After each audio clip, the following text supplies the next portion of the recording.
not. It's not. Yeah. So, it's Comm against not the girl, right? And not Dark Onyx. So that narrows it down to 2. The bottom one, I think it's the longest. Oh no, it's this one. It's this one. What is it? That's the island, right?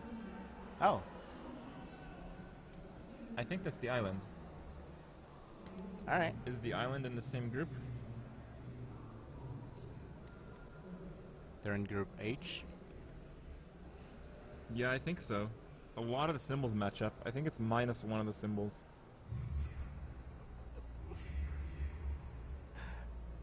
Anyways, let's talk about mulligans. Oh, yeah.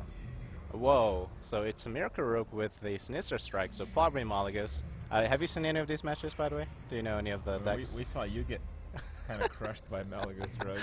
But we didn't think Malagos was that common in general, and out of the Miracle Rogues that we've seen, at least half have been Malagos Rogues. It's only recently started coming back, I think. What do you think about that Druid hand? Doesn't that suck? Yeah, if he draws into Wild Growth or Innervate, that's a decent hand. If he doesn't, though, like, it's one of the worst hands you can imagine. What do you think the best draw would be here?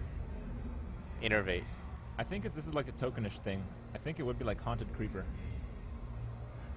Oh yeah, because you have a really nice marker. Well, that's a little too big of spiders. He does spawn 2 little dudes. Yeah, he does that. I guess. Oh man, he wants to play Spectral Well, there's Knight. Malagos. Whoa. We guessed it. Yep.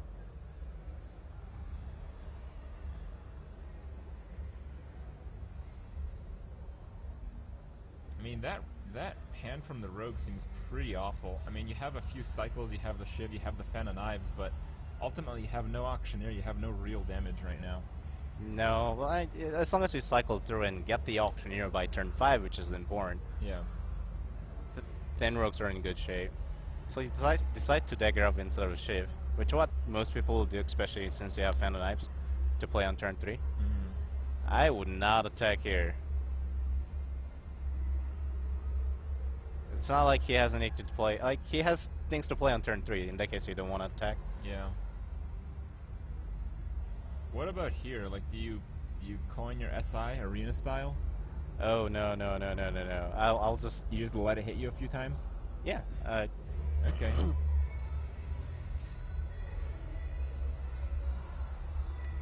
How is this matchup, do you think? I think it's a slightly favored in Rogue. If they draw into Auctioneer. Well, not slightly, it's a strongly favored in Rogue. I thought the Druid deck that we're seeing, which I'm thinking is like the double Savage Roar thing, I think that in general does well against decks that don't have many taunts. It certainly does. I actually don't know if it is a double Savage or double Force Nature, since those decks typically have just the Druid Claw and the Spectral Knight, and they don't typically run the Soul Spells on top of it. Oh, I see. And I see one on Druid's hand right now. What do you think, like if you needed a taunt, it was turn 5 against nothing, would you Sludge Belcher or Druid of the Claw? Depends on what's on board. What? Nothing. Belcher. Just to save the charge possibility? Yeah. Yeah? So you can always Savage Roar with the Druid of Claw. Yeah. It's an instant 6 damage burst. Mm-hmm. So he did end up using Coin, which I don't know if I agree with. Like, he'd have taken... I guess he would have taken 6 damage from it. Well, that's kind of what I was saying. Like, with the Malagos Rogue, it feels like the main weakness is that you kind of have to get to, like, turn 10. Yeah, turn 10 is going to be difficult to get to. And, I mean, you can't just leave stuff to hit your face too much. No, well, actually, depends on if... I don't know if he runs the Farseers or not. If the Rogues run Farseer, then things are a little different, since you can just let them hit you for the face, eviscerate, kill, and then Farseer back to 20 health-ish. But he might not run in, hence that might be the reason he just coined out as a 7 agent past turn. Yeah, now it gets rough for the Rogue. Ooh, The rogue has okay answer to this. Deadly poison. Yeah, deadly poison can kill Yeah, it. but the next one. Next one's gonna be more difficult to deal with. And you're still taking damage and losing creatures while this is Oh happening. yeah. You buy yourself time until the auctioneer, that's the point. But he doesn't have auctioneer in his hand. Yeah, looking like it's gonna be a difficult match. A Spectral Knight in general just kills the rogue, I think. Alright. Gotta get a little bit of water here. Alright.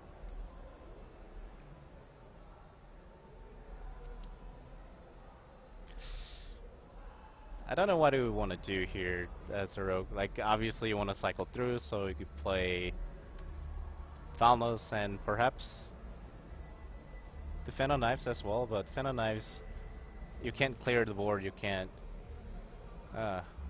just feel iffy. Well, if you don't fan of knives, what do? I think you do fan of knives. Yeah, you have to defend on knives here.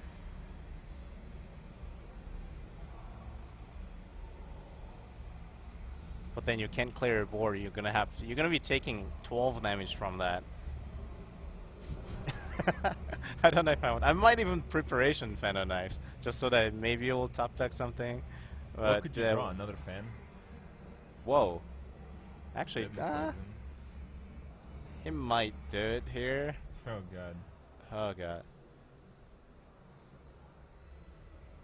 Those Spectral Knights are really scary for rogues. Do they give like any Oh, other yeah. classes like a really hard time? Mm-hmm. Oh wait. Come The again, I'm Spectral sorry. Knights? Mhm. What are the classes like? Do they give a real hard time to? Rogues, they're good against the warriors. They're good against any classes that rely on removal spells. But like warriors, Instead of they minions. have like really big creatures, for instance. They do, but early on they don't. Mhm. So they'll take a lot of damage early on. Mhm. And later, they do have big creatures, but they don't have so many. There are only so many creatures in warrior arsenal that you can deal 6 damage instantly and kill them.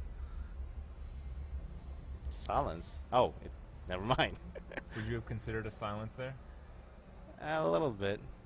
Because like you didn't get auctioneered by turn 6, so Yeah. probably card starving him would have very good return. Mm-hmm.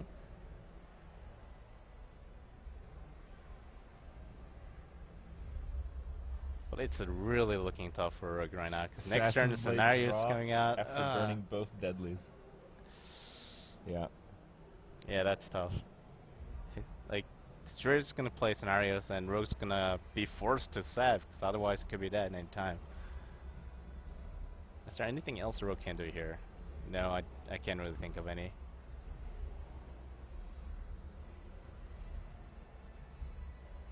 Comes the scenarios. Yeah. Yeah, this game's pretty over. I'm trying to imagine what he could draw. I think it has to be like an auctioneer into a string of cards. Blade Flurry, if he has it. Oh, he Well- runs a farce here. Okay. So he could have a sap then Blade Flurry. Farseer. Sap scenarios, but then he comes back down. Like,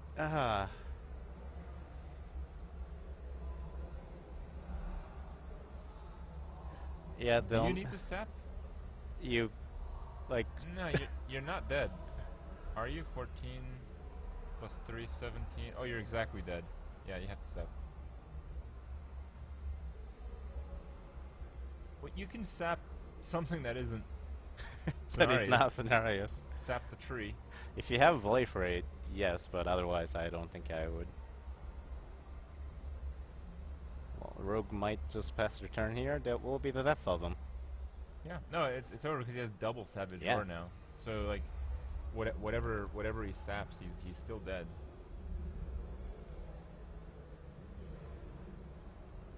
$25 damage incoming if he doesn't do anything about the board. Okay. Sep, no sep, no sep. Ooh. He does sep. I don't think that's enough, is it? It's 4 plus. Is it still that 6? 12 plus 1. 12 plus 4. Yeah, it's exact lethal. Up.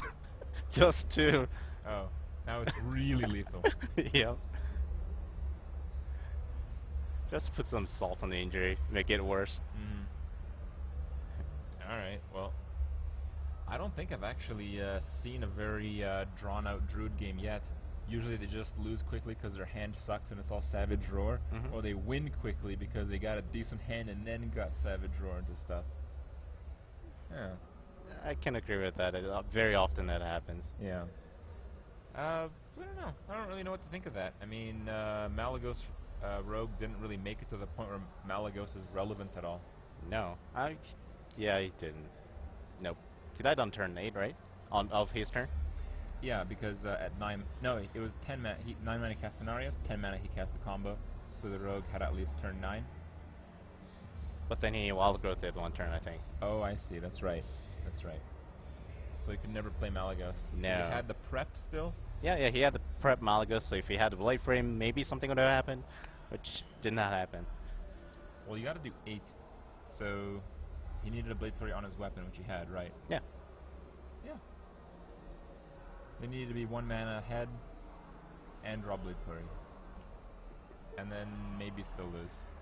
Yeah, maybe still lose, too. Well, he would have lost, I think, because Force Nature, Savage Roar combo was there. Second game, Druid versus Hunter. The Druid oh wow, he also runs a Kelfu. And this time he has a really decent start, and the Hunter's the one with a clocky hand. Oh my goodness, this hand from Druid. Whoa.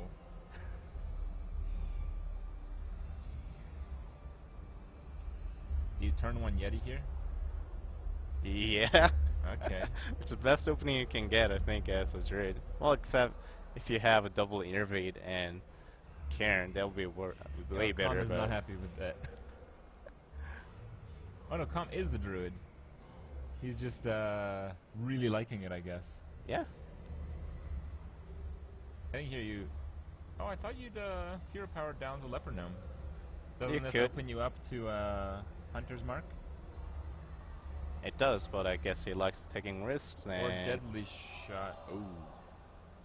Well, I guess it would not have mattered. Well, that's the first Deadly Shot of the tournament. Is it? Oh. Yeah. I'm surprised no one plays them. Looking at the Hunter's hand, it has a Cult Monster, which is interesting. I haven't seen Cult Monster except the EU originals. But it does make sense. It's like, it's Better than Buzzard. It's much better than Buzzard. Yeah. I mean, right now the Hunter this turn is not very well off. No. But in terms of the game, I feel like that hand is pretty brutal for a Druid to deal with. I don't know what to do against that kind of hand. Like, double high main coming from either the Belcher or Lefab. Probably a Belcher for him. Okay.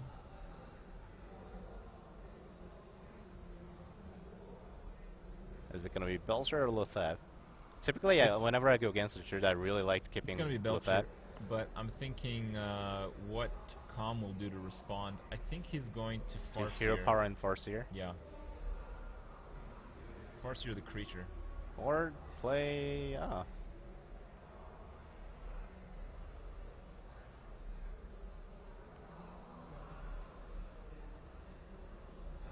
Okay, I mean that kind of works out as well.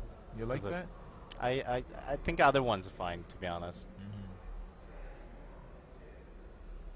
Think about Animal Companion. But if you think more threats are coming in very near future, then that probably is better. He wants to kill command, I guess. Yeah.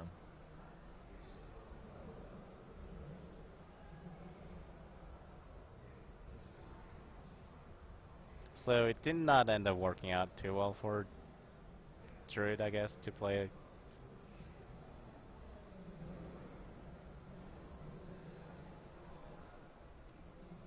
So he wants to draw here.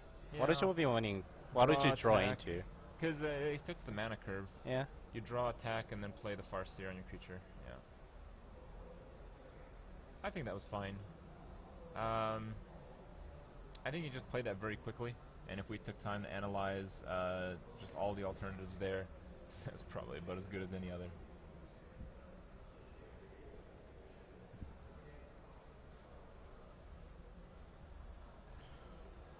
Now Now with the Houndmaster draw, what do you do? 'Cause you really I will wanna still drop just that go for high as main fast and as possible. yeah, I'm actually surprised he didn't drop it last turn. Although he did trade in his favor with kill command. So just high main and web spinner. You can always go for Honma. Whoa. Okay. This also kind of makes sense. Does it? Not really. I don't know. No, not really. Houndmaster on what? On the dog. It's a 4-3, which it trades with a 3-3 or 4-5. I would have Honmastered the Leog actually there. Because this doesn't feel right. You could have just Honmastered the Leog and done the same thing. And kept the doggy. So it's gonna give a turn for Druid to come back for a little bit. Is a good play because you leave your creature at 1, and I think in Comm's spot here, you think that he's playing to set up a play with a spell, because it's just very strange. Oh yeah. I mean, it is a misplay from our point of view, but in his point of view, it's probably a setup play. That's probably how he feels. Spinnerino. What's your guess? I'm going for 3rd high main on the Spinnerino. King Crush? I've seen King Crush earlier. Has there been King Crush on main stage? I think Nimsh crushed someone. I don't know. Oh yeah, that's what happened. That's the one I saw. So Druid actually taking board lead, despite the 2 high mains in Hunter's hand. Let me see. Oh yeah, it's not working very well. It's very low. Why is it so low? I don't know. I don't know. Oh, that was a little better. Let me ramp it up a little bit. A little bit? That's better. There we go. Yeah. Alright, where are we at? Now I'm supercharged.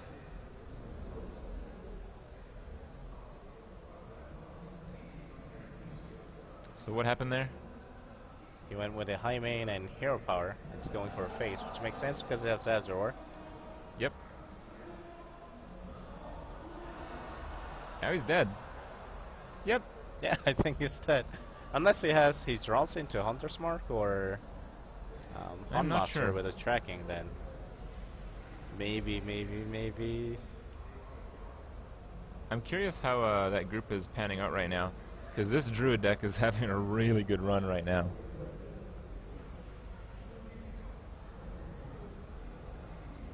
There's nothing really to talk about. I mean, he's just playing big cards to set up a board and... Force of Nature. Yeah. Okay. Actually, I don't think this game's over completely yet. Whoa! What just happened? I don't know. He could have gone with a doggy, wolf, Hunmaster. That would have killed everything but Spectral Knight. Yeah, I'm not sure. I wasn't paying too much attention. There's the Dougie.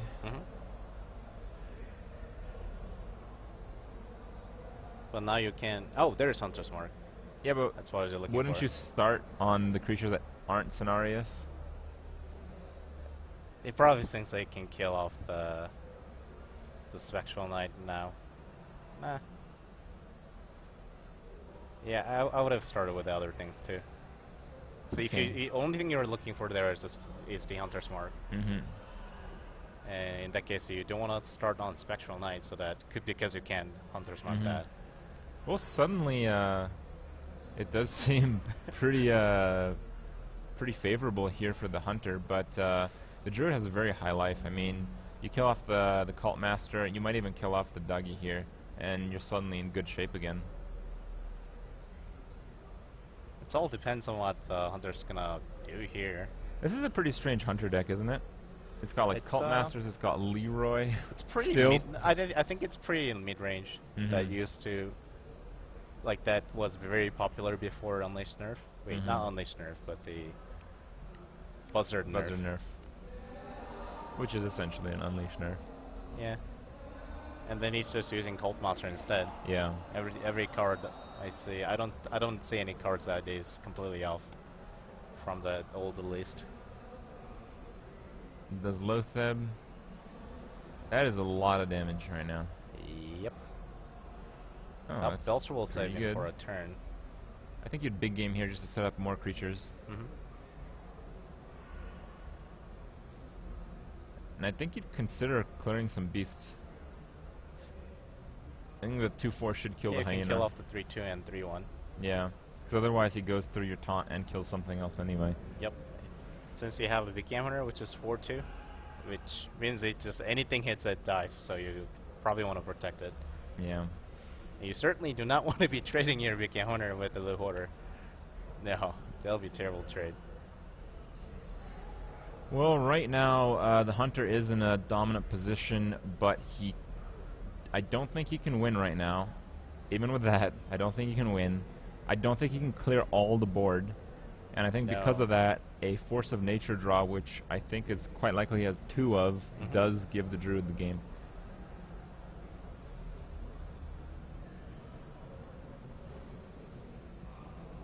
He can clear the board now with the bow, but yes, he has to take damage doing it. It's only 1 damage. 1 damage is exactly... Yeah, exactly lethal. yeah, with the Force of Nature draw.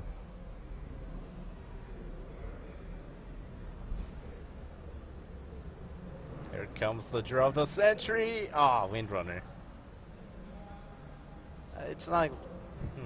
How much damage does it's Hunter over. have? Yeah, I'm pretty sure he has enough. 9 plus 5 plus 12. Oh, no. 6. I don't think he has enough. No, it's 1 off lethal. Yeah. Yep. There's no combination here. So you could still draw into Force of Nature. Well, what is he gonna play here? Is he gonna do just silence and trade the Loatheb? Yeah. Okay. Yeah, Force of Nature is still a win. And he should also play Web Spinner. Of course.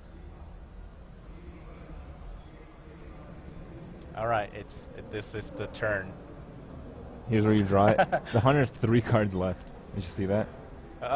Wait. You can heal yourself and survive another turn, right? I think so. 5, 6, 7. The thing is, does he plus anticipate Leroy? Because he 8. might get greedy and draw. Oh, no, that'll be terrible. I think it's among the options, though. I don't think we can rule that out. So if he draws, if he heals himself up and uses a hero power, which he will, it goes up to 18, minus 2 from Owl. There's still a lot of draws in the deck that win for him right now. Like any kill command. He's used one though. Into King Crush, which would not give him lethal, but I think it would. This is a easy turn for a hunter. Just go for Hunter's Mark and draw with. I think that's lethal. Wait, is it? I think it's exact lethal with the bow. 3. Yeah. 9. Oh. Exact lethal for exact mana. Cool. Alright, well surprisingly we're going to game 3. I really thought that was the Druid's game, but the Cult Master did bail him out with the lead into the Hunter's Mark. I thought it was a Hunter's game until when I saw the 2 high mains, and you just play on like high main on turn 7 you could play it. That was actually a pretty cool game. It was much more back and forth than Yeah. I had thought. So we get to see what deck is going to back up the Druid. And the Druid's kind of like a middle position. You don't really know what to expect. You don't know what to expect either a Zoo or a control deck because, you know, it can kind of handle both. We've seen a lot of players... can kind of handle both, but I think it loses to Zoo more so than against Handlock. If you think so? He has a Warlock, that is. Yeah, I've seen a lot of players talk about that, you know, the deck that they start with, the deck that they follow up is like a counter to the counter. Oh, yeah. Yeah. So what... I guess we can kind of guess what he's going to bring up after Hunter. So what bits Hunter? Goes toe-and-toe with the Warrior. Does kind of lose to Wait. Not Shaman. Warrior beats Hunter, doesn't it? They're pretty even, I think. Pretty at even? this stage. Yeah, like if you don't... Oh. That depends on the deck, too. Oh. Should have went with your instincts there. Shaman. Ah, should have. Alright. Well, there's KT again. Just stick that guy in any deck you make, I guess. It's a decent card. I prefer Ragnaros personally, but Kel'Thuzad always is. You It's can't a very run both? scary card. Now I feel like KT is really good when you use the reincarnate. You use KT reincarnate, you get 2, and they have to kill both of them on the same turn. It's like impossible. Unless you're a warrior. But then warrior loses to shaman, so...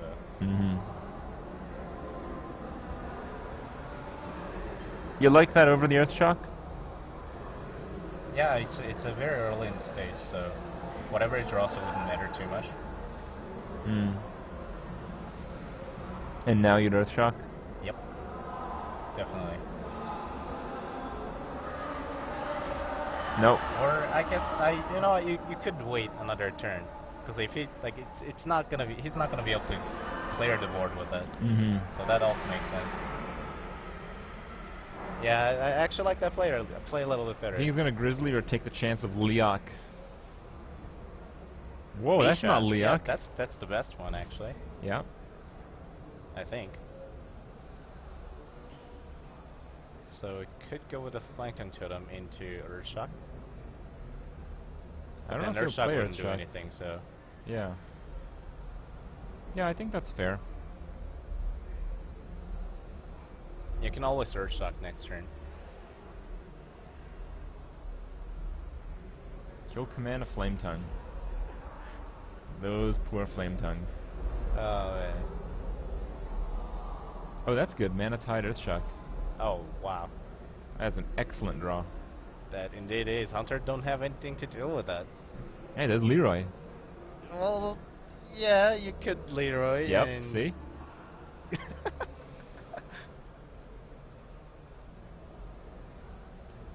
does end up playing Grizzly to reveal.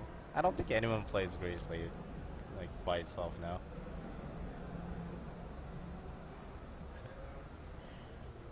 Belcher's a decent card here.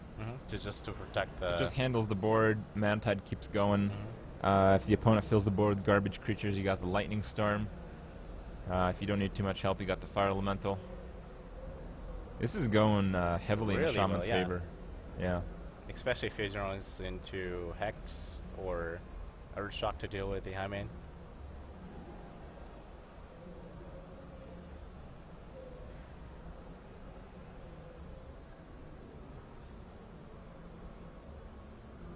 Alright. There's the high main.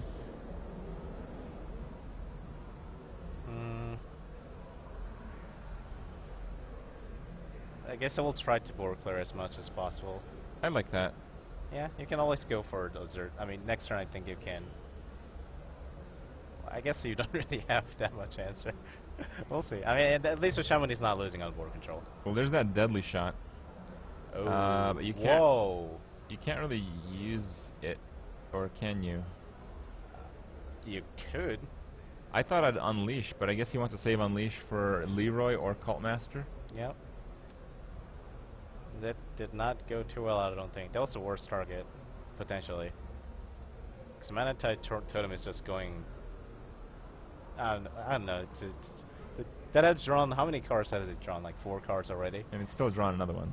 So it's not done yet. Oh, it is done, I think, to unleash. Oh, he did use unleash. Uh-huh. Okay.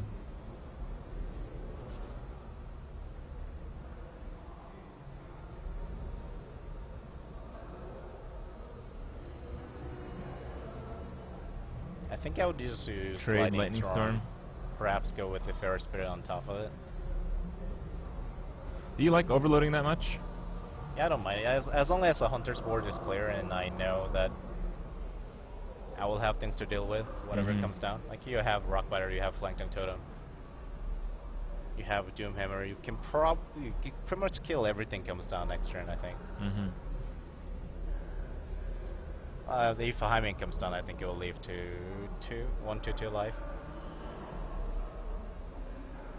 And the Hunter's running out of cards. I mean, if it wasn't for the Mana Tide, both players would be running out of cards right now, but the Mana Tide, I think, was the game winner.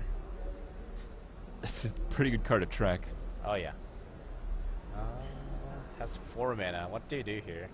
Rockbiter, your dude. Rockbiter, Hero Power. You can Hex. I mean, there's only one...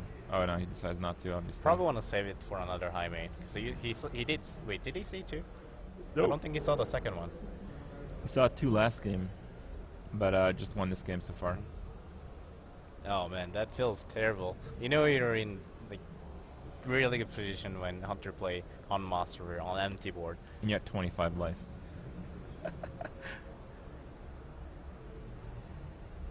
I think you can kill it with Earthshock here. You can. I mean, I think it's an alright play. Oh. Wow, Wind Fury. Okay. That's a card I actually didn't expect.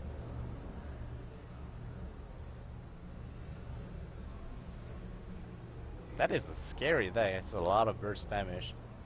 He can do 16 next turn. He might even have Leroy on top of this, 'cause the Leroy goes really well together with that.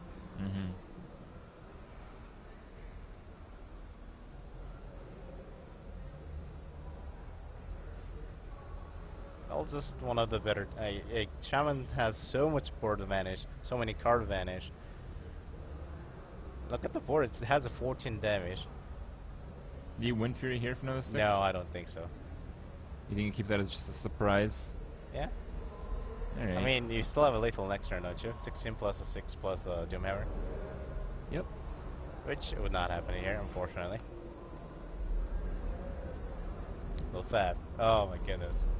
I can't wait for Kelfu. Just go Kelfu, board clear, and everything comes back. Oh, Bloodlust. 10 mana. That's 10 plus 1 12, off. one lethal. off. Ah. What was that about the Wind Fury? Alright, it would have been lethal if you knew your opponent was going to play that.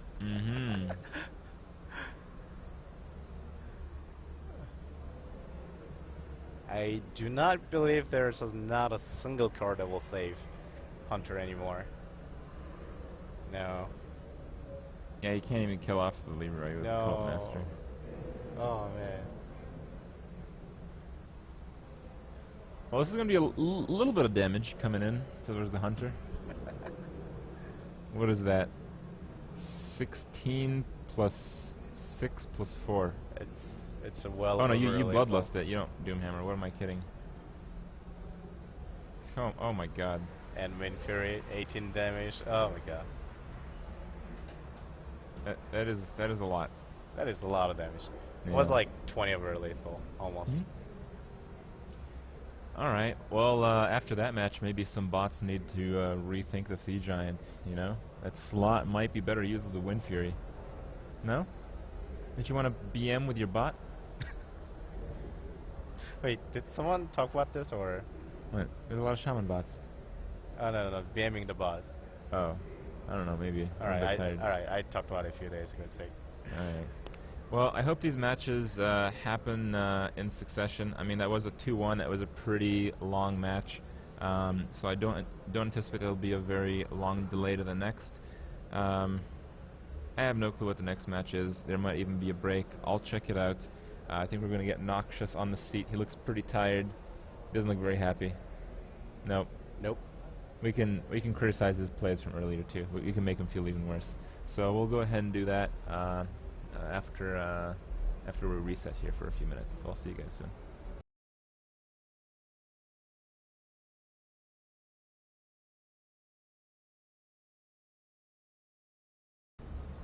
All right. So we are back with Noxious.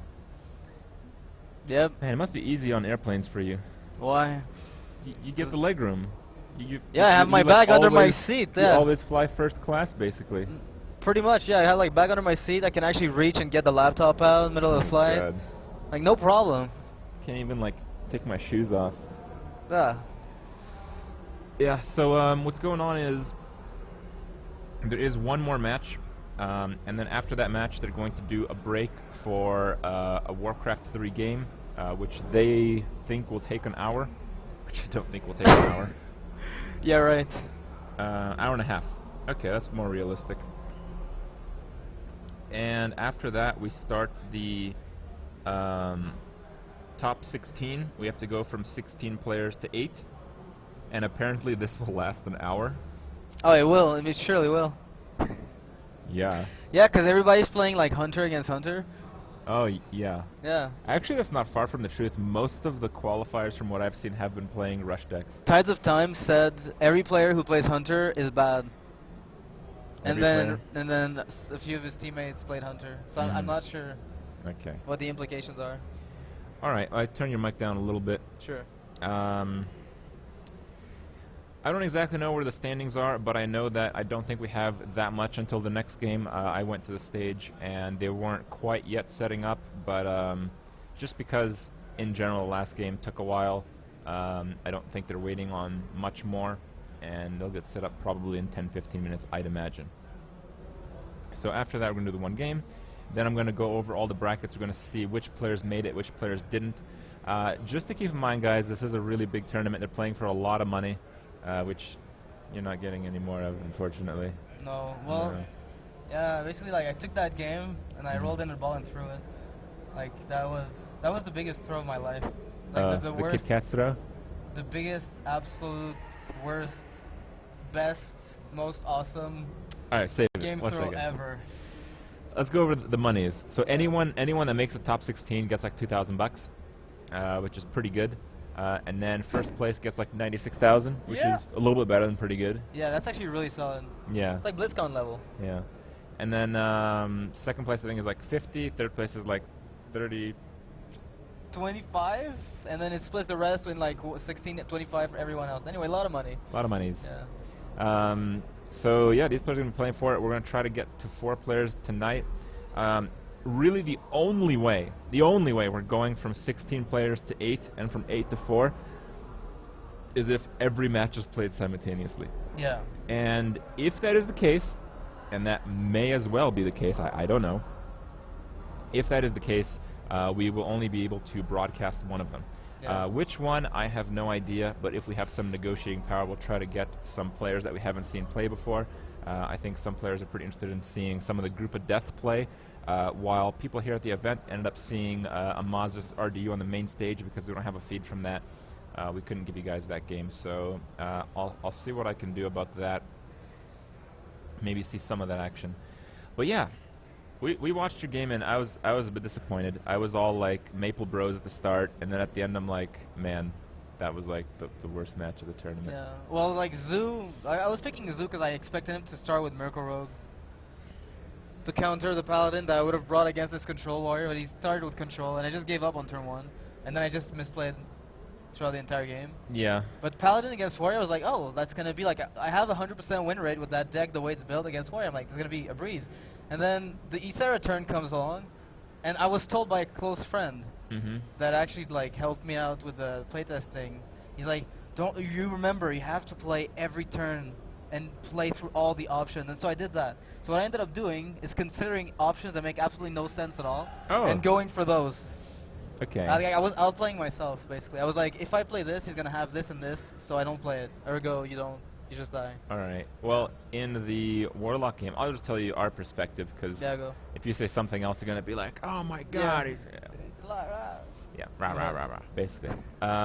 So the first game, I don't know if it was winnable to begin with. No, it wasn't. But it certainly wasn't winnable when like you just killed your own abusive sergeant for no reason. What, by buffing a minion? I forget what it was. Yeah. Basically, you played a turnout where you played an abusive sergeant for 2 damage and killed him off. Instead, you could have played him after blowing up the ghoul and just having him. Traded? Would I have traded with the minion? Yeah. I don't even remember. Yeah, like the Harvest Golem would have killed the ghoul instead of the Acolyte. And then I could have buffed then you could have buffed the egg. The egg is a 2/1 now. And would have been able to trade and get the Acolyte egg, is a 1/2. Yeah. Instead of using the golem for that. Okay, yeah, I get that. Like, I mean, you're pretty screwed against the warrior. You can't give up like creatures like that. But the problem is, like, initially when I went up against Control Warrior, I knew that it was pretty much lost. I brought Zoo for Miracle Rogue because he plays unstable ghoul. No, but he plays unstable ghouls in Fiery War Axes. So if you make your warrior deck and you actually still run ghouls, it's because you want a good matchup against Hunter and Zoo, and that's basically it. Yeah. And later people disagreed with you not casting Iron Dwarf. Instead, you ended the turn with like a Haunted Creeper. And the idea is that maybe you're playing around Execute. Yeah. But the reality was that if you executed, you still would have had a better board. Because you would have had like an imp instead of the fact that I don't even creeper. remember it must give you like an insight. I don't even have a clue what this game happened. I gave up on turn 1 essentially. Yeah, maybe I shouldn't, but I knew that match was probably very good. In the second game, I played Paladin a lot. I actually guessed a lot of your plays. Yeah. The co-caster was like, "No, he'll play this." I'm like, "No, you just dude." Yeah. So, Yeah, dude, so you dude. got like the first 6 or so plays correct with just dude and True Silver. Mhm. I mean, that's just standard. Yeah, it's standard Every stuff. real everyone, Paladin player knows everyone that. knows that. And then Yeah. What else? And then you use the quality instead of the Kodo combo. Yep. And I think that cost you the game. Because That's if you had equality on the turns where he actually had like 2 big creatures at the same time, it was like an easy clear, and you know, you were just fine. I know, and that's how Paladin plays. Yeah. You're absolutely right. Like I knew that the Issa return Mhm. is the one where I threw the game. Is the Yeah. one where instead of going for the obvious play, I took my time and made the retarded play, which eventually, well, it lost me the game after that. He went faceless into. I didn't think your play was necessarily wrong, as it was just super greedy. It's okay. It's very greedy though. Like Yeah. From my perspective, I thought what you were doing was trying to single out the Ysera to later play Sylvanas Nightmare. That's what game it. that's what initially, like when he faceless my Ysera after I humiliated the Drake, Mhm. because eventually he played like his Violet, like his Emerald Drake.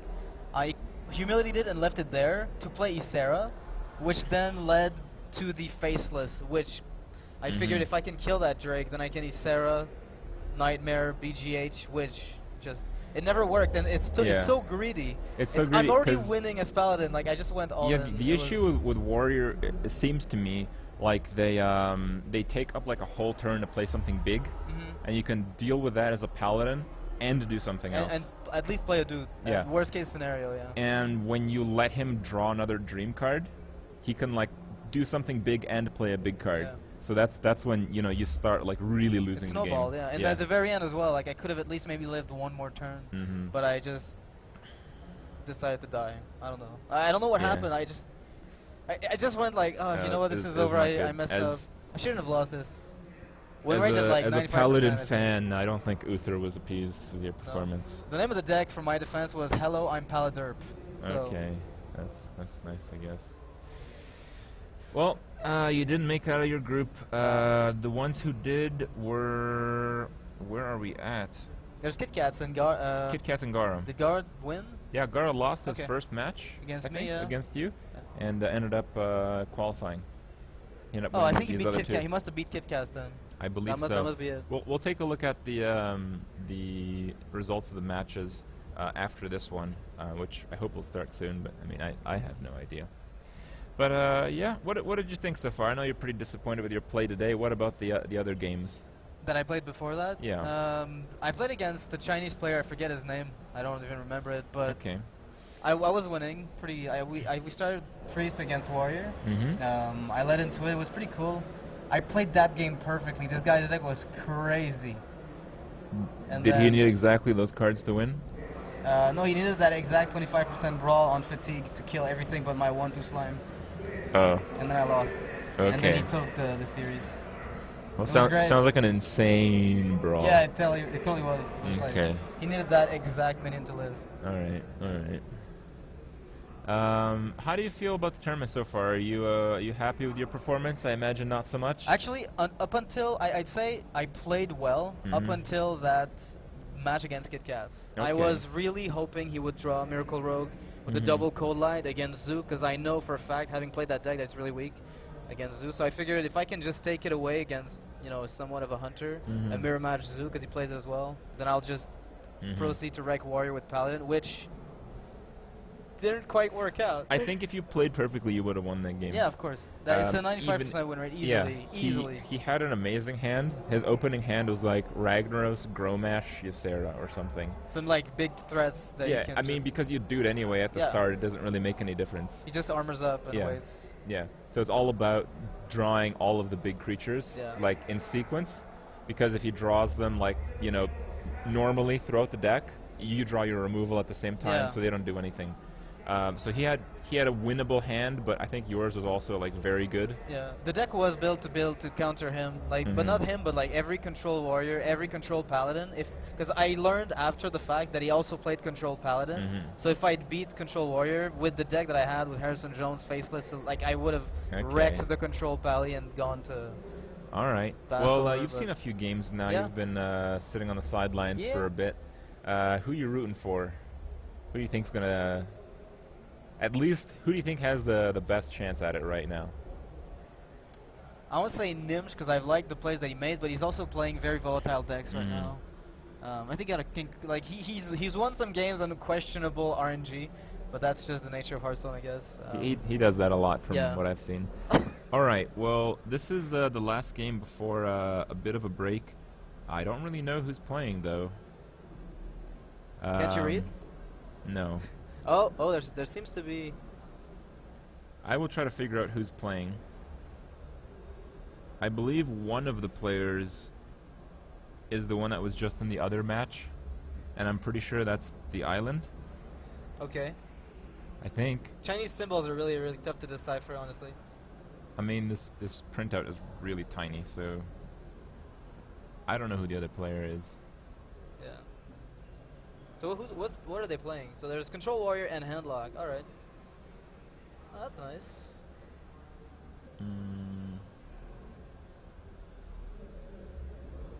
And this microphone. Oh, one player is Magic Wind.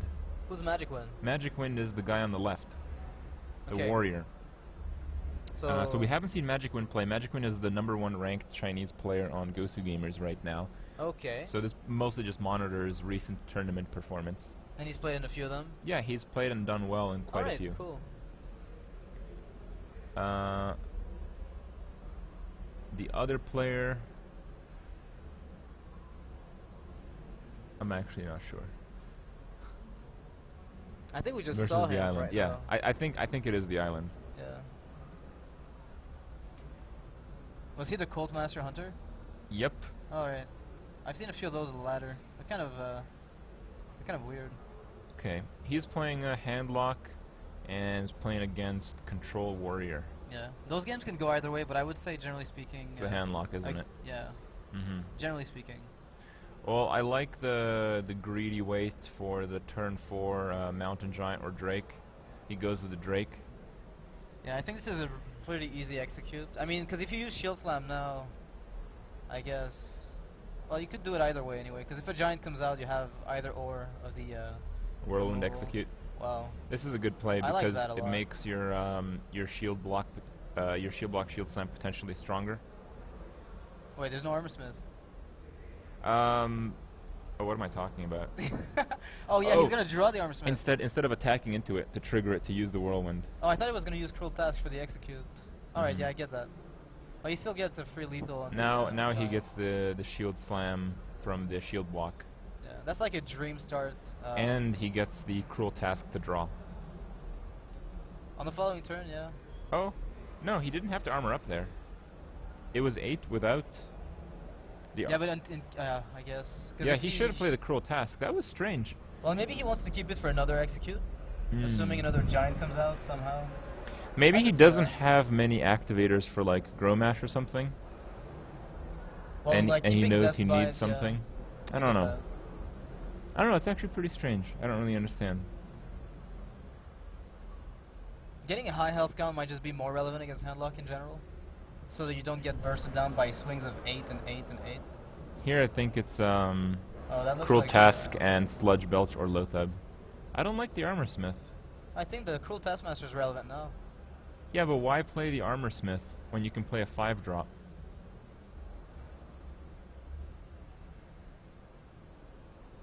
Wow, this is some. Well, serious here's draw. Growmash. Yeah, that'll do it. Yeah, I guess he doesn't need the defensive, because that Lothab was, I wouldn't say wasted, but she hasn't accomplished anything. She didn't prevent a brawl from occurring. She was kind of average. I don't like that. I just don't like it. I mean, you're fighting aggressively for the board instead of pushing for damage as well as doing the board. Yeah. And all you're really doing is gaining armor while you're doing this. I just don't think it's worth it. So, I guess you just use Death Spite to clear afterwards? Yeah, I guess. Nah, it's not bad, honestly. It also leaves the Grommash open for next turn, where you can actually smack and trigger the AoE Death Rattle. Yeah, but I mean, your turn 8 against a Handlock, he's got 9 cards and he's at full life. 10 cards now. 10 card you're- handlock at full life. Yeah, you're Turn diminishing 8. his threats though. You've removed one Drake, one Mountain. I don't know if you could actually win this type of game. I'm not so sure. Yeah, with the two Siphon, well, the Siphon Souls you expect, I guess it's. Do you just play Ragnaros for the? You try to weaken him down before you finish him off, or? Oh wow, this is so bad.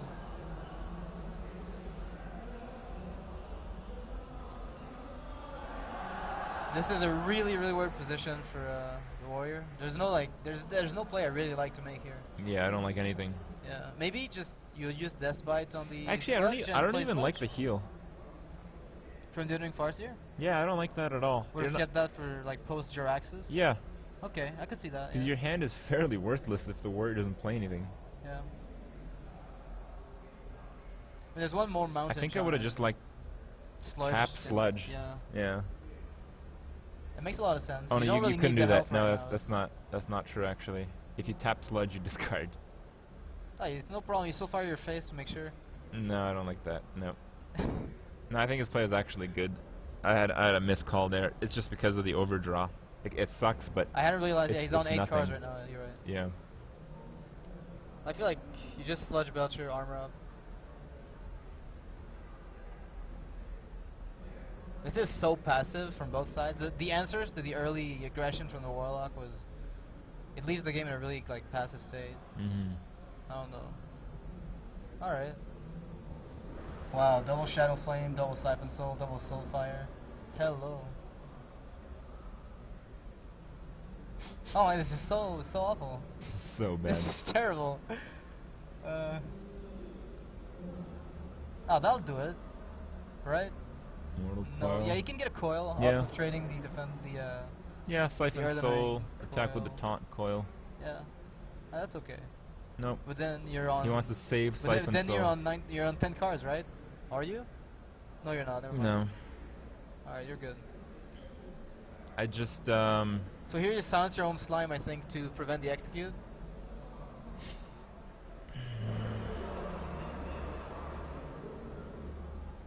Huh.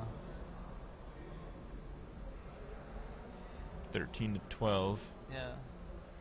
Like you have nothing. There's a warrior. I guess Lotheb on the board just to at least trade into one or two things, knowing that the only out is Siphon Soul being sitting at like 11 mana. I don't But it's really awful. I don't know if it's the best play, but I think we're gonna see a Ragnaros. Yoro, the only rag ones. Yeah. Yeah, I just. When all the plays are kind of bad, I think you usually just brag. I mean, Lotheb's an option. The problem is it doesn't really prevent anything that you want to not happen. Mm-hmm. Like, it doesn't stop like a Jiraxis Hero Power Shadow Flame, for instance. All right. Well, He's not gonna Jiraxis though. no, not for a long time at least. I think he might do a casted Soulfire though.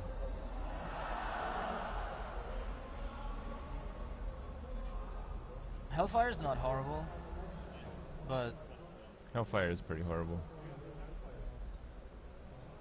when else do you use it? All right, that's kind of problematic, but wow. Wait, what? Yeah, he wanted to keep the taunt up. That's fine. To eat the Black Knight, I guess. That way, just to not take damage. yeah, doesn't really matter with the hand you've got at this point. Yeah, it didn't matter. He just Fire War X the remainder. Go Rag for the face. It's just gonna get Siphon Souled, obviously. Yeah, But he doesn't have any creatures. Like, it's all removal at this point. See, oh, there oh, we wow. But that dies very easily to a Cruel Task Execute. go. I think it's gonna die to Shield Slam.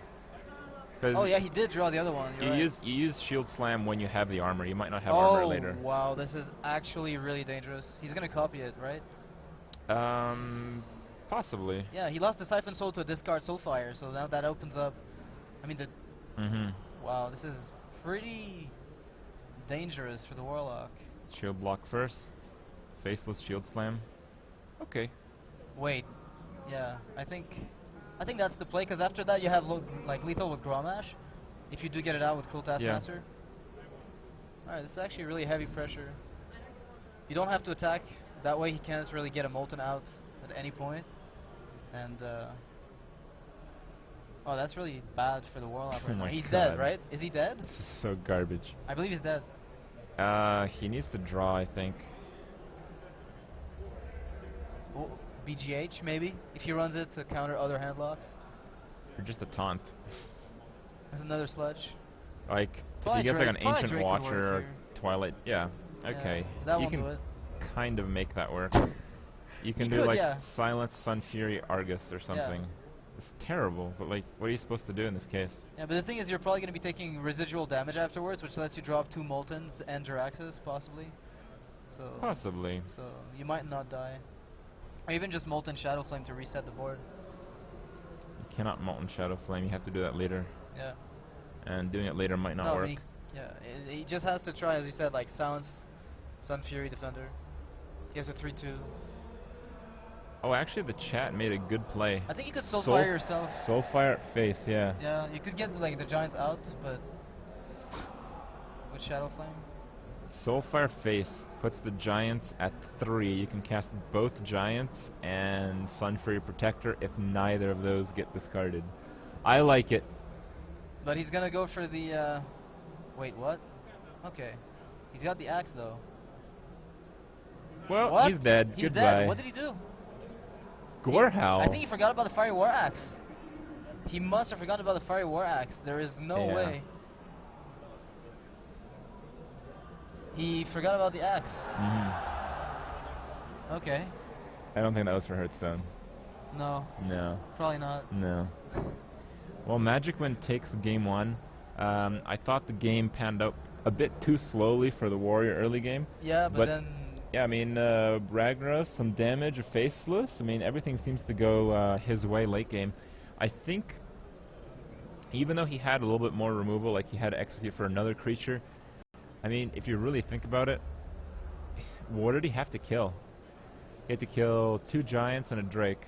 that's about it. But he went through like 22 cards, something like that, of the Warlock. Yeah. That's no Ancient Watchers, no second Drake. Yeah, there was very little like the Warlock One had. He had like Farseer. a lot of late game options when he's low on health with the Molten Giants. Yeah, or he had those Jiraxis, options, but and he had a lot of board clears, but Yeah. there was just nothing there, to clear. there was no board, and Yeah. he was high on health all game long until he got killed. and over the 2 Siphon turns. Soul would have been so useful, but the unlucky Soulfire discard, Yeah. I mean, put him in a really bad spot. Just nothing went his way in the late game. That's That really was why really he awful lost. for him, yeah. Yeah. I mean, I guess if he had played the Defender and the Sun Fury there, he might have been okay. He might have lived one more turn to play double Molten, Yeah. and then drop Jiraxis to reset his health back up, and Soulfire something. I don't know. There's just... It was a bit tough for him, but he could have gone that way. I guess he wanted to keep the Defender of Argus, though, for the Moltens, or the Sun Fury, rather. Didn't work out.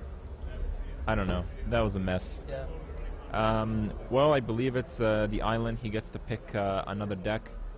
I don't exactly remember what he played in the last match, but this match we know it's Rogue.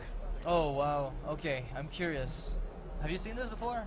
What version of Miracle this is? No, but just the last 3 or so have been Malagos, and Interesting. I'd imagine Malagos Rogue does fine.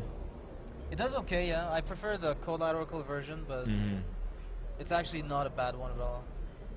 Yeah, it's probably a more ordinary Miracle Rogue based on the Lothab. The Soulfire faceplay was actually hilarious. The Warrior could deal with it, though. He could trade one, attack, execute another. Yeah, he could have wiped it. Yeah. Yeah, because of the cards that he had in hand. All right. Well, we have the Armorsmith turn 2. You got War Axe, Oh execute, my. Shield Slam, Shield Block. If Harrison Jones does not get drawn, I can tell you right now, this Assassin's Blade is going to spiral out of control. From my understanding, Harrison is really not that popular in Warrior anymore. Okay. So, I mean, I don't really expect that to happen at all. Especially because you have to consider like all the cards that are fit in on top of the others. So Yeah. we haven't seen that much of Magic Wind's deck, but we've seen a lot of like big minions. and we see Gore Howl, and we see Fiery War Axes, and we see Deathspite. So I just don't think that's a card that he has room for in this match. I guess you're not playing Control Warrior in this tournament to actually beat more like other control decks based on what I'm looking at. Now, wow, this Assassin's Blade is going to hit hard. The Warrior has nothing. 28 damage Assassin's Blade. What do you do against that? I don't know, kill the rogue maybe. Did you go about that how? I'm just... This is really weird. He's got a lot of weapon damage himself. You have to consider that. So does the rogue though. She's even got the auctioneer now. He has the auctioneer, but it doesn't. Again, it doesn't really do anything. If he does get a conceal, he can always coin it out, but that's still a top deck problem. I think he's thinking of just daggering up, and then next turn he can do Gadgetzan coin deadly. Yeah. But at the same time, he might just do Assassin's Blade first, not attack, and then do Gadgetzan deadly coin deadly. Oh, that would be really dangerous. And you have to attack here. Like you can't stop. This is just the problem with running Gore Howl in double Deathbite. I'm actually curious. Why does he run 2 Deathbite? A lot of people cut 1 Deathbite for the Gore Howl. But the double Deathbite into Gore Howl, I feel is a bit maybe overkill. Maybe. Yeah. I'm not so sure what it accomplishes. All right, so 3 hands. There goes the overlay. Rip in peace. Rip and pepperonis. So. Gadgetzan, what does it die to here? Everything. Yeah, I like the weapon into don't attack. Yeah, definitely. Wait, what? He likes the weapon into attack. All right. He's playing around Harrison Jones, I guess. But he lost out on a lot of damage here. I mean, Harrison would overdraw by 1. So like no, you don't play around Harrison Jones, actually. But I don't know why he would attack then. Considering he knows he's got the double deadly coming right up. And that Blade Flurry as well, if something gets played. This is going to be big for the rogue.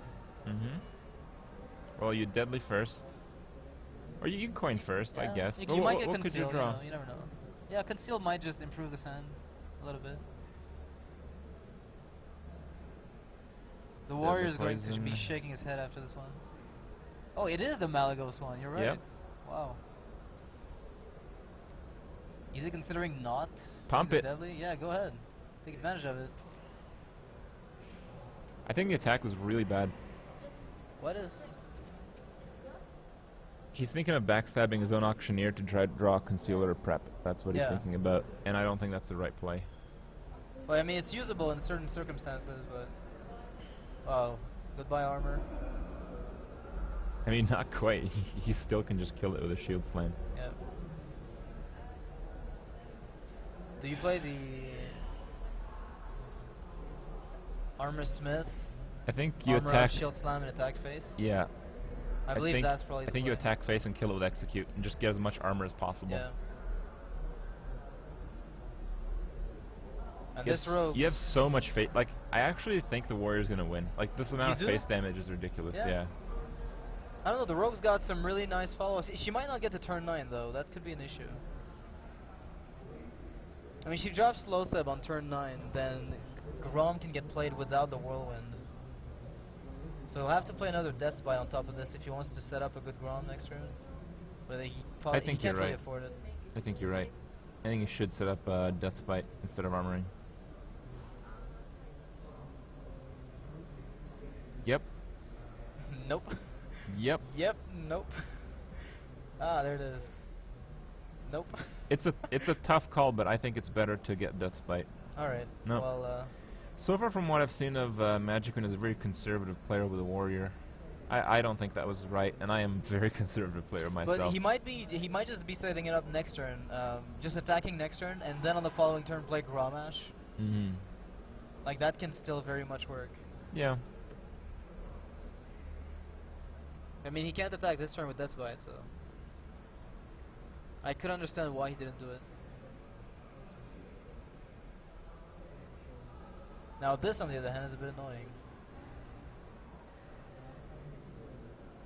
Does the rogue have some way to end it next turn? I don't think so.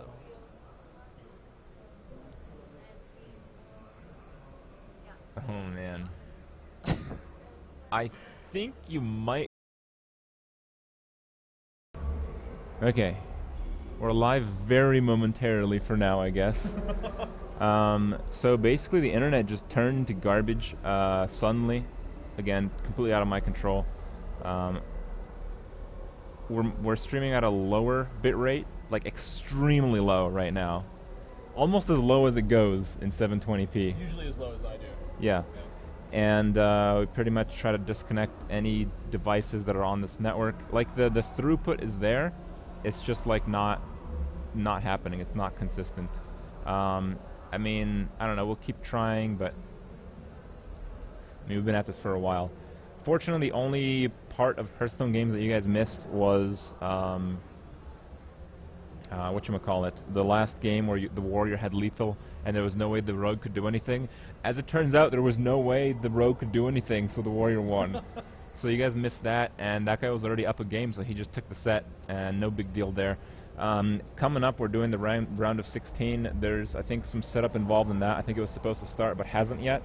So we have some time to talk. I really wanted to go over all the groups instead of messing around with internet, but you know, some things had to take priority. So right now I want to go over just all the players that qualified, and we'll go into more detail if there is more time. And again, when it comes to this broadcast, like, the Hearthstone game just starts. I'm not warned or anything. You know, like they have the Hearthstone casters over there, so it might start in like 10 seconds. I don't know. In regards to Group A, which was Cowfox, Lothar, Icy Foxy, and Lebo, I believe Cowfox qualified 2-1. And let's see, is it Lebo? Lebo, he lost one game there, he won another there, and he won another there. Yeah, so Lebo also qualified 2-1. So two Chinese players came out of Group A. Group B, we have Saviz. He ended up beating Admirable, who's sitting next to me. And it looks like Alchemix beat Hyped and qualified for the spot, right? Yeah. Oh, what's this? Is this Hearthstone? No, that's... Probably not. No, that's Warcraft. That's the Warcraft 3, for sure. Okay. Okay. Alright, well, let's just go over the top 16 list here.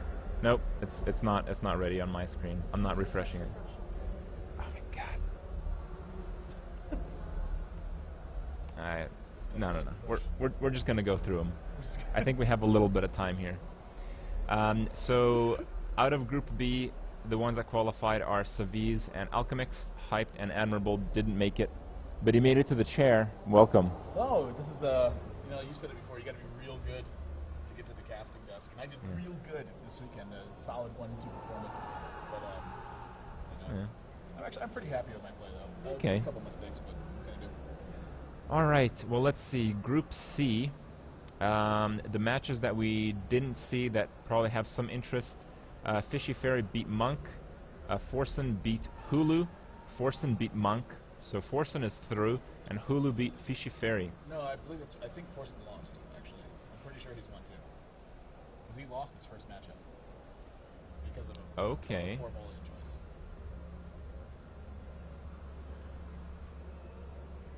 I'm pretty sure he's won too. I'm pretty sure he went 0-1 and then... It is 1 and 2? Yeah, I'm pretty sure he wins. Okay, I'm refreshing. Forsen may not have qualified. Sorry for Forsen boys. No qualify. It takes me a while to refresh. So yeah. The internet here is real good. That's actually what we were just talking about, is how great the internet was. Well, right now we haven't dropped any frames, but fortunately we're sending data like you know, like we're throwing balls or something. So we're not sending much of that. But at this rate, we're keeping it nice and steady, I suppose. That's more important. We missed a lot of games because there's a lot of games backstage. Not because you know, we weren't able to get to them, but because it's on a whole separate network. And yeah, the internet here is pretty bad.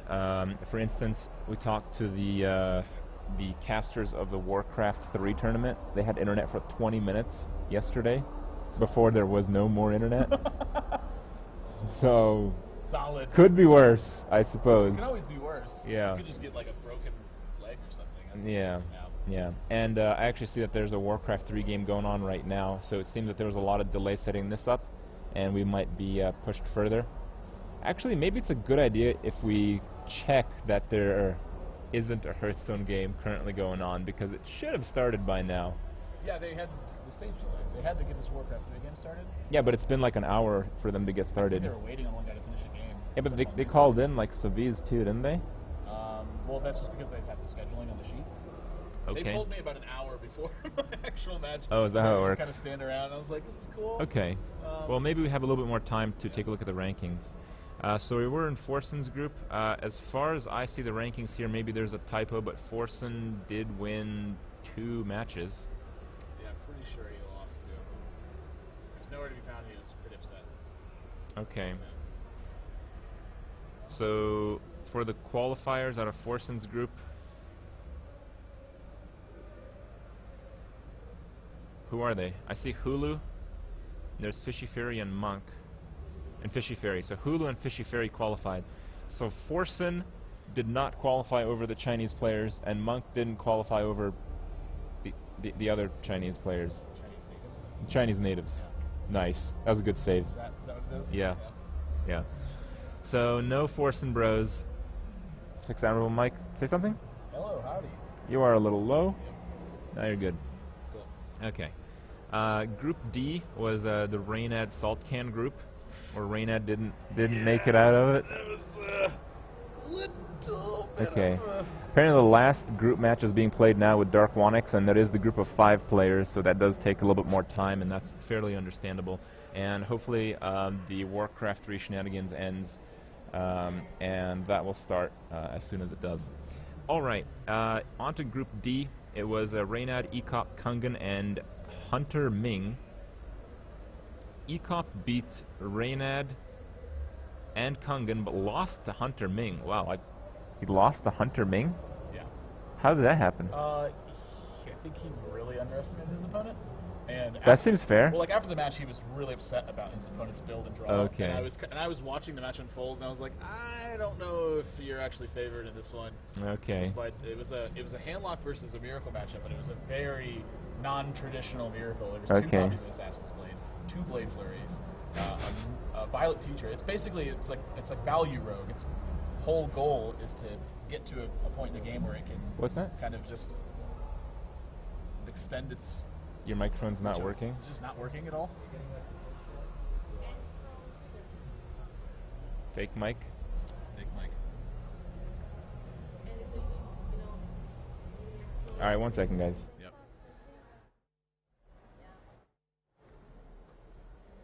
Say something? Should I be saying something now? You're just really low. Try to get it next to your mouth. Or just stick it in that beard. Say something now? Hello? Hi? Is that better? What if I just took this off and like set it right here and just like, No, no. can I just hold it?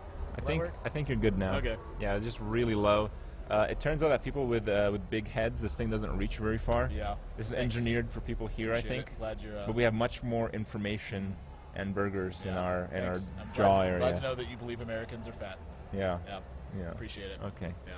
All right. So what were we talking about? We were talking about Ekop losing the match to Hunter Ming, and you were saying that it Oh, was a very yeah. non-traditional Miracle Rogue they ended up losing to. What was that like? Yeah, so Ekop was playing Handlock, and he was playing against Miracle Rogue, and after the match, when he lost, he was really upset with his opponent's luck, and I was like, watching the game unfold, I was like, I don't think you're actually favored in this, because it's not just Miracle Rogue, it's actually just like Value Rogue. So there's 2 copies of Assassin's Blade, there's 2 copies of Blade Flurry, Yeah. there's a Violet Teacher in there. His whole goal is to get damage out of his minions and use Blade Flurry to clear big swing turns from the handlock. And actually, while he's doing that, he's also pressuring his opponent and threatening lethal the whole time because of potential Shadow Step shenanigans. Yeah. So I actually didn't see a Shadow Step in his deck. That doesn't mean he doesn't have them, but all I saw were just valuable cards the entire way through, and so he's just able to pressure his opponent. Did and Hunter push Ming him there. play Handlock himself? I believe he played Handlock 1 game, but it wasn't against Ekop. No, he one played of 2 games. Was it 2 games with it? Yeah, and both of those he lost terribly, from what I've seen. Okay. I didn't. Yeah. I only saw one of the Handlock games, and I actually had to leave Okay. midway through. So Okay.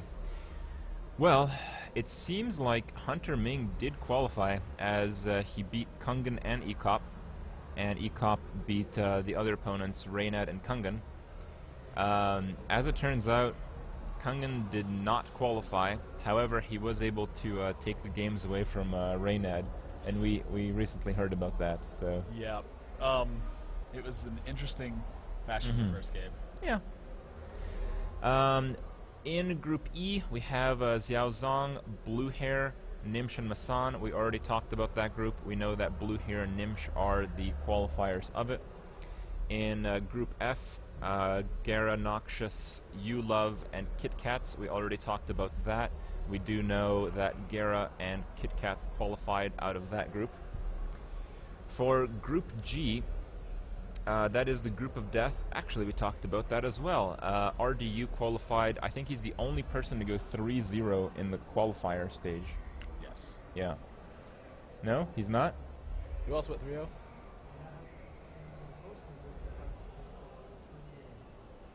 Oh, apparently someone else went 3-0 in Forson's group, but the ranks in Forson's group are a little bit messed up, so I wasn't quite aware of that.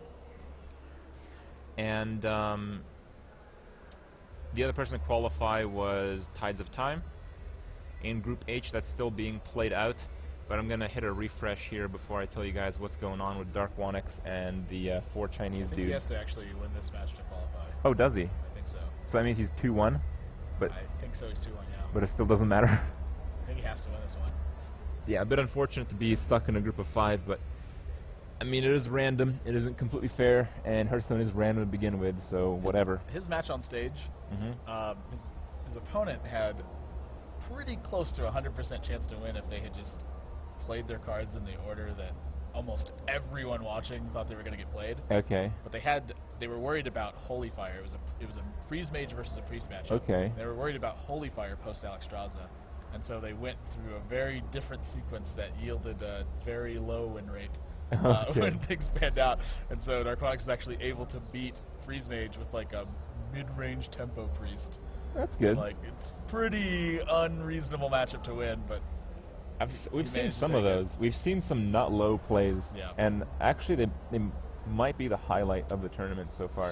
It's pretty amazing. Like, game's over, and then something happens so unbelievable that he ends up I have changing seen like that. some of the worst plays I've ever seen in this tournament so far. That's good. Like literally some of the worst plays I've ever seen. Well, we got to be including to some putting- extreme. Including putting Drain Life in your deck. Okay. Yeah, that is definitely one of the worst plays I've seen in a long time, especially in a tournament with such a large prize pool. Would you consider any cards worse than Drain Life in the Warlock set? Corruption is pretty bad. Yeah, but you can combo Corruption with a Frost Elemental. Oh, solid. Yeah. I'm guessing you've done that one about 6,000 times. You're just About like, about one. Got him. You don't really play You don't take Corruption to begin you don't with. first pick Corruption? No. Oh, you're playing Arena? Huh. That may be why I lose so much with Warlock. Okay. Yeah. I had 9 Corruptions. I actually tweeted about it. I thought it was pretty good. Did it go all right? I went 2-3. It's almost average. Yeah. Yeah, and then there was a play where Kungan had there were no combination of cards in the game that could have won him.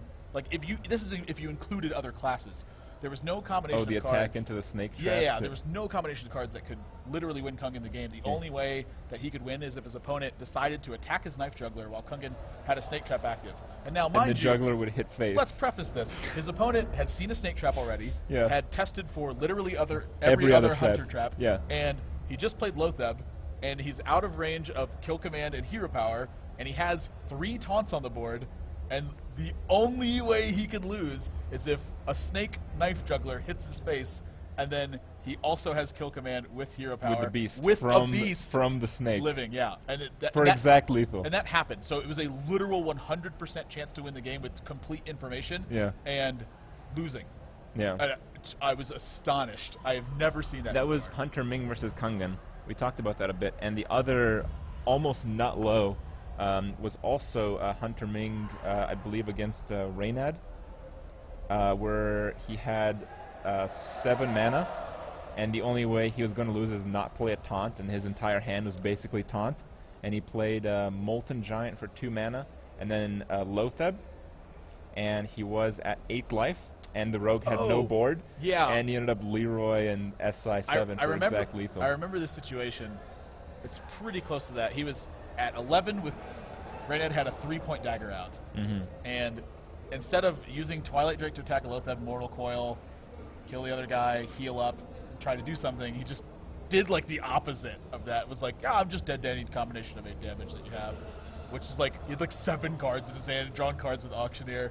Pretty outlandish line of play, I think. Like, I don't even know what combinations of rogue cards Qualified. that are. Well, you know, some. Did you qualify? I didn't qualify actually. Oh, okay. Did you qualify? Yeah, I'm here. Did you qualify? All right. Well, we'll keep it easy with the shots. It's fine. I see the top 16 list, but I don't really understand what it means. Maybe it means the matchups. Maybe it means it's what they, the top 16 players that qualified. Maybe it means that. Well, there's a certain order here. I think that's how the order they're playing in. Yeah. Okay. So the order would indicate. Again, this might be complete nonsense at this point because I just don't know. But it might indicate that Lebo is playing Alchemixed, that Hulu is playing ECOP, Blue Hair is playing Kit Kats, RDU is playing one of the people in Dark Onyx's group, Tides of Time is playing one of the people in Dark Onyx's group. What's actually funny is the group of death is actually facing the next group of death, which is the 5-person group. Well, I honestly, I don't mean to say anything, but I felt my group was a group of death as well. The difference between the 5-person groups and the 4-person groups was the actual amount of wins you had to get, so it is harder in that regard.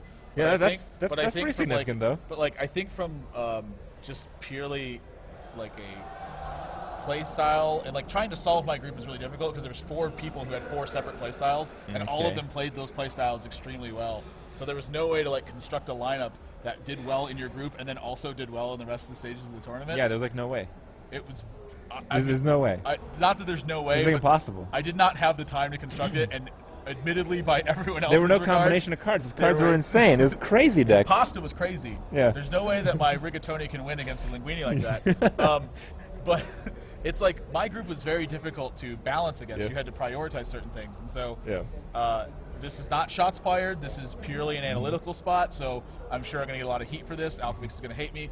Alchemix was the weakest player in the group.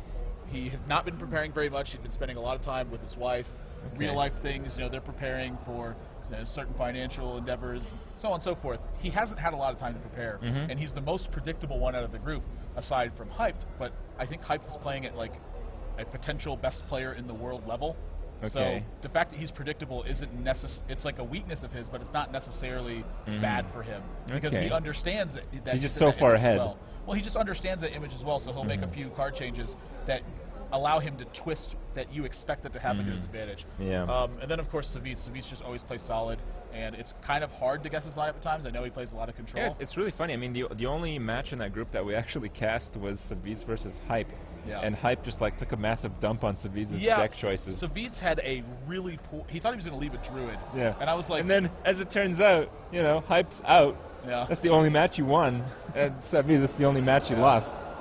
It was. Savitz made a couple errors in that one too. It's like I think when he saw the lead when he played Paladin and then Hyped led Rogue, of course. He was like, "Oh, what am I doing?" Yeah. And then made one small error in there that probably wouldn't have even changed the outcome of the game, and it just snowballed from there. Obviously, very upset with his performance in that first one.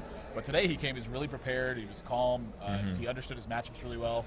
I think he regrets the Paladin deck choice. Probably. From what I hear, he's not going to play it at all. Well, it'd have to get banned if he gets to the final for him not to play it. I think it's really which likely. Seems unlikely. Yeah, if they'd seen how well I did with Paladin also, solid 0-1 performance with it. All right. But, partly on the back of my own mistakes. But he played extremely well today. I was able to use Hype's predictability against him, and so we actually just had a coin flip in game 3. It was just Rogue versus Rogue, and there's a 1-card change. I had 2 Cold Light Oracles. He has 1 Cold Light Oracle, 1 Fan of Knives. Okay. I think that's what it is. Okay. And I thought about making that same change too, and I just decided I wanted 2 Cold Light Oracles. But I had an Auctioneer before he had an Auctioneer, and then I was able to just pressure before he was able to pressure. He had to make a weird wonky play because he didn't want to burn cards from my Cold Light, so he actually had to just use a Blade Flurry from his hand to prevent from getting cards burned in the face of a Cold Light Oracle. So I came out on top because I had I was going first, and we had identical draws, basically. So. All right. Well, let's go through the list a little bit here still. The next matchup is Gera versus Nimsh. It's an interesting one. I think that's really good. Yeah. Because it's very conflicting play styles. Like, Gara likes to play control. And and Nimsh just plays he just likes RNG to face. Yeah, I love it. Yeah. It's great. Okay. If I was as lucky as him, maybe I'd win more. Maybe. Yeah. And then we have Hunter Ming versus Fishy Fairy. Then we have Saviz versus Cowfox. I believe the game that we will be seeing is Saviz versus Cowfox. I think so as well. Yeah, but I am not sure. Again, the last few games that were sent to our little station here were not exactly the ones that we expected. So this is a large station. Yeah. Fortunately, though, we're not dropping frames, so we're looking stable. It's just that the quality of the stream might be absolutely terrible from this point on, and yeah, whatever. Solid confidence. Yeah. Yep. Well, I've enjoyed myself watching these games, but I think from this point we're really going to get into it. I mean, at this stage, it's what everyone was complaining that they didn't have. You know, it's best 3 of 5, I believe, and you get the ban. Yeah, I prefer to not ban, but I don't prefer best of 3. I actually kind of, now that I experienced it a little bit more, I kind of like the blind pick format because it forces you to prepare against certain kinds of things, and that's the risk you assume when you don't have a comprehensive lineup. So like 9 deck blind pick, for instance, is like garbage because just if someone takes a lead, they can just snowball it with counter matchups. But like if you have like 4 deck best of 5 with blind pick, you have a deck left over, so you have like potentially a silver bullet. But I actually don't even like the deck left over. I think you should just have to have a lineup. I think in general, any kind of model that you put out there, if people like really take it seriously, on average, you know, the better players will come out on top. Sure. And you know, with like fewer games played, obviously players who think they are better and maybe in some cases are, they do feel a bit cheated as a result. But in general, I feel it does accomplish the goal. I agree as well. It really stresses preparation from people because even preparing for a best of 3, you still have to really understand your opponents and understand the matchups and what that means for what you should be doing. And not only that, but they're thinking the exact same thing you are. So you have to think about how that goes to the next level. I was talking about that. I think that's a really big strength of Hyped. I think I got a little bit lucky. I actually predicted all 6 decks right. And then I mixed up my lineup with Alchemix because I was just dumb. Yeah. Well, mixing them up kind of like forces a loss, doesn't it? Doesn't force a loss, but it gave me a much worse chance to win because I wanted my Paladin to face up against the Zoo deck, and that didn't happen. And so I have Cold Light Oracles against Zoo. Well, from the small sample size of games that we ended up seeing on stream, I have to say that most of them were dominated by rushy Zoo decks. Yes. And that does include some priests. Yeah. We did see some priest rush downs on stream. Yeah, Undertaker is an extremely powerful card. Yeah. It gives you so much board control, and it got to the point where it took a certain kind of control deck to really keep that at bay. So something like, for instance, Fiery War Axe, really key card. Yeah. Deathbite, really key again for helping clean up the board. You have to scale into your mid game and then start pressuring your opponent. Like we used to see Warrior, they would armor up. Have we seen Death Rattle Priest versus Warrior? We haven't seen many Warriors. We haven't seen many Paladins. We haven't seen many Druids. All these like mid game-ish classes. It seems that people just choose to pick a handlock over all of them. Well, the reason I think that is because a lot of those people are expecting their opponents to do those sorts of things, and so they're going to handlock to try to pick off the aggro deck and then have an advantage in the control matchup with handlock. And it's kind of backfiring. Part of that also is a lot of people who are playing these Undertaker decks. There's three major ones, and then there's a new one that's kind of coming about. So obviously you have Zoo, you have Priest, and then you have Hunter. And Mage is kind of coming into the fray as like this. There's a lot of Undertaker builds that we've seen here at this tournament. So with that happening, something like Zoo feels like a really good default because people are just going to have more experience with it. They've played for months leading up to this event with a deck like Zoo, and all the other ones are a little bit confusing, and they're like, I could play Priest, but I don't know all the matchups as well as I know Zoo, so I'll play Zoo. Do you really need to play a Zoo deck for months to know what you're doing? I think aggressive decks are actually way harder than control decks. That's my opinion.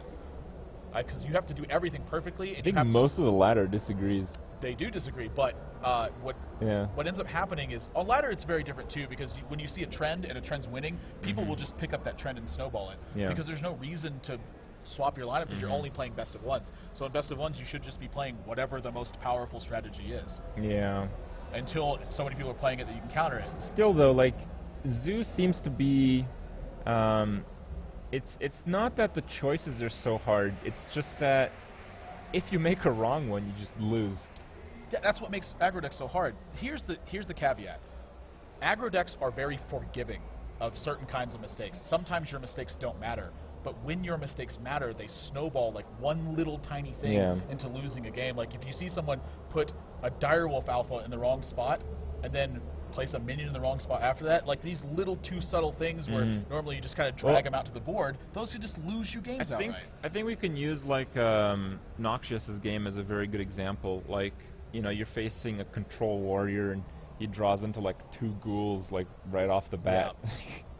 I mean, it's not looking very good for you immediately. Right. But, you know, you can't afford to, like, you know, lose a 2-1 to skip a turn because you don't want to play a Dark Iron to get executed. Yeah, there was a lot of things that were crazy in that game, and specifically the Abusive Sergeant turn. Yeah. He literally could have just attacked in a different sequence and kept his Abusive Sergeant alive. A lot of people didn't see that, though.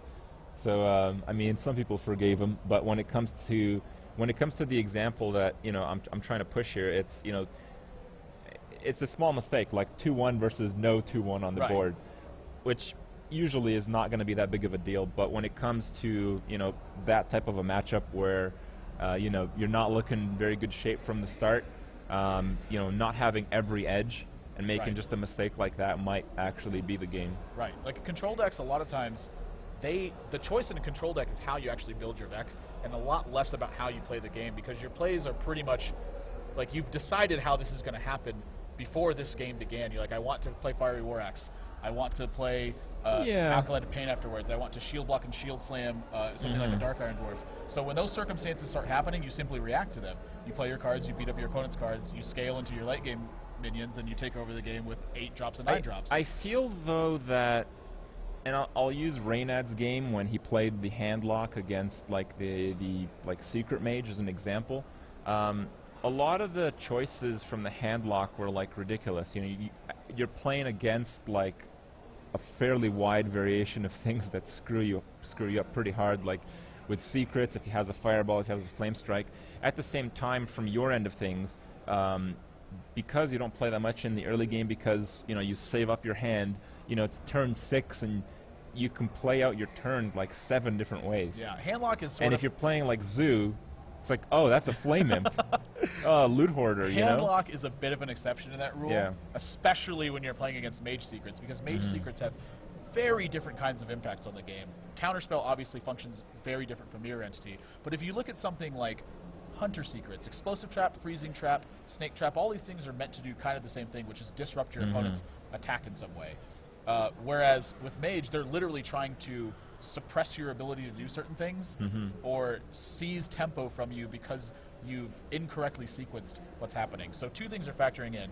It's an aggro mage, first of all, so the aggro deck creates a dynamic where there's usually more decisions. It wasn't exactly an aggro deck, though. Like, he didn't just, like, go face. He doesn't just go face, but he's got, like, Undertaker's Mana Worms, and then a lot of Death Rattle minions. And he scales at some point because he wants to get value from duplicates. Kind of like a secret Zoo more than anything, I'd say. It's a little bit more similar to that, but I think Zoo's a pretty aggressive. It's an aggressive control deck. Yeah. He wants to control the board and use minions to do it, and then punish you if you don't have any out. So the dynamic, not only does Handlock usually have a lot of decisions because, like you said, you have so many cards in your hand in the mid-game, but he's also playing against a mage that's giving him lots of decisions to make. So that game in particular I think is really interesting. And I actually want to mention this while he's sitting here. I think Reynad played the game literally perfectly. The Alex Straza turn, a lot of people were talking about how that play was horrible, and I'm like, how else does he actually win this game if his opponent doesn't have some sort of like mistake lined up for this? I think he did play that game exceptionally well. He said it was one of the few games where he actually felt he made a mistake. Oh, but in terms of degree to like the things you have to assume, the kind of odds you have to get, you know, just sorting through puzzle after puzzle every single turn. The degree of difficulty to win that game, I think, was extremely high. The only real critique is at the end. The life tap down to 7, was it? Okay. Did the Flame Strike just end it when you just lost 100%? Okay. Yeah, he said he was playing around Flame Strike or something. Yeah, that's fair enough. That's a fair enough justification. From when you look at it, though, from an outfield perspective, it looks bizarre to I didn't think it life did. tap there. But I was considering the cards that... Yeah, my aspect was a little bit different. I thought that, you know, if your opponent draws in a fireball, it's going to be pretty tough to win. And I thought, you know, what, like, secures you the game. So in terms of draws, one more hit point would secure you the game. So if you drew Siphon Soul, which is one left, if you drew Farseer, there was one left of those. If you drew a Soulfire, you kill him. Or Leroy. Well, I didn't know that Leroy was in the deck. Yeah, I didn't either. So I thought his odds at that point were like 1 in 3. Yeah. So it seemed kind of odd. But then he gets Leroy, and that places the odds to about 1 in 2. And then you have to consider, you won 1 in 2, you secure or win the game. Yeah. Versus, just kind of hope that your opponent doesn't draw something. By the way, that's also a really nitpicky thing to be a mistake, because the difference between life tapping and not life tapping, if you want to play around Fireball, is one card out of your opponent's remaining deck. Quite literally, like one 7 card. cards there. That's 7 to 1s. I think is a pretty good. It's a pretty bad spot to be in. I don't think you've played enough Arena. You've been 7 to 1 that much? 7 to 1 is nothing. What's the worst thing that's ever happened to you in Arena? I think the worst thing was I was on Priest with 7 creatures against a Paladin, who was at like 3 life. I had 8 life. He top decked Ragnaros and it hit me. Oh, that's 8 to 1. That's not that bad. It's a bad spot to be He had in, like but 17 cards in his deck. So, In Arena. So let me get this straight. He only had to draft a Ragnaros, only had to draw it, and then only had to hit you through 7 And if I remember minions? correctly, it was like my first game with that deck. It's just busted too. Yeah. You just have like the best. You're like, this is a 12-0. Yeah. And then it's like, mazes you. Other than that, just stuff that happens a lot of the time is, people use like fireballs and frostbolts on your face for no reason at all, and then they draw into more of them consecutively, and you just die because that guy of has it. 8 fireballs in his deck. Like, Yeah, but I still, fireballed my opponent with no fireballs in hand before. I had 10 fireballs. you've had 10 fireballs. Yeah, it was ridiculous. That was a 12. I don't even believe that. That was a 12-hour. That was one of the ones I didn't stream to. Actually, I think Backspace was on Skype with me, because we used to draft Arena, and what we would I've do. never seen 10 of one card in Arena. When we got I've to never seen that. When we got to an advantageous point, we would just try to deck our opponent. We would only kill their minions and then let them just run out of cards. And people would continue to play the entire way through. Like, some guy would have no chance to win, and we'd have like 3 Boulder Fist Ogres, and they have the top deck, and we're at 30, and they just keep going. And I was like, he's actually going to let this happen. We played that way for about a week until we just stopped playing Arena entirely. Trying to think of more outrageous stuff that's happened in Arena. I've had 8 Fire Elementals before, too. That one was really solid. I've been triple Leroyed in Arena. Triple Leroy in Arena. It's like Leroy faceless. Next time I got Leroyed again. That's pretty brutal. Yeah. Yeah. 2 Leroys. Wow. What a deck. It's rogue too. So he's got like 3 Shadow Steps. Oh yeah, that did happen in one of the rogue decks. Like on turn 3, I got like Eviscerate faced. Oh my gosh. And then like turn 6, I get Leroy Yeah, you Shadow just Step well Leroy. played him and quit on the turn 3 Eviscerate face. You know Yeah. it's over by then. It's Yeah. Arena. Like, no one's going to eviscerate your face. Oh no, it was turn 7. I got Leroy Shadow Step Leroy, and he top decked a Sinister Strike for exact lethal. Just 3 ya. Yeah. Solid value. Yeah. Yeah. And I guessed it too. I'm like, what is he doing? The only way he's going to win is a Sinister Strike, and there it is. Yeah. Great games. Most of these great games start with like, what is he doing? You know? It's always that way. Yeah. Yeah. Or it's Jiraxis versus Jiraxis. Arena made attack. Well, we're watching a Warcraft 3 game. I mean, what? This game's actually been pretty interesting. I've been kind of eyeing this back and forth. Hey, there's like stuff going on. There's like water elementals and whoa. Okay, we're done. That's a fun matchup. Yeah. I used to play Undead. I played Warcraft 3, but I don't have like the keyboard feel for like RTS. Yeah. I never play them seriously, so I I played just Diablo. Diablo's that's a pretty tough one. no, it isn't. Yeah, you have like 4 hotkeys, Yeah, and then play that. camera's locked. Play that with your nose or 1 something. unit. That's a tough game. Yeah. No, I don't know. I mean, it's hard. You're controlling hundreds of units at times sometimes, and then you can't do it wrong. If you do it wrong, you just die. What a tough game. What is the most insane thing that happened to me right now? I don't know. I think it is the Ragnaros. So Triple Leroy is not the most insane thing. I think Ragnaros. You think the Ragnaros is worse than Triple Leroy? Oh yeah. I don't think so. You're 8 life on a priest, no cards in hand, no board on a paladin. You have 7 creatures. I don't know, man. What else do you lose to? I had like a death too. Like I didn't even lose to Deathwing. What did you lose to? Lose to nothing. There's nothing It's in the just game literally that I lose aggros. to. Okay, that's fair enough. That's kind of brutal. Worst things have happened, though. No. I've seen runner straight flushes, man. Those are brutal. I don't know. Those are big pots, too. Warcraft 3. I can't believe people actually still play Warcraft 3. I'm surprised by that. I think it's a fun game to watch. I watched like some Philippine championship like a couple months ago. It's pretty cool. By yourself. I mean, I had no idea what was going on. So, yeah. Just decide why not. Yeah. That's always fun. Yeah, you got to check out what people are doing. Sure. I think we were a bit to go until the game, though. I think this might be like some kind of championship match or something. This feels like an important one. They've been playing all day. Yeah. They brought this one to the stage like for this time Yeah. slot. Yeah. I don't know. Surprise, surprise. Chinese versus Chinese also. You want to cast this match? I don't remember what's going on. We're actually. casting it. Oh, we're doing it. All right, so we got Infi versus WFZ, and I don't know which one is which, but one guy is winning. They're both Chinese. All right, we got the obvious out of the way. Yeah, he's kind of getting pushed out here though.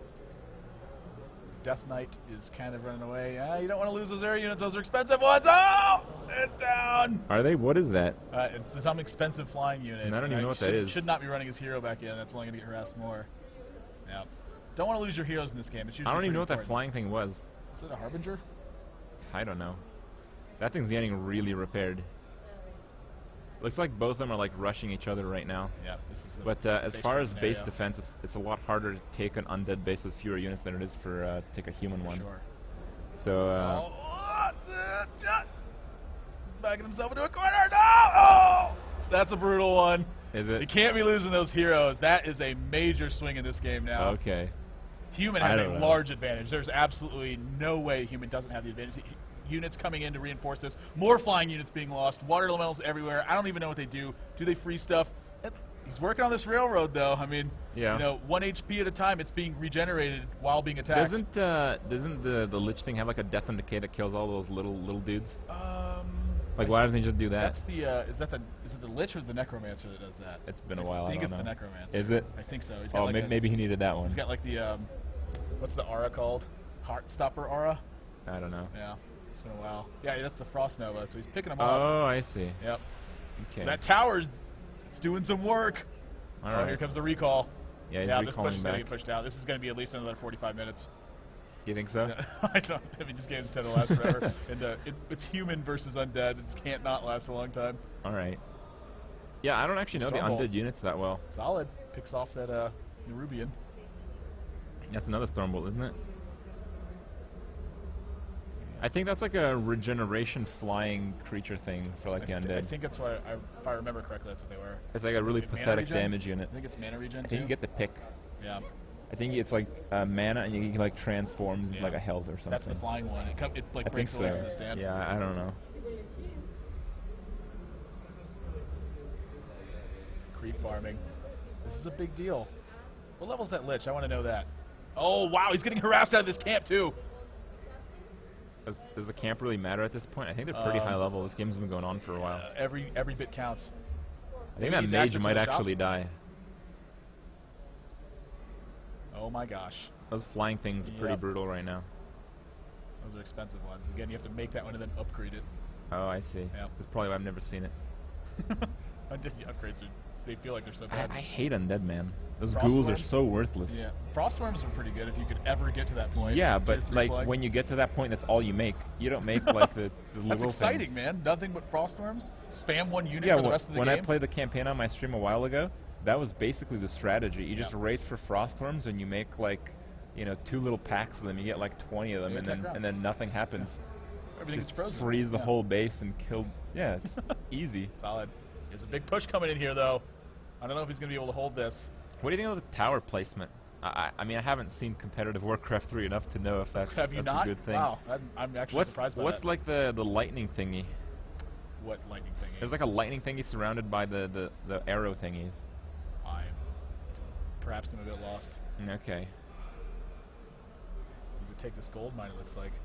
So he's got a harassment front coming in to buy him time to take another gold mine so that he can build more stuff. and continue this game for even longer. Exciting stuff. I don't know what that drop is. Yeah, I don't know. The buff is important. Is it a buff or is it an item, I wonder? What the heck's going on? That guy's he's just powering his way through. He's going to tank it. Yeah. I mean, it's working. It's leading them away from the town hall. He's realizes. He's like, wait a second. It's impossible. He's got way too much HP. Those mushrooms are an important spot, too. Zeppelin's doing some scouting. All right. This is valuable information here. This actually might turn the game. Is that a drop that's coming in? Is it? It is. Oh, there's a big drop. Hero Harassment. drop. This no longer mining gold from this. This is a Yeah, huge but deal for that human. hero has like no life. This feels like a petty play to try to outrace the undead. I don't think that's gonna work. He's got to stall that development. Towered up though, and here we go back to Harbinger's dealing 5 damage at a time to 7,000 health buildings. Okay. That does sound familiar to what I remember. Look, that tank has made it all the way there. That's a touchdown. He's gone all the way. He's got a Death Knight beating him up, and it doesn't even do anything. It took 4 towers. It's still not dead. Finally goes down. Those heroic efforts will be remembered forever should human win this match. But history's written by the winners. 2 hours from now. Yeah. Yeah. I don't even know the units. Like, there's like that scouting shade thing that's like on roids or something. Is it normally that big? I feel like it is when you take, because that's the one. That's one of the camp ones, right? The mercenaries. See the purple thing. Yeah, Oh, it's a is it the mercenary. camp thing? Yeah, Oh, it's a okay. mercenary, isn't it? I see. Hero's getting harassed out there, but a lot of damage coming in. They came from behind. Oh, the Lich is gonna fall. Wait, no, it's not. He's not even attacking it. Units die so slowly in this game. It always felt like it was so much faster when I played it as a younger child. Yep. After 15 minutes of beating up that build, it's like a real building he has to knock down. Mm-hmm. It would take you so long. Yeah, about this long. is the new Hearthstone patch right Yeah. now. Yeah. Recalling. Oh, GG. Someone GG. Coming in. Human, too many units, I think think. that's 2-0 because GG came from the guy that didn't win a game before. Yeah. I think now we can shove those guys off stage and make way for some real game. Some Hearthstone action. He was like, well, I could die in 45 minutes or just quit now. Mm-hmm. That's why they invented concessions, by the way. Is 4 games just like that. Yeah, because in Warcraft 3, you have to, like, play the game out until you kill every unit, right? You have to kill That's, every like, single unit, impossible. It takes a long time. It's very possible. It just takes hours. Okay. I used to actually just hide my tree of life in the forest, and people... Did you have the better internet connection? Well, people just wouldn't find me something, just give up. Okay. Like I would just detonate my wisps and then eat the tree like way back into this angle if they didn't make air Couldn't you do units. that? Couldn't you just put your wisp on the tree in the middle of like a forest or something? Yeah, they have to make flying units and attack ground somewhere and hope that it finds it eventually. Most people would just give up though. It was after 20 minutes of that, because I was just like reading Google or something. Okay. I had about a 52% win rate with the hide the tree strategy. That sounds pretty good. It was pretty good. That's how I got my old TDA names. Yeah. Way back when. Infi outclass WFZ. Yeah. Yeah. Definitely. Mm-hmm. Solid human play. I don't Really even good know. macro. I wonder what their APM was that game. I don't know. It'd be pretty cool to have like just ridiculous statistics like that for Hearthstone. Just like APM in the corner. That'd be great. Yeah. Noxious, when he was squashing the vegetables, my gosh, he was cranking it out. Yeah. That had to be at least 65 Hearthstone APM, which is a lot if you think about it. He had some pretty solid micro too. Yeah, I don't Just, know. dragging cards all around the screen. Let's see Never if really missed a spot. the Dark Wonix group actually resolved. I'm going to go for a refresh on that one. A lot of people were rooting for Dark Wonix. I don't remember who it was, but I asked someone who they thought would make it like all the way, and they gave Dark Wonix, even though he's in like what I would consider the least likely group to qualify from. I don't know. It's like it's an advantage and a disadvantage not knowing what your opponents are doing, because on some level, I think they kind of expect you to know. So if you just power play your way through the group, you can really catch people off guard. But at the same time, you can't prepare well for what your opponents are doing. So if they're aware that you can't do as much research as you normally would be able to do, they can just power play you right back, and you kind of, oh, well, we're less to the You have some kind of results?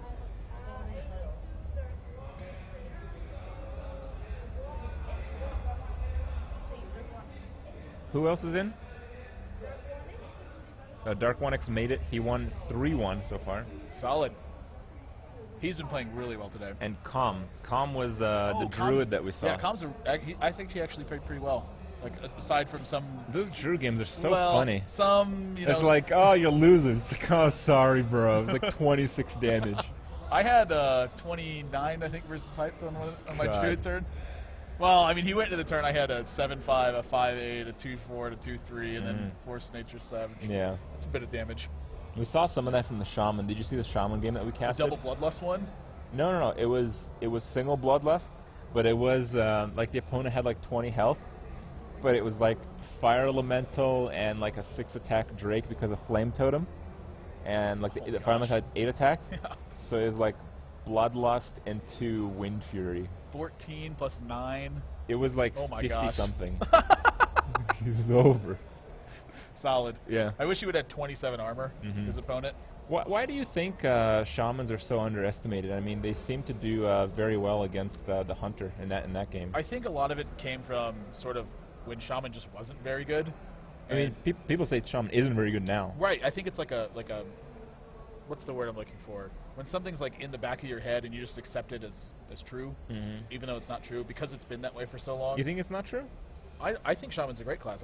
Shaman barely got bumped for me because I didn't think Shaman had a strong matchup versus anyone in my particular group. That's literally the reason why Shaman got bumped from my group. But other than that, I think it's really strong. I didn't expect very much Hunter play coming to mind. I actually didn't expect anyone to have Hunter in the best of 3 portion, but I expected all of them to have it in their lineup. It's a lot of Hunter that we saw. Well, none of my group played Hunter. Yeah. And so Shaman actually does well against Hunter because your opponent can't just like draw 50 cards anymore. So if you have managed to have something like Lightning Bolt, Rockbiter into Feral Spirit and then just scale from there as a Shaman normally does, when you have Hex for something like Savannah Highmane or Sludge Belcher, it really turns that game over because they're relying on their early pressure to kind of turn the mid game into the late game. Because like Hunter's a lot more of a mid game type of class now, but at the same time, I mean, I don't play Construct. I don't play Construct. I certainly don't play Hunter. It's not for you? No. Thanks. Yeah. But when I play like Arena, it just feels like the Shaman gets going like too slowly. Yeah, in Arena for sure. Yeah. You're very reliant on cards like Feral Spirit to make up some ground, and Yeah, cards but like Lightning Bolt. It's usually like the explosive traps and the unleashes with the buffs, like a Timber Doggy or a, let's just call it Animal Companion. Please, Misha. Yeah. I mean, it just like clears the board, and it makes a lot of the cards useless, like a lot of the totems, a lot of the bloodlusts, and I mean, when I think about it, it just feels like Hunter would probably win, but what we saw was the complete opposite of that. I think in a lot of the traditional Hunter decks, because remember, Hunter also used to be go straight for the face sort of deck, like Abusive Sergeants, Leper Gnomes, and then just like Arcane Golems and Wolf Riders, and they get misdirection, and you're like, I hope this 3 hits him. Yeah. I got another bow charge. Like, that deck crushed Shaman because Shaman had no way to fend off that sort of pressure.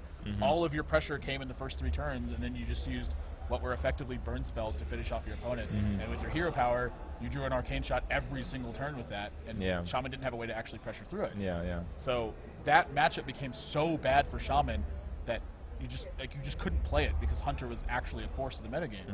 So then when Hunter took the next step and started turning into a mid-range deck, you had Buzzard Unleash. So Shaman had a tough time committing to the board because you could draw so many cards from it and then just use all of your cards inefficiently, but you had enough of them to topple your opponent over. So Shaman was also weak in that point. When Shaman started really getting better is when Sea Giant? not Sea Giant, it's when Shaman bot. It's when Hunters started taking a turn towards actual scaling minion pressure with cards like Undertaker. Because Shaman has a lot of 1-mana answers to these minions that you rely on to get a lot of work done. So when it scales into the mid game, you're no longer looking at a deck that's going to draw 6 cards while you're at 15 life and then just finish you off. Sometimes it will do that, but you're looking at something like Sludge Belcher or Savannah Highmane being the effective late game push. Like, it doesn't need late game legendaries because of the pressure it has early. It accelerates you to the end game with a card like Savannah I Highmane. kind of see that. So when it changed dynamics, that's when Shaman I started just becoming don't meta think it's like in my mind. I just don't think it's still that good. I still see Shaman as like the pretty good against most things, as a lot of players have described it. Safe picks are good though. Yeah. What I think Shaman is quite good against is Warrior and maybe Paladin. I think Shaman, it really depends on the Paladin builds. Like, if Paladin has like a Baron Geddon, for instance, you're looking at a pretty bad matchup for Shaman. Okay. If Paladin is running unstable goals, sometimes it can get a little questionable. I don't think I've even ever seen that Unstable goals, really? in Paladin. Yeah, I ran 2 of them. That's like how you beat all the early Yeah, game but you're matchups. here. It's true, but to be fair, Paladin, it does pretty well. Let me Okay. put it this way. I went Alright. 5 of them in the qualifiers, leading with Paladin every Okay. single time. Let's put it that way. Okay. Paladin does, if you can build Paladin to do well against certain kinds of matchups, and as a result, it really hurts in the other matchups that you have to sacrifice against. That's why Paladin's not very popular. But like, you don't expect Paladin to be a class, so like, picking Shaman to beat Paladin, I think, is kind of like that would be a really poor reason to bring Shaman unless you just knew your opponent's playing Paladin. Yeah, Paladin is just not that popular, which again reinforces that. But I mean, I don't feel Shaman is that bad against like handlock either. I don't think it is. I think it's slightly favored. Yeah. Not as favored as people I don't think it know is. if it's favored. Well, when Jiraxis got put back in, it really changed the dynamic of the matchup because Okay. Shaman had to actually pressure handlock at some point. Now that they have Jiraxis. Without Yeah. Jiraxis, you could just continue to fight through them and blow up all their things one by one. But at and the same eventually time, win. like, how good do you think Shaman is against Warrior, for instance? And we haven't really seen that many it Warriors. really depends on how the decks are built. Yeah. Like so much difference goes into like, is Shaman running Doomhammer and Alakir? Is Shaman running The a ones that copy we've of Harrison seen, yeah. Jones? Is the Warrior running a Gore Howl, or is he running 2 Death Spites instead of 1 Death Spite and 1 Gore Howl? Is that really it? Like, all these things you're saying seems like things that I haven't really seen at all.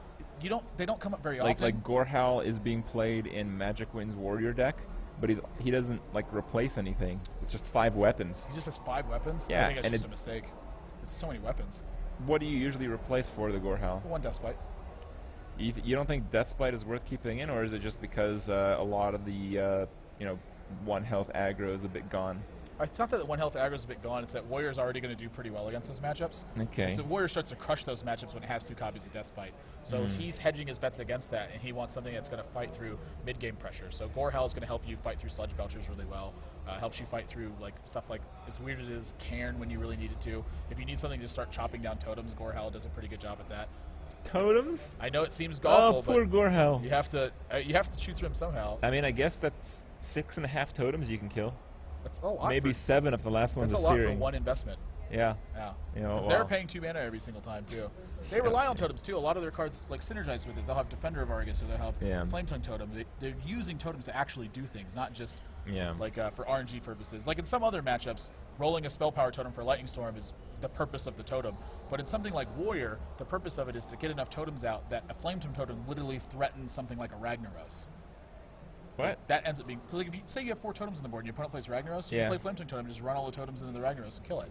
That becomes a major threat when you start getting into the end game. So something like Gorehowl to keep those under control really matters a lot. And sort of Cruel Taskmasters in the same vein. Your opponent actually has to kill a Cruel Taskmaster, so that way they can't just kill every single totem that you play. That ends up being really important when you're stretching into the long games. Yeah, I and don't that's why know. cards like Harrison are really important. It's think because you- they provide these swing turns. I think you might see like some weapon to totem hits. I mean, I've seen that a few times, but I don't think you'd bring out a Gorehowl and start chomping down the O2s. It's not that you bring it out just to do that. Yeah. It's that like it's a side effect of it. So like say you play a Gorehowl and you kill an Azure Drake, and then your opponent doesn't want to just run Unbound Elemental into a Gorehowl, so they just totem instead. And in order to make sure that you keep parity with your opponent, you have to start attacking totems at some point. So that way they don't build up 4 totems because you need to play something eventually. Well, we'll have to see. But I don't believe Magic Wind came out of the group, did he? Who is? Oh, Group H. I was actually going to say that the most interesting Warrior deck was from Magic Wind. I think he's in the last group, It's 5 weapons. What else was in there? and I don't know if he qualified. So Dark Wonyx qualified.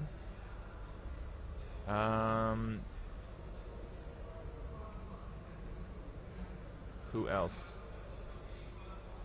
Magic Wind has 2 wins. Comm was the one that qualified. That's right. The one with the funky Oh yeah, we were just talking about it. druid thing. Yeah. Yeah. I was zoned out. You kind of talk a lot. It kind of phases me out. Well, what can I do? You've been here all day. Someone else has got to do the talking for you sometimes. Not necessarily. We Well, can just okay. sit here I'll and just do shut up, nothing. yeah. Yeah. I'll watch Actually, I Warcraft think 3 I'm going to again. walk around and see what kind of schedule, what kind of matchup we're going to see on the stage. They're probably setting that up right now. So we're going to take a quick break, and when we come back, we should jump right into it, okay? Cool. See you guys in a bit.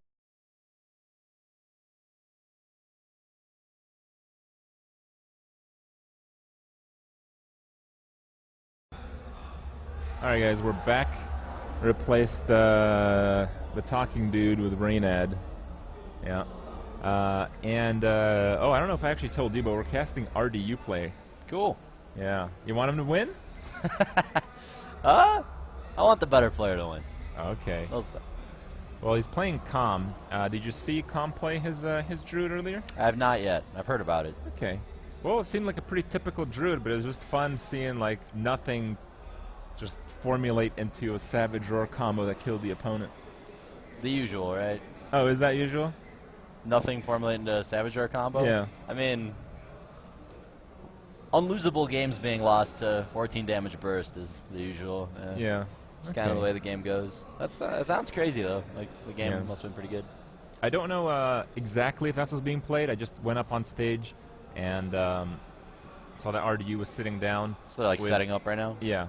So I don't think we're too far ahead, but there might be a little bit more setup involved because, you know, with the semifinals, you get to choose more decks. They're not preemptively chosen. You get to select the bans after the deck choices have been given to the other players, I believe. Yep, up to this point, basically, two players sit down, like, four feet away from each other, and then somebody walks around, they ask, okay, what two classes are you going to play in what order? And then you tell them, and then, or you point, which I started doing later. And then, yeah, so and then they just kind of do that. But, yeah, this is going to be more complicated. It switches from a best-of-3 blind pick format. Now we're into a best-of-5 with one ban. Yep. So, yeah, it completely changes the nature of the matchups. And it's interesting because a lot of times, a lot of the players, me at least, for me and myself personally and the team, we kind of had to make sacrifices in our group stage preparation in order to have decks that are passable going into top 16.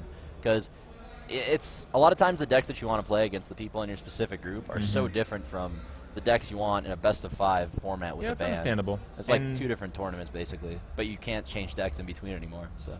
And right now it's really important to get to the group of 3, essentially. Because, I mean, if you get 4th place, you're essentially just going through your group stages.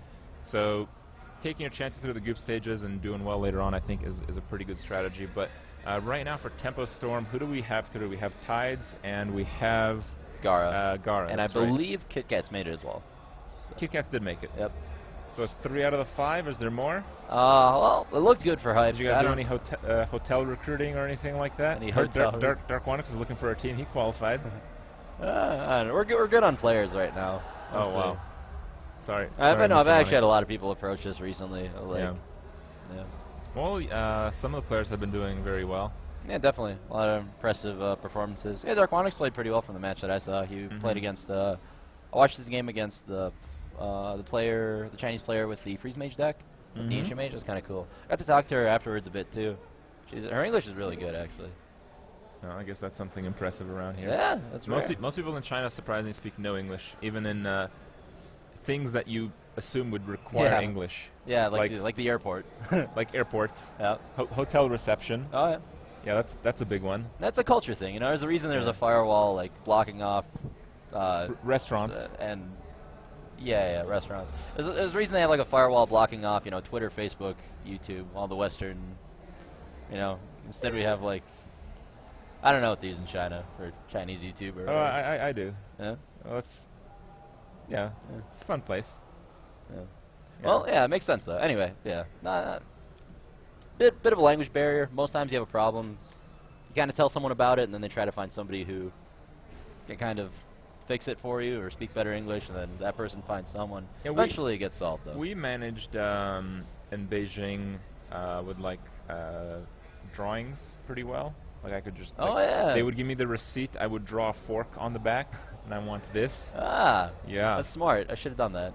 And you get an iPad for that little paint app. And my phone is not smart enough. Yeah. It's actually not even smart enough to work outside of Europe. So you got a brick, just indestructible, or I don't know if it's indestructible, but yeah. Anyway, you talk about some fun with scooters. What's your plans tomorrow? Well, hopefully my team does extremely well, and we'll be occupied tomorrow for the top 4. But in the event that they don't, whoever's knocked out, we're going to go on a fun little road trip to I don't really know where. Just going to kind of drive in a direction and see what happens. Okay. Well, let's see the matchups again. I can't put it on stream, but there is a link in the info thread in the title. So who are your teammates facing? We have Kit Kats versus Blue Hair. Blue Hair is the guy who just gave up the match, not reveal his decks. Sounds pretty hardcore. Oh, so he was undefeated then in the group, and then... Well, he could have lost to Masan if he chose to play him. Yeah, but he was undefeated until that game where he... Yeah. Ah, interesting. Maybe it might not have been the reason, honestly. It might have been that because...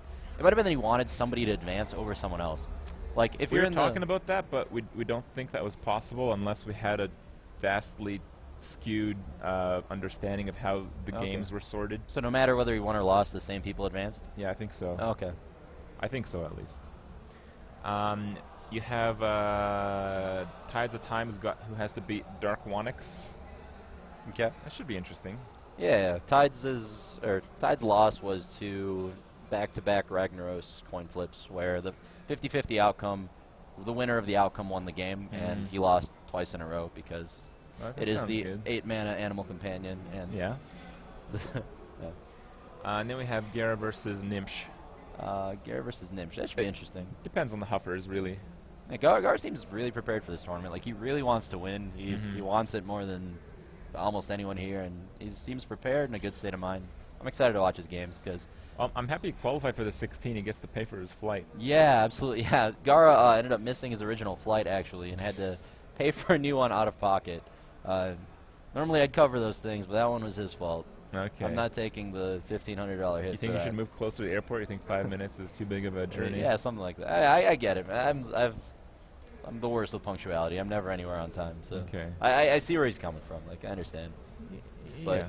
yeah, so luckily for him, he made his money back. Everyone who advanced through to the top 16 is already guaranteed $2,000. Nothing quite as satisfying as being double kill commanded out of $2,000.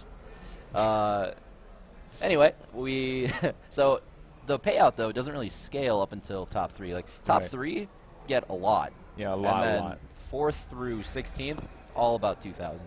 Yeah. Not that that's not a lot of money, but it's It not is a lot of it's money. not 100,000. I mean, some of the invited players, they haven't really had much tournament success, and 1,600, you get or 2,000, you get a nice hotel accommodation, you get to see China. It's a pretty good deal, I feel. I mean, Hearthstone, I don't think it's peaked, but I think it's a pretty good spot tournament-wise right now. You're actually saying, I think when you came in, that Hearthstone players end up traveling more than Dota players these days. Yeah, absolutely. I could honestly, me personally, I could be gone for about 3 months outside of the U.S. just playing a Hearthstone tournament every weekend if I accepted all of them. And I mean that's the reason I haven't streamed in a month. But yeah, it's so busy right now because now you guys love watching Hearthstone tournaments. We love playing them, and the companies really want to make it happen because it's such a great tool for promoting whatever you want. Whether that's bringing people to a Chinese ghost town that's 40% I certainly unpopular. need like an overclocked monster PC to play Hearthstone. Exactly. I gotta get like a sick, internet connection. I'm excited for DreamHack Winter where we I have play. to use my HyperX Cloud to hear the background music. Oh, that is a phenomenal in headset. in true fashion. Extremely comfortable. Yeah.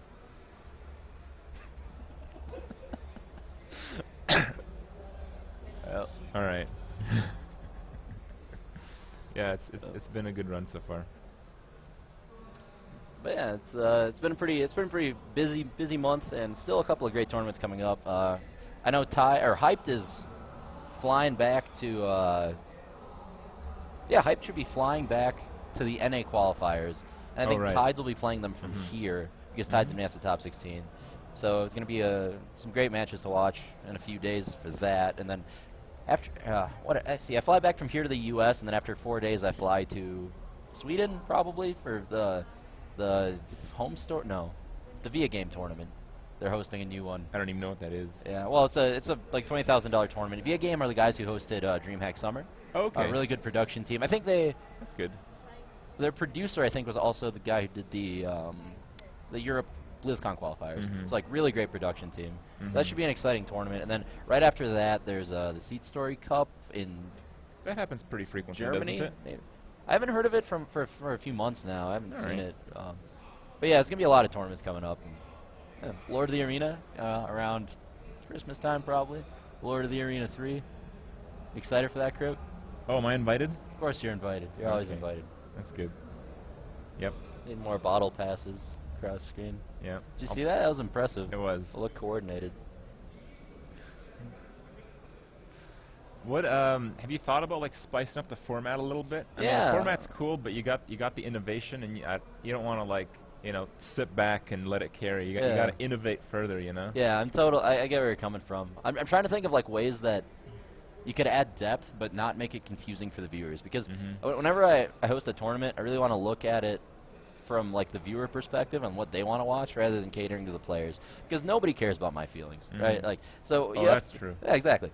So you have to like make it simple so that somebody just tuning in for half an hour understands what's going on. Oh. Yeah. Oh, look at that Druid mirror. I have no clue what was banned. Do we know what was banned? Not Druid. So it's What do they ban? Oh, it'd be good to know, but I guess we don't know. it looks like Comm is playing a slower Druid deck. I see a Farseer, a Sludge Belcher. Azure-Drake's kind of interesting in that style list. Must be ramp. The big thing here is... Comm is actually not playing the slower Druid deck. He's just got a lot of 5 drops. Okay. He's the one who's done the Yeah. spectacular comeback wins from, Yeah. oh, guess you're dead. You know, that kind of deal. Yep. Yeah, I played like 12 of them myself. Yeah. 5 drop, or 9 rather. But yeah, this matchup mostly comes down to Wild Growth. RDU didn't have it, and Comm was basically guaranteed a free win until Wild Growth happened off the top. So now it's going to be a very interesting game, actually. Both players wild growthing. Yeah, exactly. It's very fair now. Both players have a decent curve. I like Yeah, the look but of Comm. Turn 3 going first Yeti is really big. Absolutely. Yeah, you get a hero power the other guy's Yeti first. I mean, Comm's not completely out of it, though. Still a great curve. He can hero power back. Honestly, I would just drop a big game hunter as a creature in this matchup, even if he gets Keeper of the Grove. I think I'd just drop Druidiclaw and Taunt and Yeti face here, wouldn't you? In this position, he's got 5 mana, so I You would... could coin Black Knight if you had one, which would be probably a game yeah, loss. Yeah, but exactly. I like playing around stuff like that usually, so I'd probably go Shade hero power. Potentially use Druid of the Claw to charge later into like a Keeper of the Grove and guarantee value.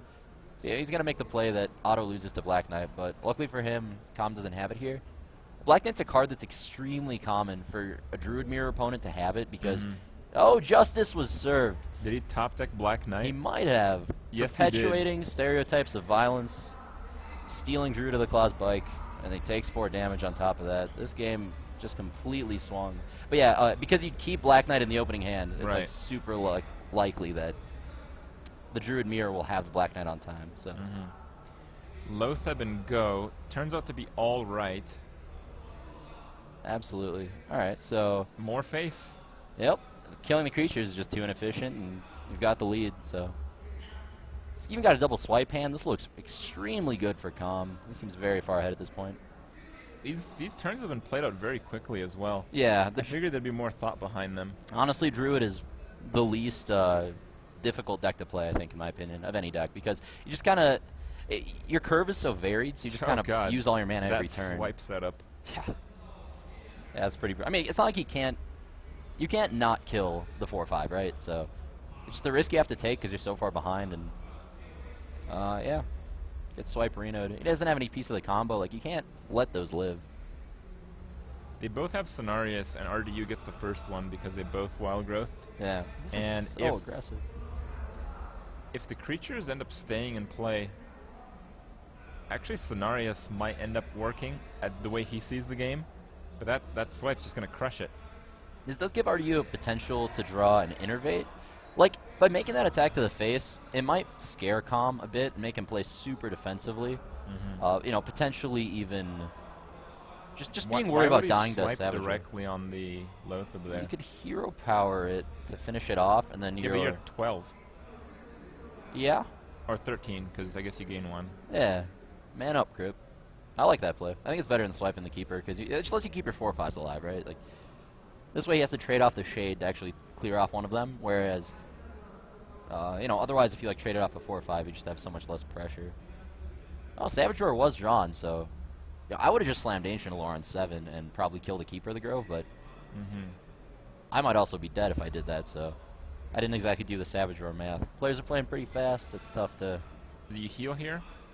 Or do you draw into combo? I think you have to heal because you have the Cenarius for next turn, so you have like a good play for next turn anyway. I think the first Cenarius is a really big deal here. Oh, there's another piece. Yeah. That's, So you have 10 in hand, 4 on board, 5 with the hero power. Do you do something stupid here and go face? I don't... would you just auto-lose to, like, the second Ancient Lore or something? I mean, I might just draw with Lore. You're so far ahead anyway. Well, I don't think you can draw with Lore. Because in turn 9, you died at combo. Yeah, I get. Well, you can't... Like, you still die to combo if you heal. That's the thing. Yeah. Yeah, you do have no way out of the combo, so I guess you don't play around it at all. I think that's the strategy, right? Yeah. And maybe... Yeah, no, that's gotta be... Oh, the POV's switched. Yeah, that's interesting. I don't think I've seen that before. I'm confused now. So Comm's on bottom, right? Alright, Innervate Draw lets him buff the Haunted Creeper along with the other guys. This game is so strange. You see just like the Druid Mirror, when both players get Wild Growth, you're just... No buff.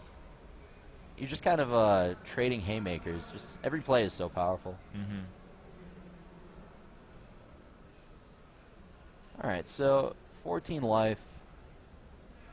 Doesn't look like Comm has lethal here. Would you... Yeah, I think it's Comm's POV just based on the interaction of the cameras here. Someone's not feeling very well and then has his hand on the mouse. Yeah. So I'm quite sure... I'm sure it's Comm's turn right now. It's his hand on the right.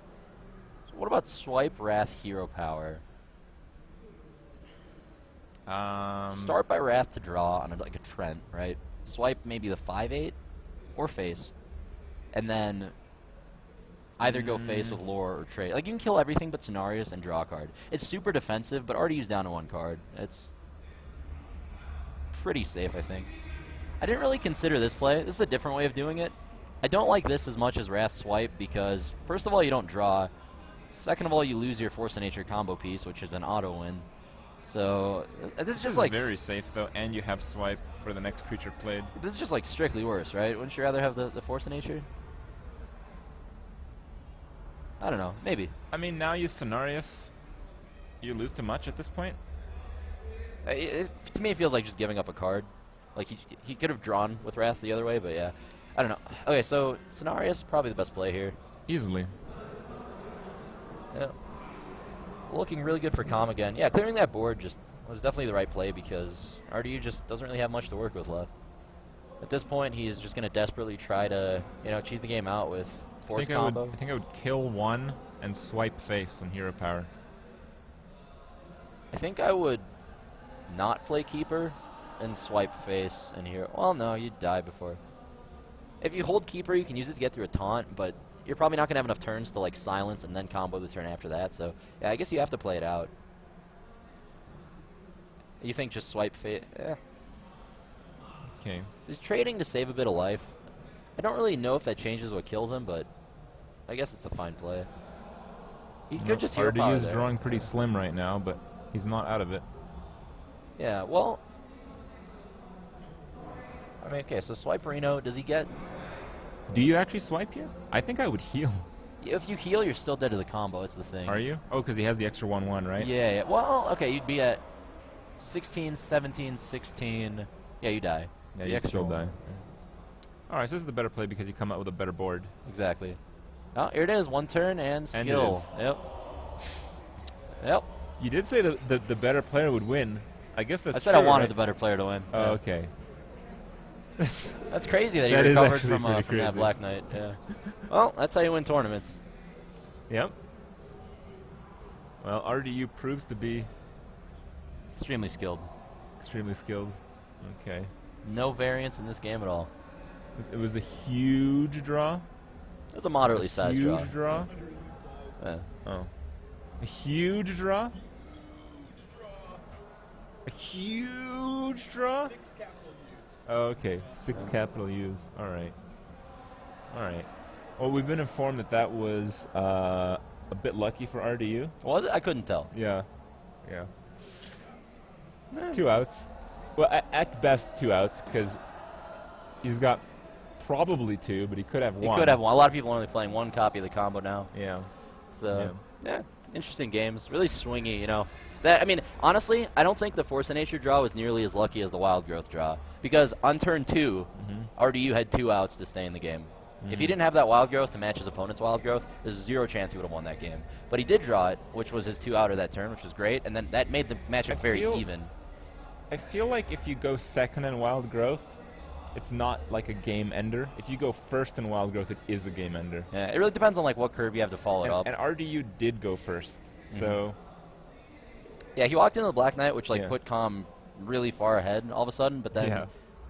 You know, honestly, RDU made a really good play there by going face that 1 turn of Lotheb. I think that was like the reason that worked out for him as well as it did.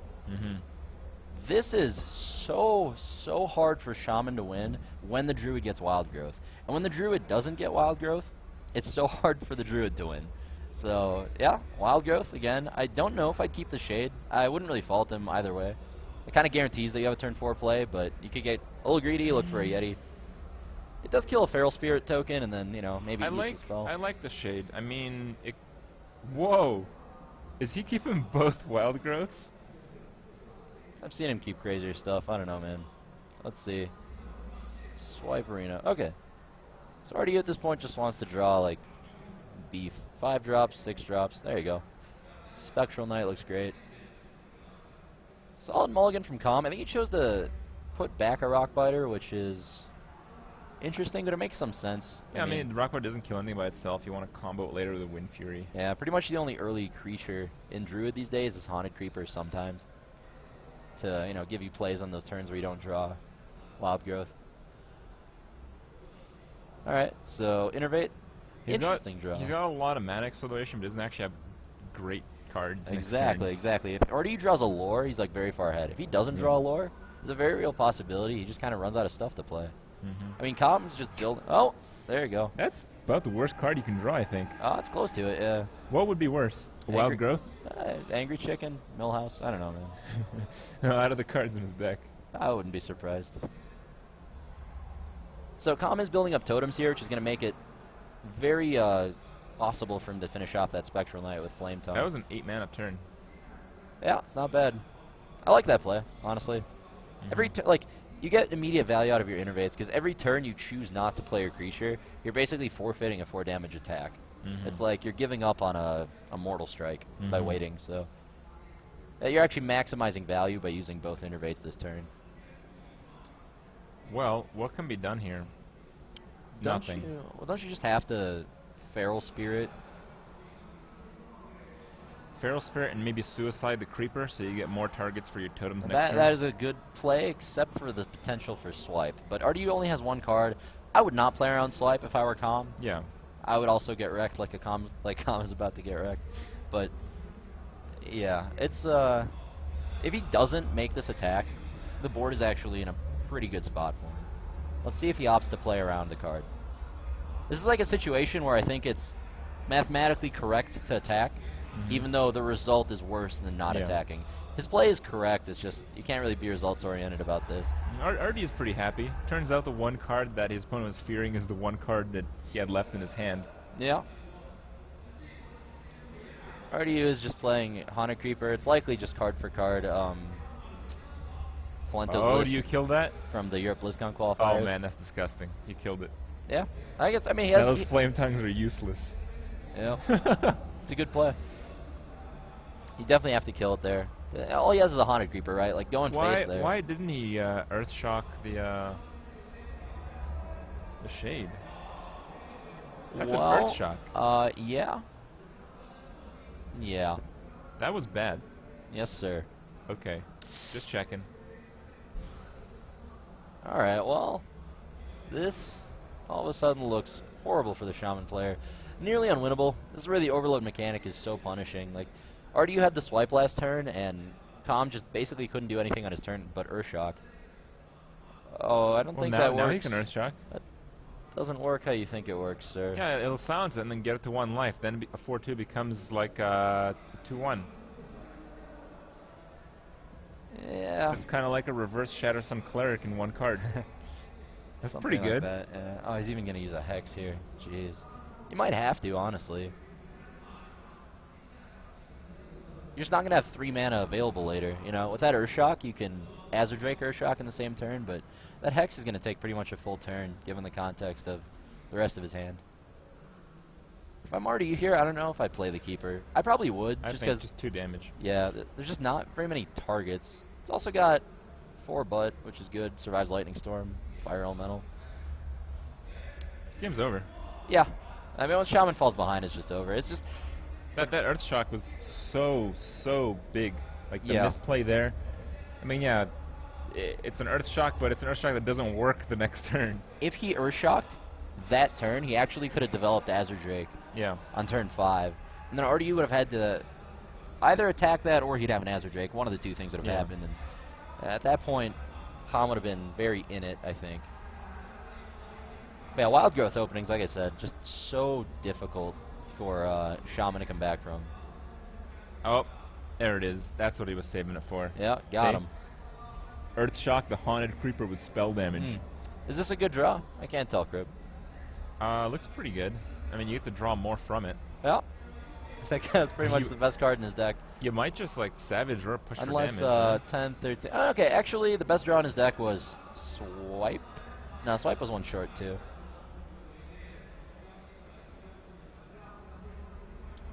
Eight plus 6, yeah. Or no. Yeah, it would have done it. Yeah, Swiper drew to the Claw, or was what he wanted to see there. It was actually lethal. Lore is probably like the best non-lethal card to see, though. Alright, so this looks like more of a Death Rattle-y Shaman deck. See Sludge Belchers, Sylvanas. There's likely Reincarnate in there when you see Sylvanas, Bloodlust. Like, very cool Shaman deck. Good in the games that go long, but... Yep, that's lethal. Yeah. Exact. Oh, 1 over with the hero power, I guess. Yeah, it's just some tough luck for Comm, honestly. The Black Knight draw was very lucky for him in the 1 game, but... I mean, after that point, the game was all but won, and the Force of Nature top deck got RDU him looks out of it. bored. Maybe we should give him a loss and have him play, like, Handlock or something. I don't blame him, man. Fast Druid is literally the least interesting deck to play when you draw Wild Growth. You play Really? the most expensive That's card in your... pretty cool. Yeah, well, yeah, you win. Like, you're having fun because you're winning, but you play the most expensive card in your hand every single turn. And it's just like... That's about it. Yeah, but then you're like, oh man, what am I going to do? And then your opponent decides to, like, flub around his hand and play a totem instead of an Earthshock. And you're like, whoa, I got a bigger creature left. And I'm just doing some damage. A Savage Roar, you know, that just happens to kill him. Yeah. Yeah. Mistakes were made. Mistakes were made, yeah. That's certainly a game that lasted about half its duration from not playing Earthshock. Absolutely. Yeah, I think it would have been an interesting game had he played Earthshock, but I think he still would have lost to the Ancient Allure. Like, yeah, that would have... The Druid deck was just always going to be ahead at that point. And Shaman has, like, just no way to catch up. Yeah. All right, well, we're going into game number 3. RDU's up 2-0 on Comm. Comm on Warrior. Warrior versus Druid. I was told this is not really what you want as a Warrior. Yeah, Fast Druid's favored in the matchup, but again comes down to Wild Growth. Keeping the Yeti is interesting. It guarantees you have a 4-drop. Keeping the Wrath is... No, keeping sort of the Ancient Allure. That's, like, not wrong, but... Like, I've done that in Arena, but I've... Yeah, I've, no, it's fine I've against been Warrior. told that Ancient Allure... You're just going to draw Wild Growth anyway. You don't need to mull for it. It's fine. Okay. It'll work out. I don't like mulling the Execute, though. I feel like that card's pretty important when you expect your opponent to get out. I mean, not necessarily, I guess. You need the Enabler for it. I would have kept Acolyte of Pain. That's the one thing I would have done differently as the Warrior, I guess. Maybe kept the Execute, but I see his reasoning for mulling it. It's not really useful till What turn do you 5 even or do 6. with Fiery War Axe in this matchup? It Well, doesn't kill anything. let me tell you about a card called Mind Blast Crypt. Okay. Which, All right. yeah, you play it, and then they're at 5 less life than they used to be. So, yeah, just some hero powers being traded back and forth. This is not a Wild Growth game, so it definitely looks better for Comm than the other games did. He just has, like, such a hand flooded with weapons, though. And Gorehal's generally a fantastic card to see against Druid. That's Druid pretty plays interesting. Why doesn't he coin out the Yeti? because it would give him no play next turn. It's much better to just play your Yeti. That's not exactly true. He has double Wrath. Oh, what are you gonna Wrath against a turn 4 warrior? Unless he Core Crown elites you in the face. There's just I like saving the coin more. Because now you can go Yeti into Cairn as opposed to Yeti into nothing. Oh, Black Knight time. Yep. Coin Black Knight. Seems familiar. Yeah. There's no execute in his hand, but the Death's Bite does clean up the Yeti now. This is actually just the most late game oriented. Like, this is such an unlucky hand for Comm to drop both faceless. It's like so brutal. That's just kind of the story of the match. Two faceless.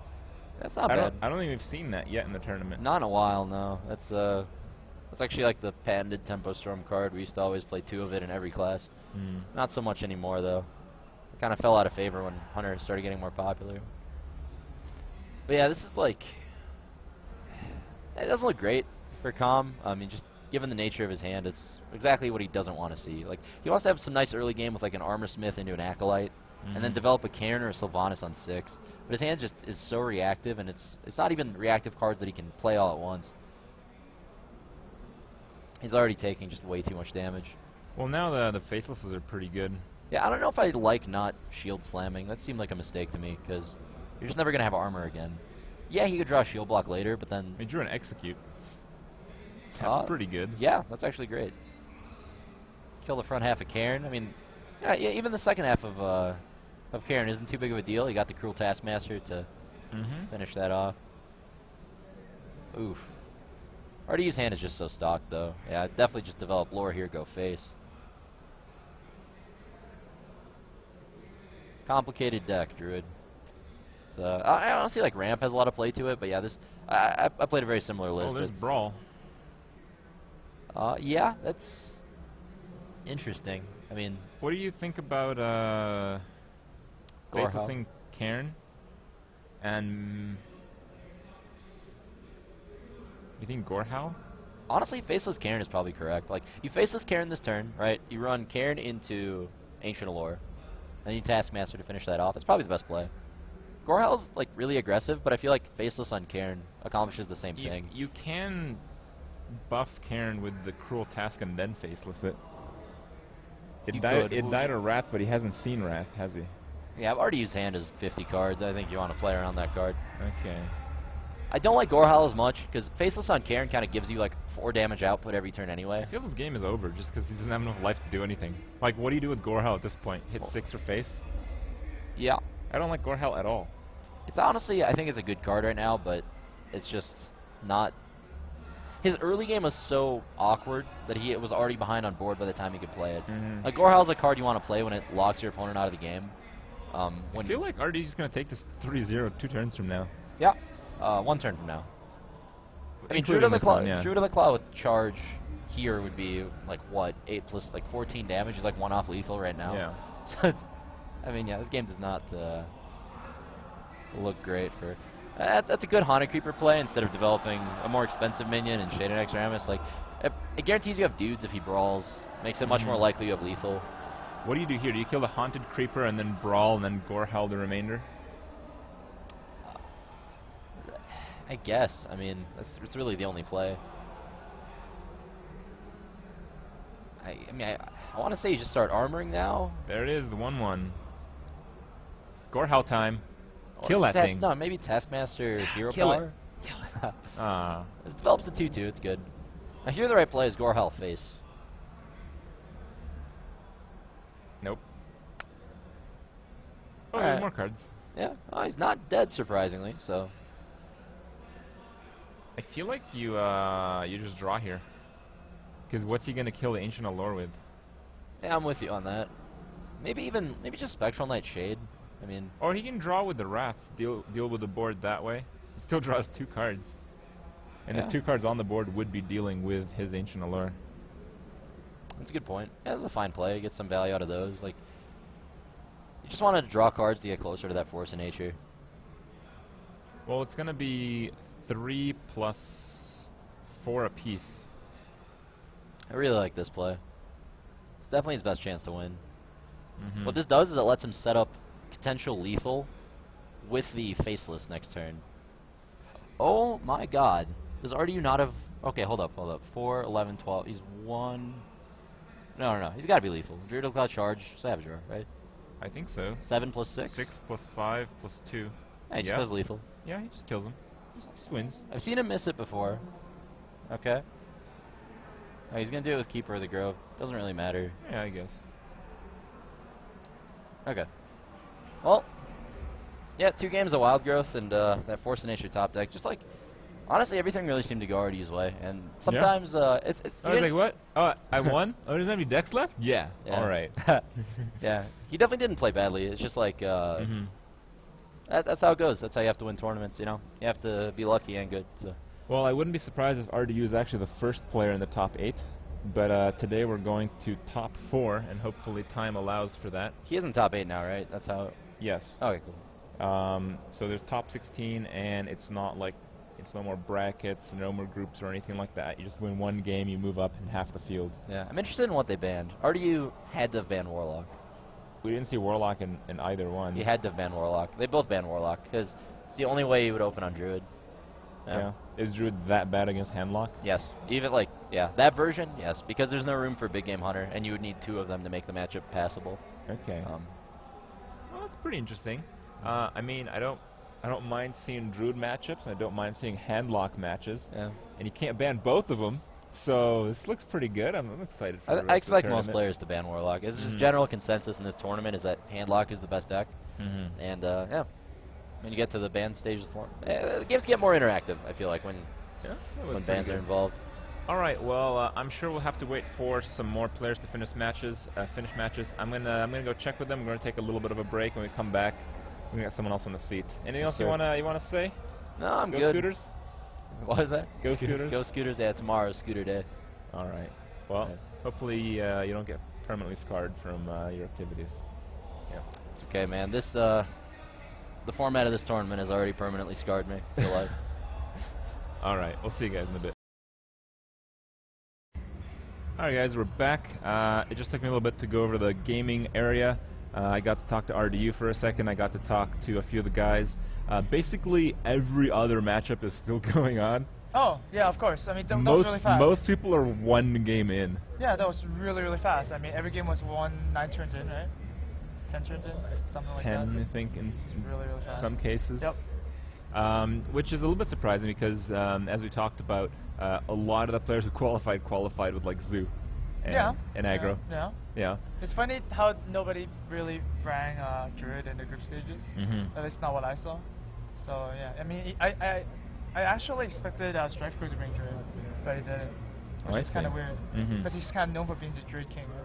Well, here's some news that maybe everyone here would be interested in. Okay. Saviz is currently 1-0, and he lost after getting Drain Life twice, Shadow Bolted twice, and then Twisting Nethered.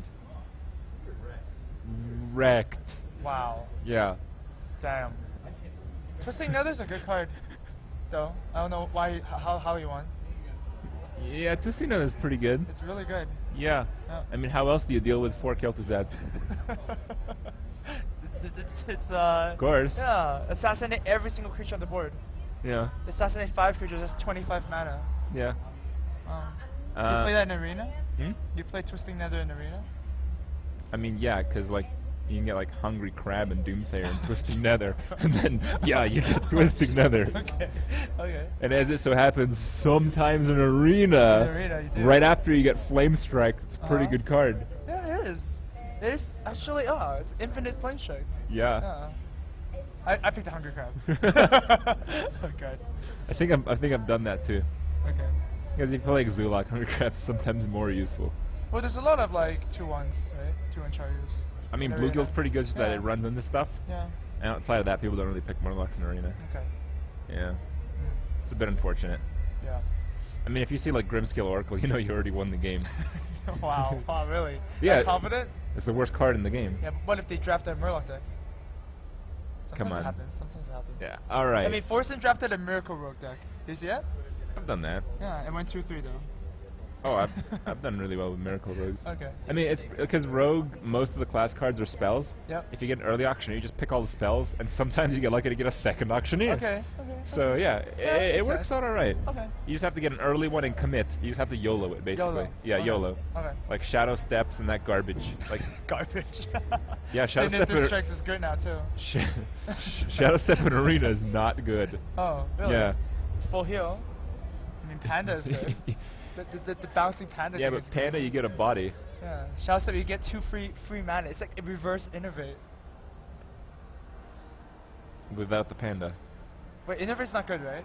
I saw you skip a lot of innervates in Arena. Innervate. When I tune into your Innervate is stream. okay. Yeah. It's just that, like, if you have a really good Druid deck, Okay. Innervate's fine. Okay. And a really good Druid deck is one that has a lot of creatures that don't die to Flame Strike. Okay. So, Isn't that every deck? no, like Zoo does okay. Oh, yeah, like okay, Zoo, you just lose them anyways, whatever. Okay. Okay. Yeah. Sure. Okay. But the idea is that if you innervate something out, it's gonna get like fireballed, Right. or something's Okay, bad's okay, gonna happen okay, whatever sure. you innervate. Right. Yeah, because everyone has hard removal and stuff. And you run out of cards. Yeah. Alright. And if you have an early game Druid deck where they don't survive the Flame Strike, Mhm. like popping up 2, Jungle Panthers or something, like it doesn't matter. Okay. Yeah. Okay. Because I talked to Tides a lot, and he has like all these math theories, yeah. Okay. And he came up with that each card is actually worth 1.5 mana Okay. if you convert it in that resource sense. Okay. So Innervate actually barely made that cut. Oh, barely. Barely. That's what he said. He barely Mhm. made that cut. And I guess it kind of only works because it's Ancient Lore, right? And Wrath and stuff like that. Yeah. I mean, in Arena, if you get Ancient of the Lore, you have a pretty good deck just Oh, yeah. just from that It card. doesn't really matter if Innervate by Yeah. then. Yeah. You don't tend to get too much draw in Arena, and because you have to fill up the curve, yeah, I mean, you get Innervate, and you get, like a 2-drop, a 3-drop, and then Okay. the And then next you're time, done. yeah, the next time your Innervate is useful is like turn 6 or something. You get Okay. like an Iron Bark, and then it just gets Polymorph, Okay. and then you're sad. The Arena Master himself. Yep. Don't pick Innervate, guys. It can be good. Okay. I mean, early on, when people like Zerg you down, often Innervate kills you. They're like, oh, damn. Okay. But I don't know. I just don't think it's consistent enough. Anyway, I saw a lot of players, saw a lot of cool cards. I saw Kit Kat's playing Paladin. Okay. I think he did it already in the tournament once, so I guess he feels pretty confident in it. I didn't see much in the way of Warlock except for the one that Saviz lost to. Okay. I guess I don't know if it was the player who actually used the double drain life Warlock deck that qualified, and Saviz is like, yeah, I'm not banning that, and then lost to it. Yeah. I mean, yeah. Like, what was that? I actually talked to some Chinese players, Mhm. and we were asking him like, why did they bring that deck, right? Mhm. And he was like, we tried to talk him out of it, but he said it was really good, and it was his own secret creation. Apparently not. Well, it's Apparently his own creation. Apparently double drain life. Oh, is it the same player? Yeah. It's the first match that we casted. The first match that we Yeah, casted yeah, is yeah. Cowfox versus Lothar. Oh yeah, it is Cowfox. Yeah. Saviz is playing Cowfox. Yeah. Saviz lost to the double drain life special that everyone kind of dumped on. You underestimate it, you know. I guess so. And I guess that's why Saviz is like, yeah, you can have Warlock. And it didn't work. Backfired. Jeez. New Warlock, guys. New Warlock. That's Asian meta. It's a pretty funny way. Yeah. All right. So what else is going on? Let me think. What else did I see? Not too much. Again, a lot of the stuff is still early stage. The round of 4 is probably pretty far away, unfortunately. Isn't it 2 days away? No, it's today. No. Well, round of 4. we're going to 4 today. Yeah, we're going to 4, but then round Yeah. and the culmination is like, oh, we just got an update. Ta-da-da-dum. Alchemist is out. He Yeah, got. Yep, Alchemist What is is out. that? This is 理发师长弟李布. Lebo. Libu, yes, Libu. I beat you. There, God damn it. Look at this. But These yes, guys. there you go, guys. I read that first. That's the update, guys. Lebo beat Alchemist 3-0, so unfortunately, Alchemist. Okay, is so out. Lebo has gone through. RDU has gone through. I don't exactly know how they match up in the end. Isn't curious there? to that. There is like a bracket actually. Is there? Yeah, I think there is a bracket that's uploaded, right? On Reddit. On Reddit. So you guys can check Reddit too. We're gonna check for you though. Damn. Let's see. We'll check that out. Oh, there you go. There you go. That's the That's the 16. now. that's the actual that's the actual bracket. Yeah, that's the actual bracket. Oh, so So these Future's two playing face Kalfox, these yeah, two? that's right. Alchemist and Lebo, yeah, RDU face Comm, yeah, that's the actual bracket. Yeah, but this is for the round of 16. I'm kind of curious when they move on, what it will look like. Oh no, it's the actual, like it's the actual bracket. So, yeah, like for example, Lebo is playing the winner against of Hoodoo and Ekop. I see. Yeah, So RDU is gonna have to face Blue Hair or Kit Kats. Blue Hair Kit Kats. Yep. Who's gonna face the winner of Lebo? Who's gonna face Lebo, or Lebo versus Hulu, or Or Ekop, Ekop, depends or who Ekop. wins that. Yep. And whoever wins that faces the winner of Kit Kats, Blue Hair, or RDU. Okay. Yep. Which is actually on Alright. Sunday, right? On our Sunday. Yeah, I don't know. Alright, let me check, I know Chinese, guys. Okay. Yes, it is on the 4th day, which is our Sunday, which is your Saturday, kind of, right? Yeah. To the American. Well, it starts on Starts on. because it's like late at night Yeah, when it yeah, starts, yeah. and then it It rolls actually over the starts next at day. 9:10 Mhm. a.m. for us. Okay. So I don't know. It's how al- to it's compare always it. late, Yeah, though. Yeah. We do our best. Blue hair. Man. So who is ripped so far? Who is ripped? Yeah, we got you, we got Oh. Strife Crow, we got Damn. Rayned, we got Forsen. Alchemist is out. Lothar. Well, we had some favorites. I don't think that many people were cheering for Alchemist or Oh really? yeah, Oh. Who are the favorites?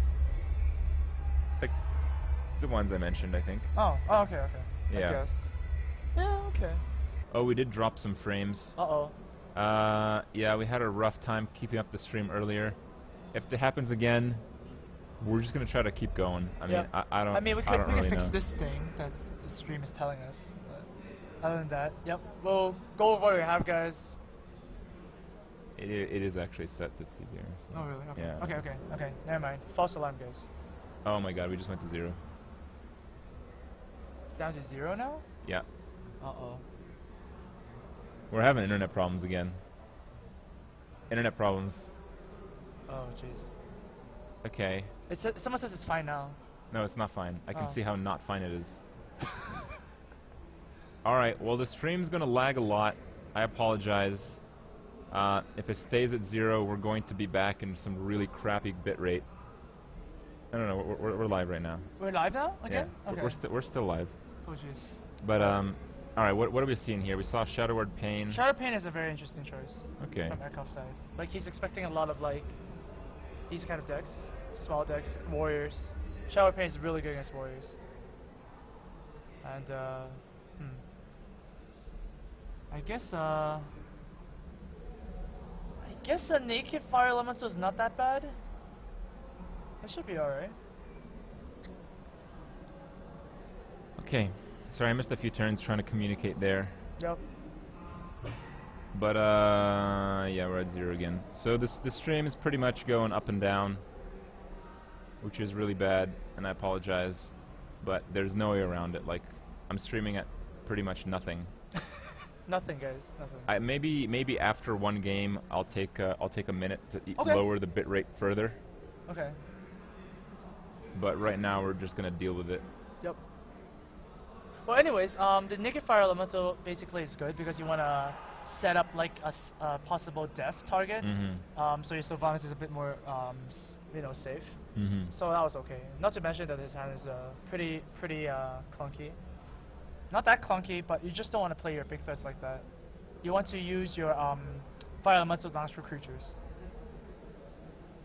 Oh, wow, that's very desperate. Stealing the taunt. That is very desperate. So that's what happens when priest faces against shaman.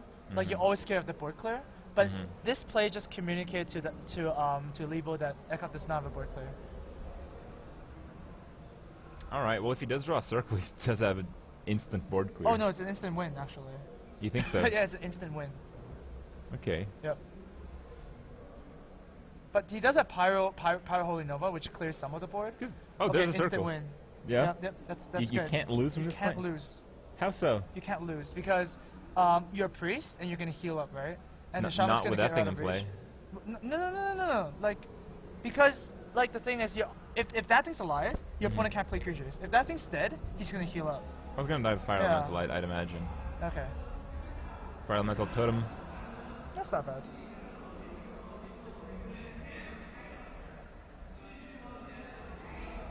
Yeah, Fire Elemental is pretty good here. I mean, you do not want to Fire Elemental to face. Mhm. That's for sure. All right. So Echo can clear here. You can clear with what? Anything he wants, basically. He could do like Lightning Bolt Nova. He could do like I think Some Lightning Pyro Bolt Nova is a players. good call. I don't know about that. See, like right now, uh-huh. if he draws a Rock Biter, he wins. And he doesn't draw a Rock Biter. Nope. He's got Alakir. Yep. So I don't think it's an instant win like you say it is. Okay. But how about the play coming up though? Play coming up is pretty good. For Aircup. You know, Pyro Holy Nova is a board clear with Lightning Bolt. It's pretty strong. Okay. Yep, I think you definitely do that. So now Aircup would play the Pyromancer, right? Yeah, Lightning Bolt. Lightning Bolt first. Lightning for first, and then So the Holy Nova heals it. Yeah, exactly. Mm-hmm. Yep. Oh Fire wow. Shield. Okay, so does that change his play at all? Well, he could always Power Shield Sylvanas first and do the same thing. I think if he Power Word shields the guy, he doesn't have to do anything with Fire Elemental. Well, if you Power Shield the Pyromancer, you're just transferring one life from the Sylvanas to the Pyro. That's in a fine. sense. That's fine, but why don't you want to just put 2 health on the Sylvanas? You know, that's probably what I would do. Just Power Shield first. Like the thing with Power Shielding a Pyromancer is that you're basically AoEing your own board for the Pyromancer to gain 1 life, right? Yeah. But don't you think he's in a very good spot here? Yeah, he is. Yeah. I think if the Shaman draws, well, Rockbiter would just win the game, but I really think you do Lightning Bolt on the Fire Elemental, Power Word shield the Pyromancer, and then Nova. then you're transferring 1 health from the Sylvanas to the Pyro, so you're not really achieving much, in my opinion, right? I guess. See, if the Sylvanas was power shielded now, it wouldn't have died. Mm-hmm. I think, like to a possible 3, because like shamans are count by 3s, right? Yeah. They have the Lightning Storms, they have Rock Yeah. Biters, they have Lightning Bolts, they have... Well, they don't have Fire Elementals anymore. no, they don't. Well, this one doesn't. But yeah, it's looking really, really good Mm-hmm. for Ekop. 2 board clears, and yeah, the first board clear I guess didn't guarantee a win, but the second one was pretty deadly. I think the shaman needs to draw Doomhammer or Rockbiter now to win the game.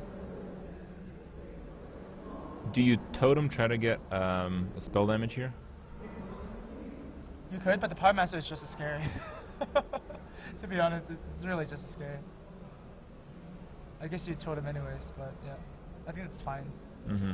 Right? I mean, how else is Priest gonna kill a 4/4 at Holy Fire? And that's probably it. Alright, well, it's Power Word shield time. Yep. Oh. Oh, man. That's a good target. That's not bad.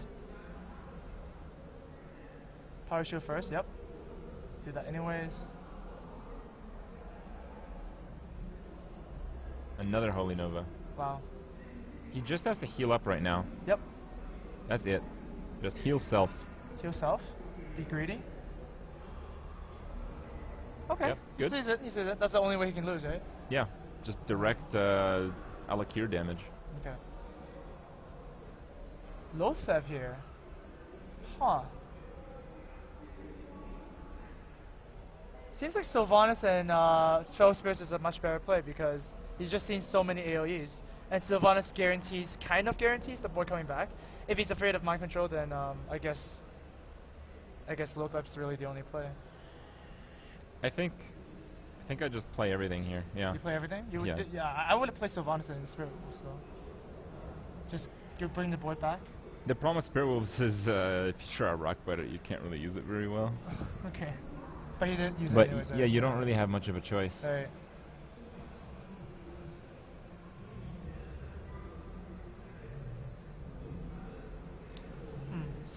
Still a bit scary, I guess. If he Doom Hammers and clears a Wolf, he takes 4 down to 11 and heals himself 13. No, that sounds reasonable. I think he really wants to kill the Lothar. It's quite weird how Echo hasn't drawn a single death yet. I don't think he even has death in the deck. I know one Priest player I played didn't have a death in this deck. And I was really surprised. Yeah, I think the lowest I've seen is 1. Death is just such a high tempo card. Yeah. When your opponent spends their whole turn playing a big creature, you death it, play something else. It's just like reverses the game instantly. Right. But if your starting hand has double Ds, you're just really sad. Yeah. Yeah.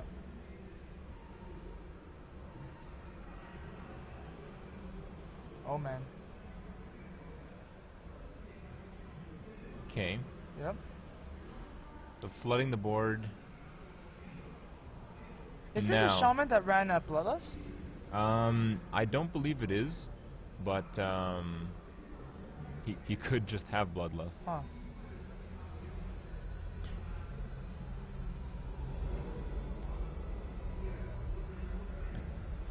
So here you do have 12, 14 damage. There's Sylvanas on board. If there's no outside sources, Sylvanas is not going to steal anything. I think you go face with the creatures, Doomhammer, the 1/2s, and Holy Nova. Okay, that's not a bad play. I like that. But do you actually lose with that play? 6, 11. Oh, you don't. No, you don't. You lose to top deck though. A top deck lightning bolt or something. Like that card has been stuck. It just dies to Rockbiter. Yeah. No, he dies to lightning bolt too, right? No. Why? Because he heals as well with like Yeah, but Holy he Nova is and face heal. for the damage. He'll be at 10, he gains 4, 14, 6. Oh, Yeah? that is true, yeah. Oh. 3 damage He has extra to would hit kill the him. spiders himself. Maybe hit 1 spider with a creature? Hit 1 spider with a creature. Wow, that would be really smart. Yeah. That would be actually really, really smart. Well, if Echo does this, then okay. No. No, that's fine. I mean, how can you see that, right? It's really hard to see that. Alright, so let's see if, wow, turn ended, okay. Did he miss an attack? Maybe not, because there's your opponent's animation Okay. goes more. Okay. Good. So we can see 1 top deck here. And it is a, nope. He's not out of the game yet, though. Not out of the game. You can always, like, see if you get the Blade No, Master. it's easy. You Oh, yeah, allocate yeah. the totem, and then you get the Yeah, Blade of course, Master. of course. Oh, no! Oh! Oh, no! Oh! Bad! I think he realized. Yeah. I think he just realized. He's like, oh, wait Okay. a minute. No, did he realize? I think he just doesn't want to do it. Why doesn't he want to do it?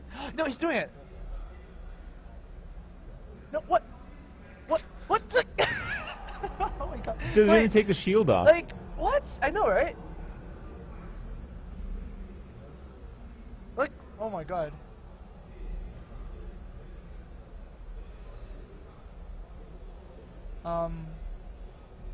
Man, the suspense is killing me.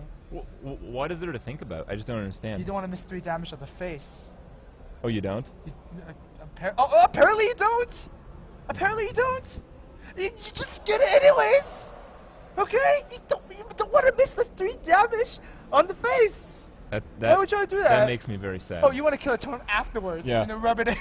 Oh. You know, if that happened to Reynad, oh my god. This would become a salt mine, let me tell you. Thought steal a hex. That's or just good. A something. hex is good. Yep. I think hex is good. And no. Oh, there's a rock biter. Wait. Nope. No. No. That's a loss. That's a loss. That's a oh loss. my god. That was a 50-50. He did not even have to take. Yeah. Well, let's analyze this, okay? Okay. If he missed 3 damage, he would have lethal this turn. He would not have. He wouldn't have lethal. So actually. But does it matter? Like, look at that board. But no, he transcended our thinking. Oh my Okay. god. Like he knew that this was gonna happen. That's the only reason. Do you know how much pain Ecop is in? He's the kind of person that feels pain Oh no! from this Look type. at his face. He's shaking his head. He's like, I want to beat someone up. You know. There is nothing he can do. No, it's nothing. Wow. What a turn of events.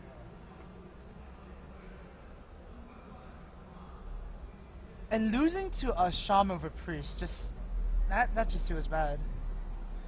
Rockbiter Doomhammer from Priest. Oh no. By the light. And Times two. and getting owned by by Blade Master. Oh jeez.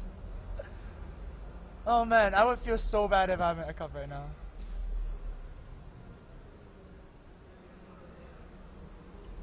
Oh man. There it is. Oh, okay.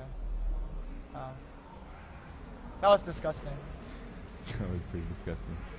Oh, we're at 0. The stream didn't see the end of that. Oh. But gonna riot now? they can imagine what I can happened. imagine what happened. Did the guy came in and said okay, but the stream is still not working? Yeah, the stream is actually really messed we up gotta right cut. now. We gotta cut to our monitor thing. Yeah, we gotta cut to our monitor thing. I don't know what to do about the stream, guys. I think we just have to deal with the crappy frame drops.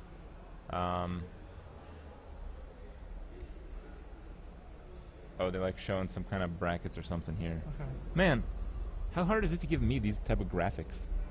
I want graphics. You have these. I wish you guys can see right now, but we have 4 green screens, 2 black screens, 1 of us and 1 of the stage. Yep.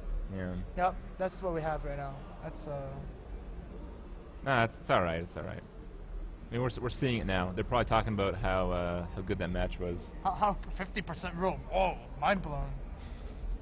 I was mind blown. If he got the totem, he would have lost the game. But he didn't. Oh right, yeah. Yeah. But he didn't. Yeah. Okay. Oh my god. Alright, so are we back? Oh, we're back. Yeah. Oh, that's good. Oh, they're just looking at the bracket thing. I don't. Oh, there you go. There's the bracket thing. Yep. Oh, so we Dark see Wanix that. versus Gar is going on stage That's fun. after these guys. Okay. Okay, So that's good. so we're gonna have like 2 more matches today? Probably. Just keep talking during the frame drop. Audio is fine. Oh, audio's Alright. fine. Okay. Okay. Well, it's in the red right now, which is not fine. I'm thinking of restarting the stream, but we might miss some of the game. That's what I'm afraid of. But it's really bad right now. It's really bad. Do you guys want us to restart the stream? I'm restarting the stream. Oh, okay. Never mind. It's not. Alright. Be right back, guys. Oh Oh, no. Yeah, we're gonna BRB. alright, be right back.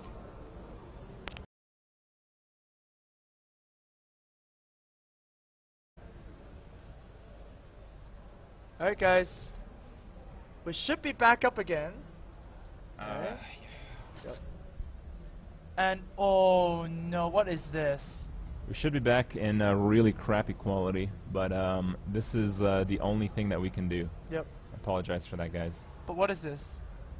It's a handlock versus a shaman. That's pretty sad. Is it? Yeah, it is.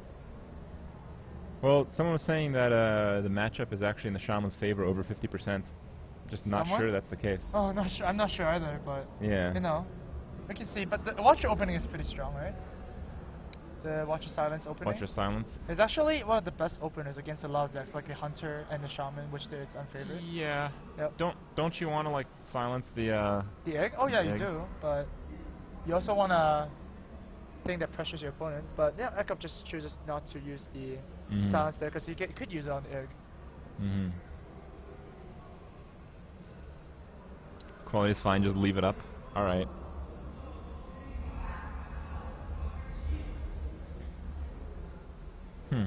Okay. Would you kill a wolf here? I don't know if I would. Your opponent's staying on 2 mana next turn. You're basically only losing to like a 1-drop, right? Yeah, I guess I would. Yeah. I don't like the Farseer too much. Okay. Oh, he doesn't like anything, actually. He likes turn 4 Giant, I guess. Turbo Giant is okay too, I guess. But No, it's not. He's gonna get hexed. yeah, it's not. But in his perspective, it's okay too, right? Still not sure about that. Oh. Oh, no, I thought I dropped the Owl. I think even maybe the Owl and the Sunfury would have been a great play. Right? Because it basically activate the Watcher. Oh, my god, okay, never mind. All plays are bad. You use Hex here. Why is there any thinking? Hex. Use Hex. He wants you play to Hex. see if he can Hex next turn and just sacrifice a Wolf. Oh, come on. Oh, man. Don't do that. Oh, don't do that. You lose to Shadow Flame so bad. Use like everything. But But that's what happens. That's good. That's good. You know, 50%, right? Sylvanas 50%. It's 50% that your opponent has a Shadow Flame right now, right? Yeah. Playing the something like odds. that. I think here I would silence and taunt up and Mortal Coil. That sounds pretty good. You just gotta drop that That's board right. now. Actually, the Mortal Core sounds really good because you can also draw into Hellfire or something. Okay, right? so you do, which is Mortal Coil first, of course. Yeah, Mortal Core first Yeah. seems to be very good. Like, what are you keeping the Mortal Core for, right? Yeah, So, seems like Ekop doesn't want to Mortal Core that. We're dropping a lot of frames still, Okay. but we're not quite going to 0. So like some transmission is going through, Okay. I think. Yeah, some transmission. Okay, I'm sorry guys. It just suddenly happened too. We didn't really touch anything. Yeah. So, yeah. So what did we see? We saw Soulfire, I believe? Yep, a Soulfire on the Unbound, and Okay. then Mortal Core last. So I guess Ekop wanted the Mortal Core to be discarded if I he see. wants to cast the last. Mm-hmm. Yep. So this turn is kind of awkward because he didn't hex the Giant last turn. So, you know, it is kind of awkward. Rose high on the Watcher only. Why didn't he hex? No, he wants to save the hex for later, I guess. Against what? What's bigger than a 9/9 taunt? A 9. No, it was 9. 7 taunt. Yeah. Oh yeah, my bad. Oh yeah, I got it. Okay. Yeah. Maybe like a Ragnaros, you know? You never know. Because it's Shaman, like you run Earth Shocks, you can kill the Drakes anyway. Okay, well, okay. In typical Shaman versus Handlock matchups, you don't want to use the Hex on the first Giant. You want to like Flame Tongue and kill that. But then the thing is, he doesn't have a Flame Tongue, so you would use a Hex, right? But he has other plans. Well, he won the last game, so maybe he has a master plan.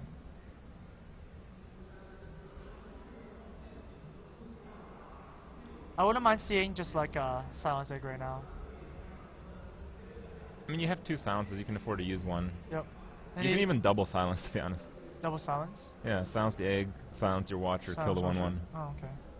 And then you have a lot of Billies. Right. But the thing is that Watcher is kind of like activated already with the taunt. Yeah. So you don't really need to go pushing for the damage.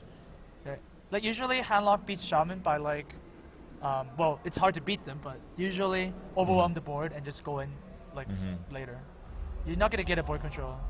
So this is what happened here. Yep. You had Well, the silence. He Double had the silence. He had the silence, but the Watcher still killed something. So Yeah. well, that was reasonable. So a very awkward turn for Ekop. He still hasn't drawn any Shadow Any Flames board or clears at Hellfire. all. Yeah, exactly. Yeah. Not to mention no Twilight Well, Drakes, he too. thinks there might not be any hexes and he's wrong, so maybe that Oh. actually plays out quite yeah. well. Just these turns just suck. I still wouldn't Molten Giant. Just wouldn't do it. You wouldn't do Molten Giant? No. What will your play be? Tap? Watcher, heal myself, and taunt them both. Okay. That's not a bad play. I mean, considering what we know. You got 2 Siphon Souls. The small creatures are not going to kill those. Kill Yep. big creatures, just siphon them. Right. I mean, who cares if you don't play the Molten Giant right now? You're not on a timer against a Shaman with that many taunts. Oh, yeah, I guess. You always have to watch your life total, though. Mm-hmm. But then at the same time, you can't play around like, you know, Alakir, Double Rock Rider or something. There's like Shadow that. Flame. Oh, there you go. That's not bad. Now the question is, do Shadow Flame now? Watcher heal. Watcher taunt. Watch your taunts. Oh, you can't heal. Maybe taunts. Okay. He wants a taunt here. Alright. Doesn't get it.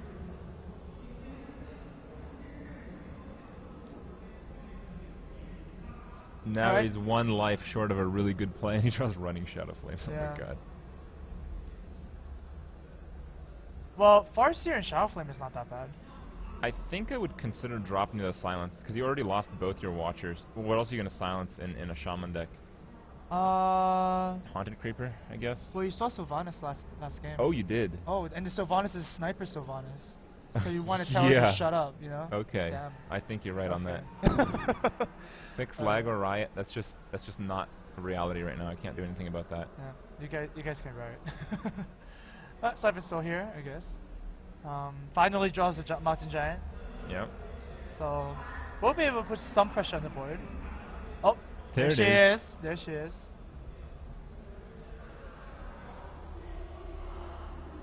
Oh man, Spirit Wolves here might end really, really badly.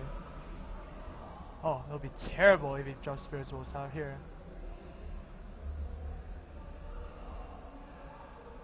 He's gonna get his board wiped by Shadow Flame. Yep.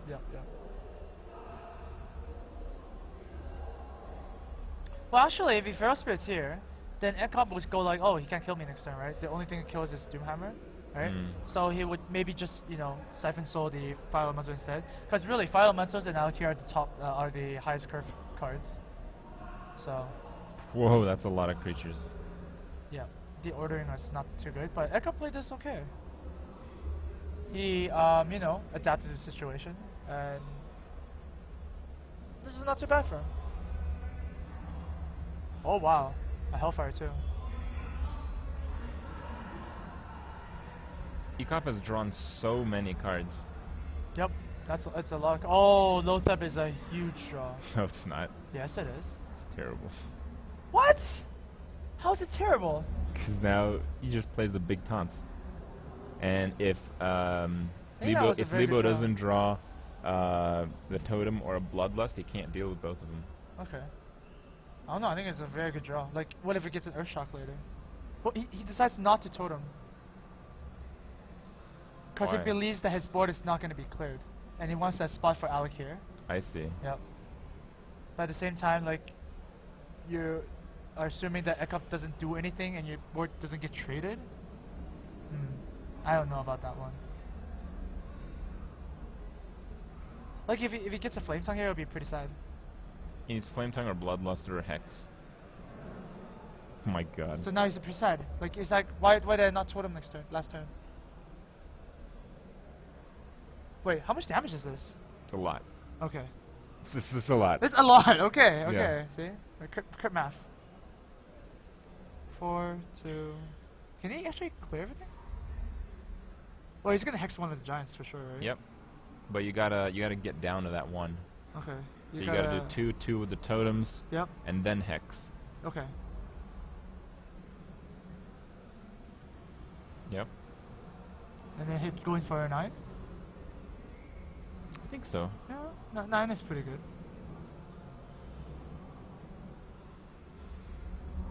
Wow. Alright. So over Ekop side, pretty sure we're gonna see a Shadow Flame play this turn. Yep. Clears the Probably whole on a board. Drake. So it's the same situation from last time, right? Yeah, he's dead. No, he's not dead. He's dead to that 1-drop again. Okay. Well, he was dead if he didn't play the Farseer. Well, yeah. But I mean, you kind of know that your opponent is sitting on that one card for the longest time. What could it be? Oh. Okay. There's Sylvanas. Sylvanas, alright. Jiraxis here would be kind of awkward. The problem is right now the Oh! Shaman's at 30. Belcher's a good card. Belcher's a very good Belcher's card. a good card. But unfortunately, there's a Hex and there's a Searing Totem. The Searing Yeah. Totem is like the best totem you can run right now.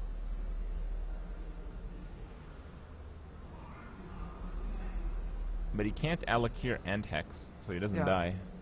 You can roll a Spell Power Totem and get a Lightning Bolt off the top. Okay. Yep. Have we seen Lightning Bolt? Yeah, we saw them Thought Stolen, I think. Oh, yeah. Thought Stolen, but not drawn. No, ever. not drawn. Yep. That'll do. Wow. Well- I'm just looking at Ekop's face right now. When you run well, you run well. You run well. If you're going to steal a Sylvanas like that, you deserve to win the series, I guess. Yeah. Yep. Well, I don't know if Handlock was the best choice there. and I believe the decks are selected on the spot. It in is the selected stage. on the spot, yeah. So we have to consider that the next deck is even worse. Even worse. So it's probably Warrior. It's probably Warrior. Or another Shaman. Another Shaman? Yeah. Whoa. Well, Ecop, as far as I know, his favorite deck is Shaman. Really? Okay. For the in general, for the longest time. Okay. Well, can it be anything else? What does a Shaman be? Warrior. So you're thinking it's Warrior. I think it's pretty good against Paladin too. Oh, but he has 2 decks. You're not using all your decks. You have 5 decks, 1 is banned. You have 4 decks to choose from for a best of 3. So he has 2 decks that are worst? Seems really weird. Like all the Zoo-ish decks, I think are pretty good. Like, I Yeah. think Hunter's all right. Yeah? I think Zoo just destroys it. Yep. And I mean, you have 50-50 matches like Druid, you know. I don't know. That's a really weird choice, but Yeah, I Echo really went don't this far. He must know something, so hopefully, for him, he can turn it around. Yeah. Well, he only had to go through Reynad and someone else or Oh. whatever. It's not a big deal. Not a big deal. Reynad and Kungan. Reynad and But Kungan. Kungan's pretty good because Kungan beat Reynad. Kungan beat Reynad, so he has to Yeah. be pretty good, Has to be. right? Yeah. Facts are facts. Yeah. Well, they're taking a while to talk. He probably is really considering what he's going to play here, but in this spot, it's just very difficult to come back. 'Cause, like, the thing Yep. is, he has a it is. Oh, it is a very- Warrior. Good job, Crab. The thing is, it's a bad matchup here, but if he wins it, the Yeah. other decks that Lebo might have might not actually be that good against Warrior. And Warrior is a pretty good all-around class if you think about it. It is a pretty good all-around class. You see that a lot in group stages, Mhm. right? Because it does match up pretty well against everything. Back in, way back then in DreamHack Bucharest, Warrior was Did he considered... keep double Lightning Storm or Molly that? He Oh, no, kept it was the lightning, Lightning Bolt. lightning Bolt. He Lightning kept the Storm. Lightning Bolt, My yeah, bad. Okay. Yeah. Well, Ecop's hand is not great, but he's using his lucky glasses there. Lucky glasses. The I Love Hearthstone glasses. Mm-hmm. Well, it might affect the vision, though. Armorsmith, Oh, that is the dream coin opener. unbound into Feral Spirit. That is the dream opener. The dream. You just lose the Fireworks here. Here comes Fire War Axe. There goes Fireworks. No. Oh, you just drew another Acolyte of Pain. Oh man, the Acolyte Pain is gonna be so sad. So I'm gonna draw 1 card.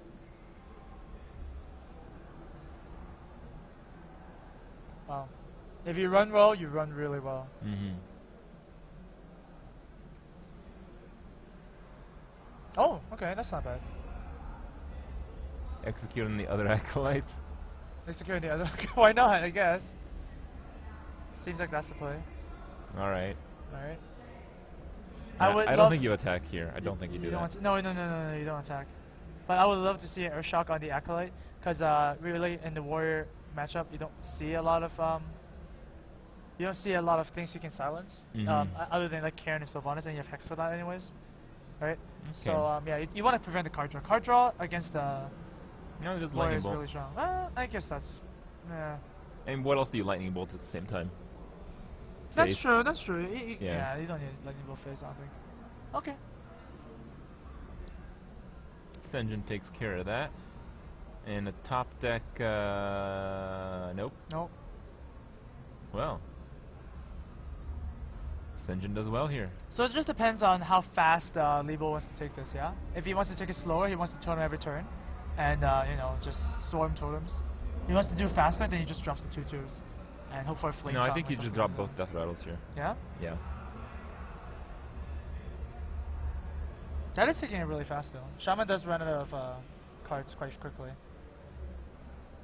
There's Karen. Yep. This is going to be quite hard for the Shaman now. No, it's gonna be Lightning Storm. It's going to be Lightning Storm? Yeah, it's gonna be Lightning Storm or Struck. With a spell power totem? No, it's not. Oh, yes, it is. With a Taunt No. Totem. Okay. Well, if he rolls high on both, that would be pretty good. Oh, no, he can just Earthshock later. Yeah. Okay.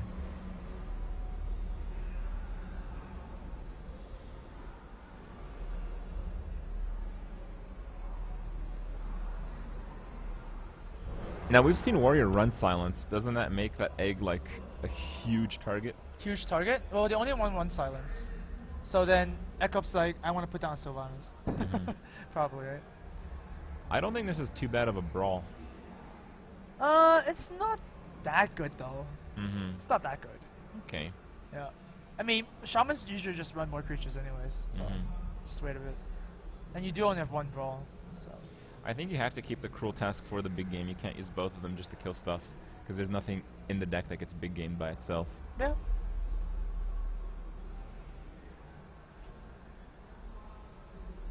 Does he use the weapon here? No, no way. Okay. Right? I don't think he used the weapon. No. I might be missing something.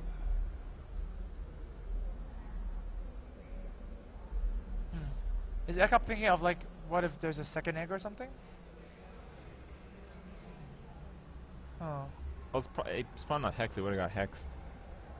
Yeah. He has to be thinking about Earthshock. That's it. Okay.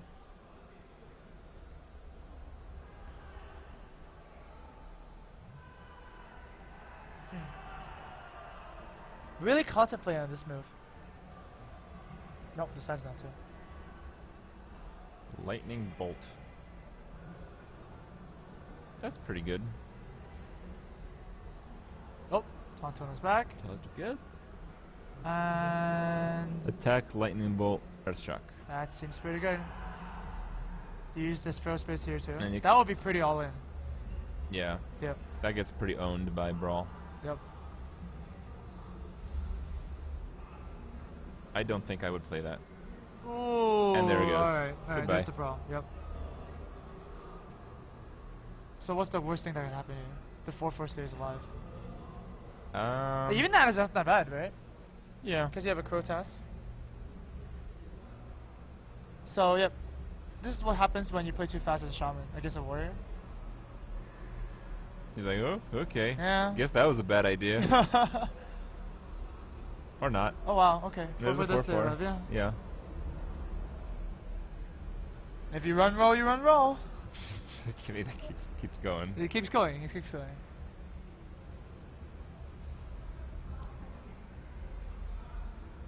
Oh yeah, Cobb, you do that. Okay.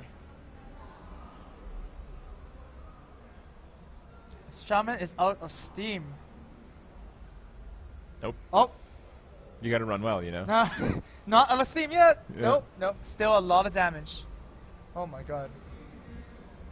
Like if he draws like the things he needs right now are Adrix, you know, Rock Biters and stuff like that. Mm-hmm. Yep.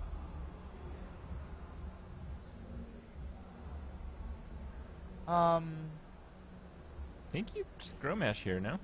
Well, you don't know what You know it's don't not know that. Hex. Oh. He's gonna Rock Biter your Gromash with a Doomhammer? Okay. Well, you don't. It might be Hex. It might be Hex. Why? It might be because He drew the there's Earthshock. Doomhammer. He didn't have a Hex. What do you mean? I think the chance he has Hex is close to 0. And Okay. he knows he didn't draw last turn because it was the Doomhammer. But it was Doomhammer on the right side. The Lightning Sword was kept for the longest time, right? It might be Hex because there's you usually want to use Earthshock. Oh my god!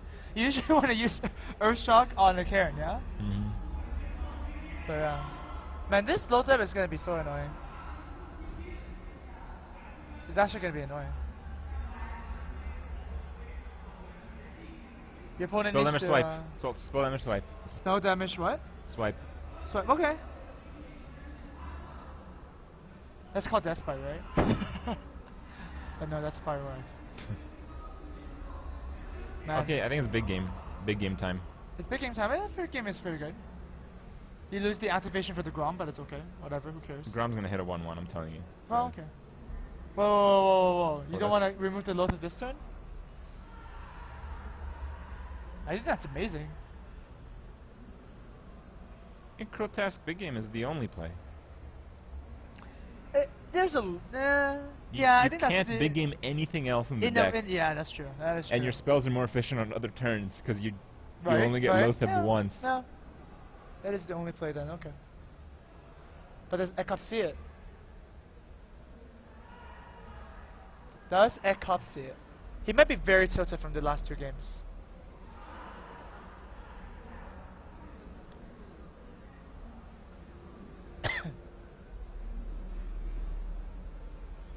Oh, no. he doesn't see it. He doesn't see I it. don't think he sees it. No. Just wow. Whoa. Whoa. It's okay. Maybe he saw it and he's like, forget it. Yep. Time to face. And he kills a 1-1. Yeah. So he has to Doomhammer into it. But he's probably just gonna Rockbiter here. Yeah. Or just Oh, Lightning Storm. okay. Yeah, Lightning Storm is better, I guess. Yeah, it's a good Lightning Storm. I like that. Oh, it rolled high as well. Yeah. One spider. Spiders are important. This Mhm. match is really, really important. Yeah, it's like dudes against the warrior is the most annoying thing. Yep. You don't know what to do. Yep. The egg placer leftmost. Thank you. That's good. I would attack with Doomhammer here, no question. Maybe at least once. I'd attack it once. Okay. Oh my god. But then if it's once, it matters really twice. No. Why? Because you might need 2 to kill like a 2-health creature. What 2 health creatures are there in the warrior? You got 2 1/1s. Like a 4-health creature basically. Okay. Yeah, that's exactly what he does. I can get behind that.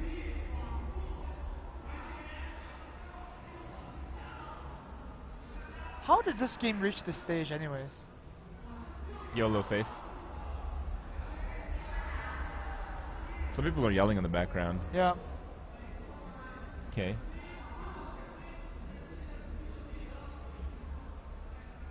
Wow.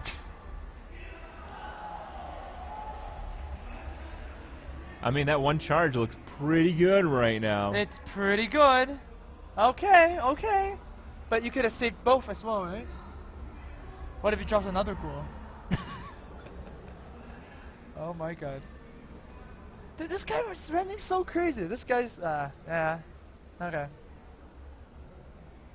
Man. This is where you hate to be as a warrior. Oh, Full board with a bunch of garbage. with a hand of garbage too. Yeah. Yep. Oh, good thing he got another shield slam. Yeah, that's gonna help. Oh man. The thing is now, big game doesn't hit anything. Yeah, I think that Crow Taskmaster Big Game Hunter turn was really crucial. Mm-hmm. That was the man. I think that was the match. God. Oh, that's just Oh. oh. Shield slam, shield slam. Krim is covering his eyes right now. Yeah, He can't that- even look at it. That was not good. Oh no. Oh. I don't think ECOP can possibly win this game. Yep. I mean, look at his composure, right? Mm-hmm. Yep. Look at that. Oh my god. That's a pretty good top deck. I'm saying Adrix, good top decks, right? Put it in the wrong position, but whatever. It's okay. You know, we got this already. Oh my god. Ragnarok. Oh! Okay. That's okay. Yeah. Could do a lot of work. He has to snipe the Drake. Snipe the Drake, yeah. If it snipes the Drake, he has to use Lightning Storm and Rockbiter If it snipes into the egg, then oh. it. Snipe the egg. Fried egg. Scrambled egg for And breakfast. Hex! That Ragnaros is actually a liability. Wow. Echo throws his glasses away. Oh my god. Wow. You know what this is? Echo is gonna tomorrow he's gonna wake up and eat some scrambled eggs. Why he can't eat some scrambled eggs is because he's out of the tournament. How is that even possible? Because he's out. How do you top deck No. Ragnaros, hit the egg, Yep. and then your opponent top decks Hex? That's how you You do just it. gave your opponent an advantage and you spent Yep. your whole turn. Okay, so now there's Sylvanas. What's gonna happen now? Wait, he just won, right? He just won. 19. No, 19. It's 3 damage. What off. if he executes his... Oh, never mind. Oh. Alright, so see, he's 3 damage off. Mm-hmm. There you go. And Yeah. no. And then when you need 3 damage, you just get 6. Wow. Hearthstone, hero so Yeah. It's not wow. Yep. bad. Wow, I'm surprised ECOP didn't throw him off the stage. That was interesting. I thought he'd go with that. I thought that was the best move, actually. His glasses He were missed the best move again. Oh my god. Oh man, his glasses are off the stage, never to be found again. Oh my god, it was I Love Hearthstone. Yeah. I'm pretty sure we're never gonna see that. Never Ever again. again, no. Never again. Wow. Well, ECOP had a good run, but that was That was a good run. brutal. That no, was a good up run. until this. Oh, okay. Okay. Wow. 3-0'd by Shaman. By a shaman Yeah. who Sniper Sylvanas is you. Top decks Honestly, all the cards. that 50-50 Sylvanas may have been for the whole thing. No, like there's a lot of times where your tournament win is not based on the finals, right? It's based on something that happened before. Mhm. And I think that was a win that you can consider that, just win, All right. That was for the whole tournament. So the next game that we're going to see is another one, the round of 8 going to the round of 4. It's going to be Dark Yep, Dark Wonix Wonix. versus who again? Gara. Gara? No. Yes. Yes. Yes. Yes. Yes. I'm on top of things. Yeah. And We're probably going to take a quick break. I think they're just setting up the stage specifically for this, so there's going to be a wait, but I don't imagine the wait is too bad. What is bad is the lag. I apologize for that, but we're not even uploading. do we want to right get a cup for an interview? now. I don't know how much time we have. I think we're getting Savis the cast. Okay. Yeah, But I don't I know. want to see if Reynat's interview will be saltier than Ekop's or the other way around. That's a good call. That's interesting. Yeah. Interesting. Maybe I can go grab him, Maybe you can. Yeah, maybe we can All take right. a break and I can try and grab Let's him. take a break and we're going to try to Okay. grab people. Oh. All right. All right, guys, we are back. We're just here momentarily with ECOP, who's probably loving Hearthstone, more so without his glasses. Yeah, Yeah, I do. yeah. Maybe without your glasses, you can see the RNG more clearly.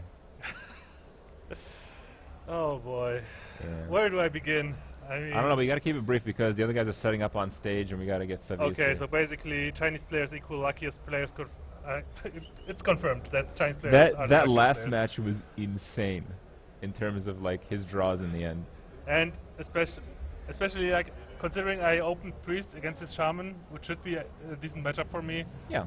Turned out that Well, nothing happened really. you for saw me. what happened was to push for one turn earlier on lethal, he made the game a coin flip. You Yeah. saw that, right? Yeah, I saw that. And the coin flip came up in his favor, and you got destroyed. Yeah. Yeah. And then the second game, I don't remember, but something happened with you losing, which probably is about the same lines. It was handlock, I believe. Yeah. It is okay. Apparently, the only players I can lose to are Chinese players in this tournament because Okay. I don't know. Either they hacked the game or I don't know. I don't even want to complain about this. I mean, I'm happy with my result overall. My goal was to at least pass the group stage We- to get some money, and we then after thought, that, everything is very unlikely. Sorry to interrupt you, but we thought that one play in the last match, I mean, I don't know if you would have won, but I think you would have done better if you cruel tasked the Lothab and then big gamed it. Yeah. I Did was you considering consider that as a play? I considered it Why did you go with the face Gromash hit instead? because I just had to. Pretty much, it was a losing battle anyway, and I had to do some YOLO plays. Hope to bring him low enough with something, pretty much, and Well, then why didn't you just play the big game at that point? because Isn't that the you big knew game there was was nothing in the deck? I mean, the big that game was hit. easily traded in this situation anyway. Yeah. All right. I don't know. I think the big game could have been handled a little bit better, but I don't. I mean, with those draws, it didn't make any difference. Exactly. But at the point of that turn, I think it may have the big seemed game, like the it big would game be could better play. The big game could still have some sort of value if he like flame tongues and flame tongues next to Lothab or fire elemental. Yeah. And it might have still done something. Yeah, it's a very outside chance. Yeah. Oh well. So you're happy with the way you played? I think most people can agree. You did pretty well. You were the favorite in the group. You came out ahead in the group, which wasn't quite the case for everyone. I mean, to lose like that, you can't complain too much. I mean, it's just RNG, and you were not on the on exactly. the right side I mean, of it. Alchemix before me also got wrecked 3-0 by the Shaman. Okay. So So the Shaman is 6-0. I'm pretty sure this guy has to be the luckiest Shaman player on Earth, because Shaman is not a good choice to pick for this tournament. Okay. And Well, apparently you're wrong, because it no, is. no, I'm 'Cause not. 6-0 is... I'm not. This guy is just the Okay. luckiest player alive. He Oh, can okay. pick any deck. He could pick, Okay. I don't know, Divine Spirit Priest, and he would go Okay. undefeated. Congrats Okay. on the tournament win, buddy. All right. Who did you face in the round of 16 before him? I faced Hulu. He was in Group C. Mm-hmm. One against Monk and I don't know, Forsen, I guess. Was that No, it wasn't Forsen. anything interesting? It was. I don't know exactly. It was fairly easy actually. I opened with Miracle against his Miracle. Mm-hmm. Won that one. Oh, RNG? Yeah, I guess. I guess so. I mean, you can't win without RNG. Yeah, Yeah. yeah, totally. And after that, it was his Hunter. Okay. Won against my Miracle, and then I crushed him with Priest. Mm-hmm. That's good. Well, you're still going home with money. Yeah. It's better than half the people who got Yeah, here. exactly. I'm happy with my result overall. Yeah. I can't really expect too much out of Yeah. RNG Stone. So What can you do? All right. Well, we're going to Yeah. switch out with Saviz. I kind of want to know what it's like to lose to a Drain Lock. And then we're going to go into the Dark Wanix Gara matchup, which I'm actually looking forward to quite a lot. shout So- out to Salt Boys.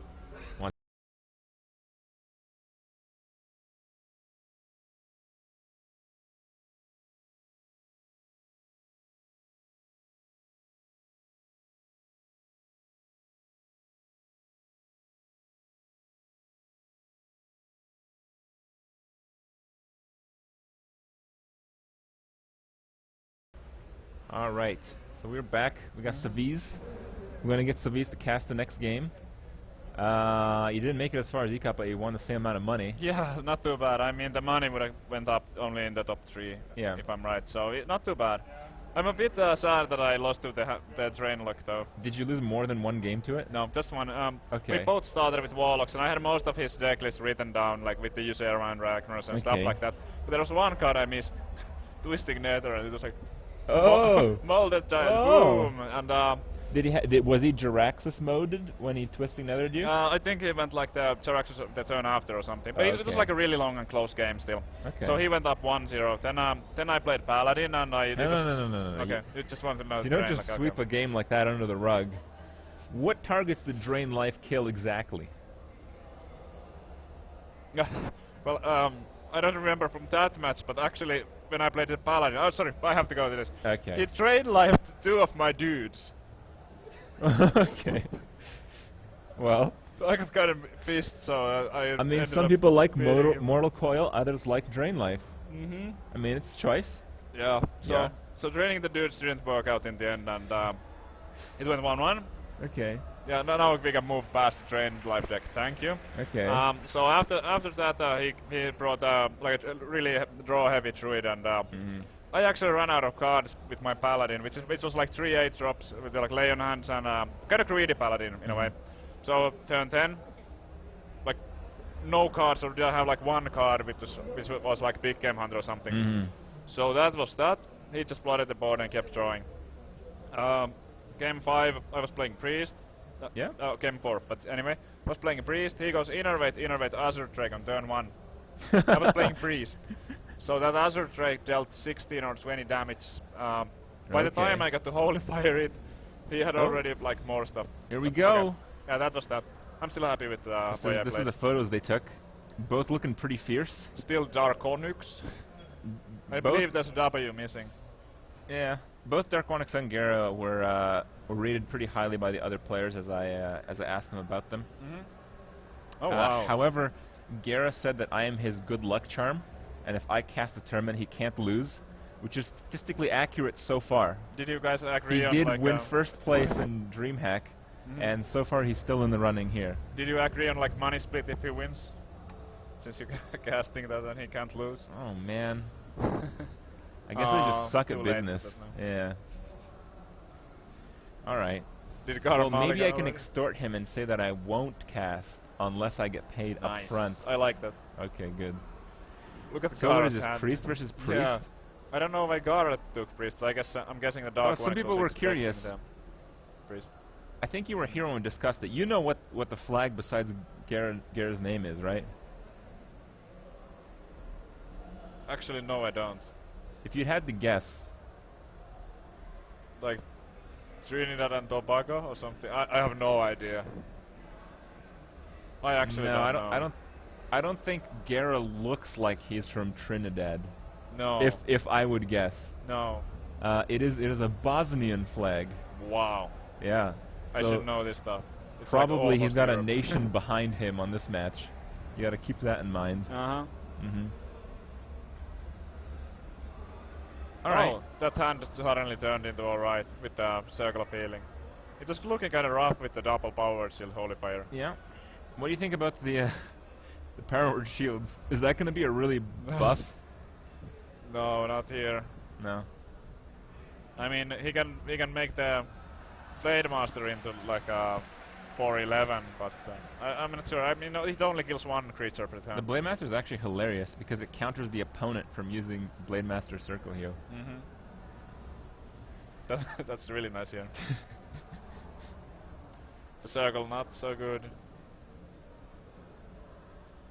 Well, that might be a no good draw. We'll see. He still has to play the Blade Master, obviously, but the circle doesn't look all that good right Well, now. from his side of the board, playing the Blade Master is a decent play, and that's just because he'd have to heal the Blade Master and then attack. Then it's at 1 life. Then he can clean up the Shadow Madness. Yeah, he can follow it. However, up, yeah. the wow, Power he's Word going. Shield disagrees with that play. Yeah, Oh, he does that's true. do the Circle Healing Yeah. version. My thanks to you. That is Didn't go for emotes there. that is really interesting. Yeah. That is So, really interesting, isn't it? I mean, there wasn't all that much value in the circle. I kind of disagree with that, but we'll see how it works. So do you like Thought Steal here or Shield first? I mean, I guess you I want to think draw. you shield because you want to heal. Yeah. I think you just shield, attack, heal. Sounds good. Saturates 3 mana. And the Blade Master stays at 7 toughness. Oh, that's not too bad. I mean, you're not playing the zombie, obviously. Dark Onyx is known to flip through his cards until the rope starts burning. I think he is doing it a bit less nowadays. It used to be like really Doesn't seem bad. like that. See? There you go. Called it. That was a really good draw, because next turn he can finish it off and then heal and draw the card back. Yeah, not bad at all.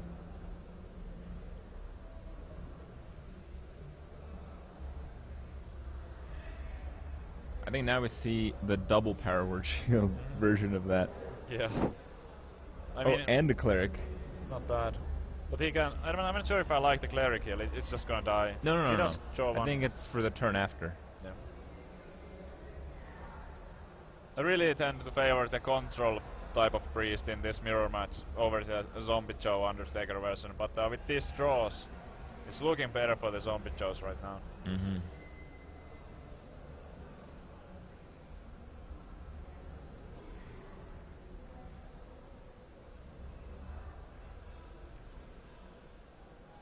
No, he's thinking this is true. Oh, wants to draw. I guess can't blame him. I guess he's gonna take out the Undertaker then. Yep. I thought he was taking out the Undertaker regardless there. Yeah, probably. I mean, this is okay. You protect against Shadow Mans, you protect against Holy Nova. It's fine. I haven't really seen Holy Smite in a while, and that's really No. the only card that you kind of struggle against. I had one in mind. I think some play, especially the control type of. So Gara's deck might run one, Mm-hmm. but Dark Onyx is really unlikely to have it.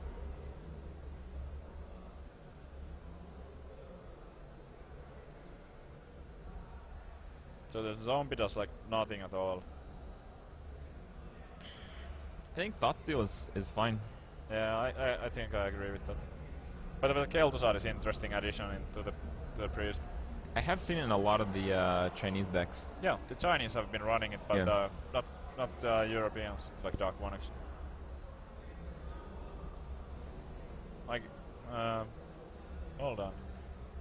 Well, that was a bit weird attacking first. I mean, regardless if he's playing the cleric heal or thought steal, he could have done it first.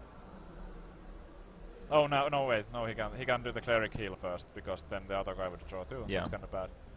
So I guess that's what he's going. But I'm not sure why he's taking such a long time. Chousters. Mm-hmm.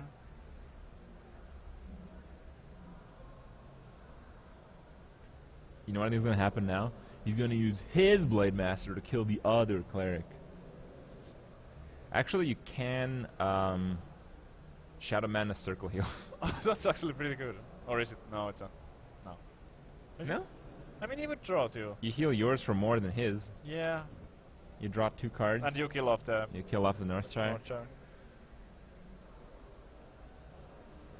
I guess it's not too bad. Does he need the cards? I think you actually... Because his Blade Master is a 4/9. Yeah. So you actually put it at exactly 4 life, forcing him to heal it. And on top of that, you can Power Word Shield your Blade Master. Your Blade Master's out of range. So you also force your opponent to heal, which puts him on 3 mana. And you already know his low mana plays have sucked. Not bad at all, but I think he also has to take into consideration that the other guy is running Sludge Spellchers, and the Shadow Man is like really valuable against that. Okay. Because you can get the slime to yourself and deal damage while doing so. So he might be tempted to keep it just for that. Oh, more healing. I think that's fine. Those are really difficult to remove now. God, 4/11. Wow. Holy Nova. Useless. Not doing much here.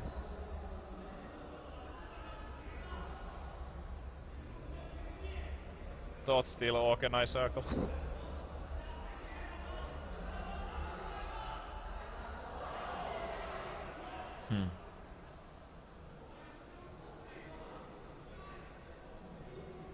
Alright. Another cleric. Okay. This is kind of awkward. I mean, he can take out the low tap, but Yeah, you get crushed by Holy Nova. yeah. I mean, he could kill the low tap, then play cleric, heal the lower Blade Master. I think But then it still dies to it them. still dies, yeah. So you just heal the upper one? No, Yeah, you heal I the think you upper heal the one. 4/2. I think you heal the lower one. You kind of force the Blade Master to run into it. No. Oh, okay. Yeah. You've already seen that your opponent can't remove it. So you just make it bigger. I guess that's fair. I mean, the other play would have been really punishing, especially against the circle heal combo with the Akanai. Yeah. Well, there's no circle yet, but still. There could have been. It's Gara who has burned both circles. Dark Monarch still has 2. I hate casting these mirror matches. You never remember. Or I never remember what cards have been. Like, who has used the circles, who has used the Novas and stuff. It's so tricky to remember. I think here you Akanai. Huh. You attack into the 1/3 and Akanai the 4/2. I would be tempted to play the Sylvanas. If you play the Sylvanas, you only kill the 1/3, Yeah. which means your 4/9 dies. But he's like forced to play something more next. And I mean, he can't cast spells for 7 mana, so it's kind of weird for him. But this is also fine. I mean, it's a good play. Yeah, maybe even better. Now So- Shadow Madness. Yeah. You do Pyro Shadow Madness? Looks like the only play. Pyro Shadow Madness kills it, yeah. But dies to Nova.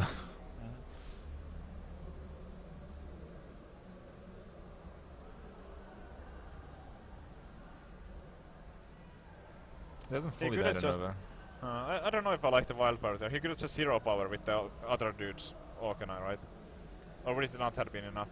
It would No, have been enough. it would not be enough. His creature wouldn't die. Wasn't it at 8 HP, so the Orkan... Oh, but Yeah, the but the Orkana Orkana wouldn't yeah, die. Yeah, I'm too tired. That was, I think, certainly the best play Yeah, there. it was good. It was good. Yeah. The Orkana would survive. I think now you might consider Sylvanas. Just to clean that up, you have more cards than your opponent. Who cares? Yeah. Is there anything else? I mean, what else would you play? Thought Steal and try to get something. You need a Holy Nova double Zombie Chow. And set up for another Holy Nova next turn. I just feel the Sylvanas is not as valuable. Yeah. Well, I have good news. We've only dropped 4,000 frames this game, Wow. which is fewer than the last. Yeah. Doesn't sound good, but I guess it's good compared Well, to what you had earlier. You gotta see things in perspective. Mm-hmm. Yeah. Must choose. I think all this is fair. I So mean, Thoughtstole, and Occultist. yeah. Huh. Okay. You can kill both of them. I think Well, he killing can run the killing both of wild them's fire good. into the zombie first, then hit. Oh my. But it's That is a lot of thought stealing. Yeah. This is anyone's game right now. It is. I kind of like the Sylvanas and Kel'Thuzad, but the Holy Novas don't do all that much. I think here you trade into the Zombie Chow and then you heal and kill that thing and double thought steal. Yeah, that seems pretty good. First do that. Now I would go for the Thought Steals, I mean. I think you heal regardless, just kill it Yeah, most likely, but if you're gonna draw anyway, you should just do it first. Sometimes I've- you might miss like a card that I've would been have calling these opened up plays pretty hard. You have? Yeah, I think so. Gar better not lose, and they'd be right. Holy Nova finally kills that stupid thing. Yeah. But do you really want to hold it up just that? Yep. I guess you do. Yep.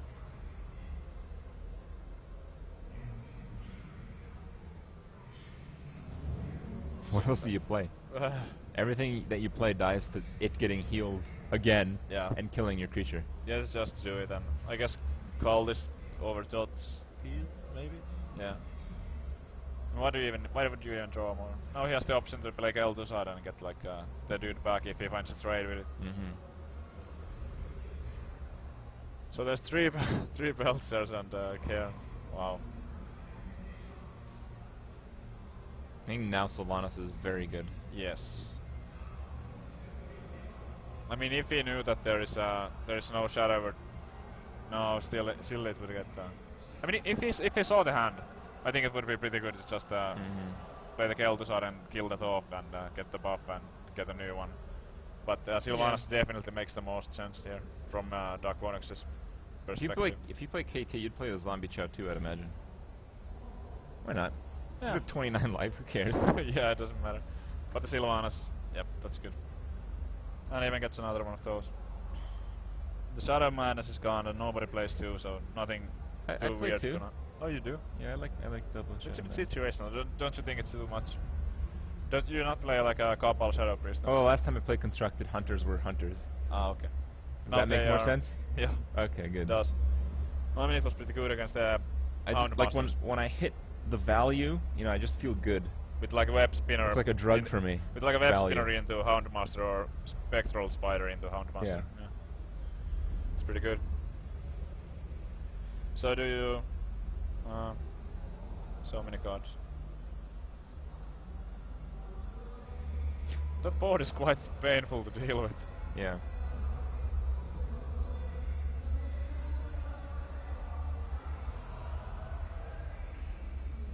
Wow. Belcher. Yeah. But I mean, Nova time. that Sylvanas is a problem. It's the easiest Nova I've ever seen. You just Nova It's and pretty Belcher. easy, yeah.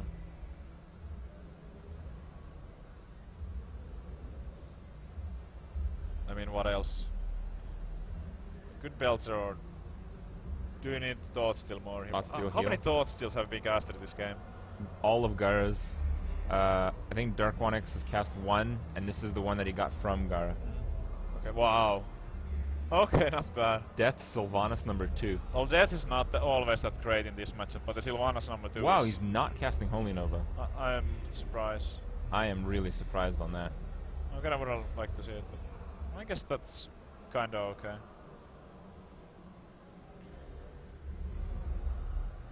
Maybe he wants to get greedy with the Kel'Thuzad. He wants to like play the Kel'Thuzad same turn as he kills off the Sylvanas. I see. I think that was fine. But I would have went for the Nova too. It seemed like a really good value.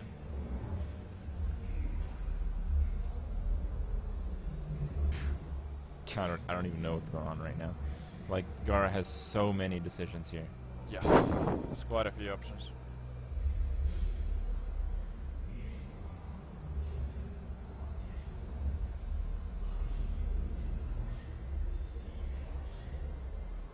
How can you really use the Argus? One shot?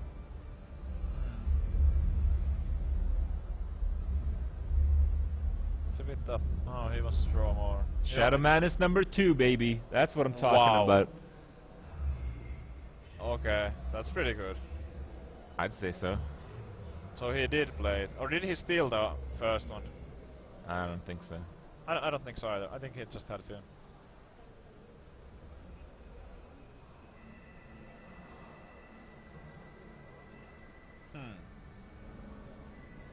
Well, I'll use the slime over the buff.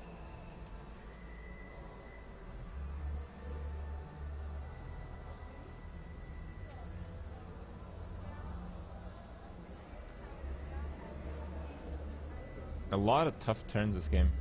Yeah.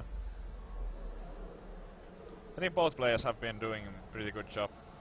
The biggest problem is that Northshire. You can't heal your stuff. You give them too many cards. You can't even Holy Nova. I wish you knew how many cards are left in their decks.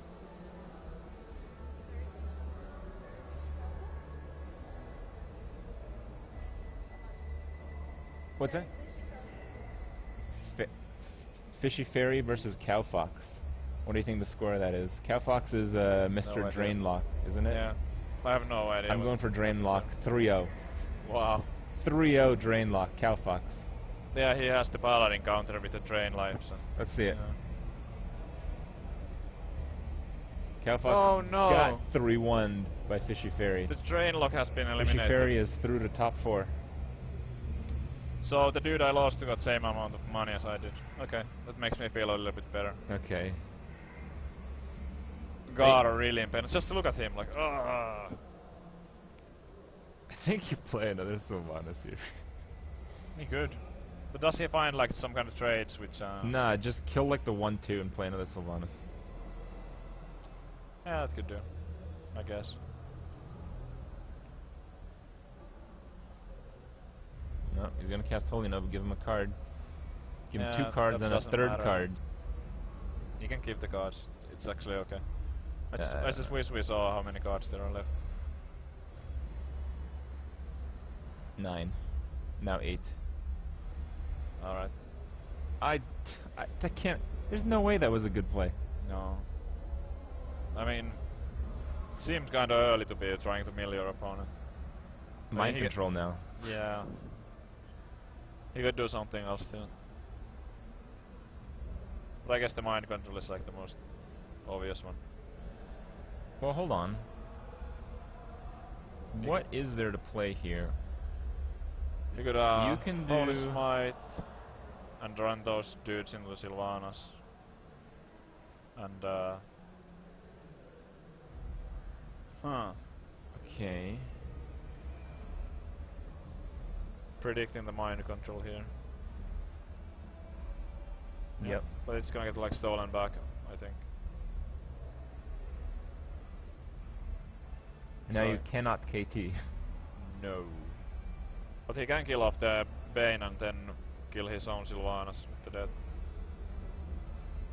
I mean, there's Yep. no other real good Yep. way to deal with the Sylvanas. Death your own Sylvanas is the only play, you're right. Yeah, I think so.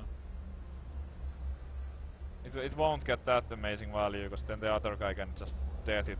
I mean, Well, Death Sylvanas Gara is has mind some control in crafting 2 list. cards. mhm. You're not playing 1 mana much. I mean, you can Yeah. play your Zombie Chow, but I don't think you will. Yeah. His hand will be like really exhausted here after that play. I mean, they were pretty even hand size wise. It's just the Holy Nova play, which I think he felt Yeah, he had to make was. Yeah, it backfired. Yeah. I mean, there had to be something else he could have done. Oh wow. I was not expecting that. I was not expecting that either.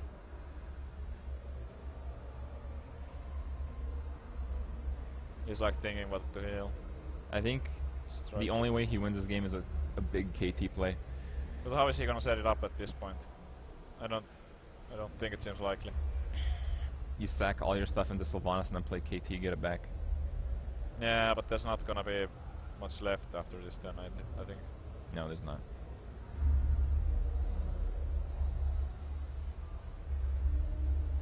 Mind changed? Yeah.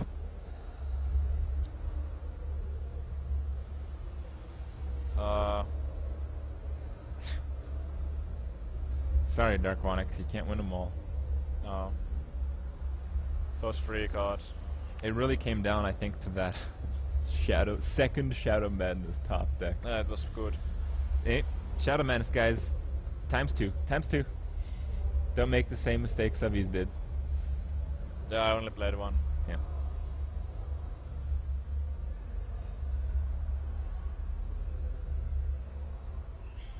Why is it lagging?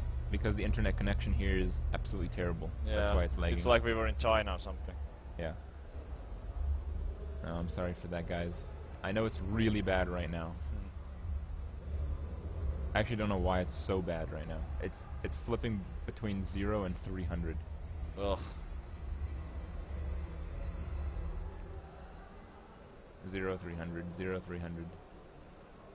Yeah, the lag is not acceptable, but I mean, what am I supposed to do?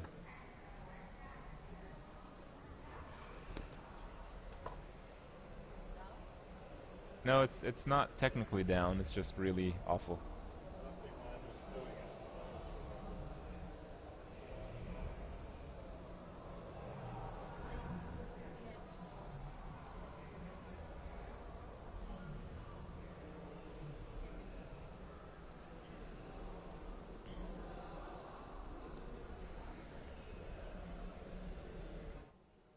Yeah, just log off with everything that's on this router if you can. Mm-hmm.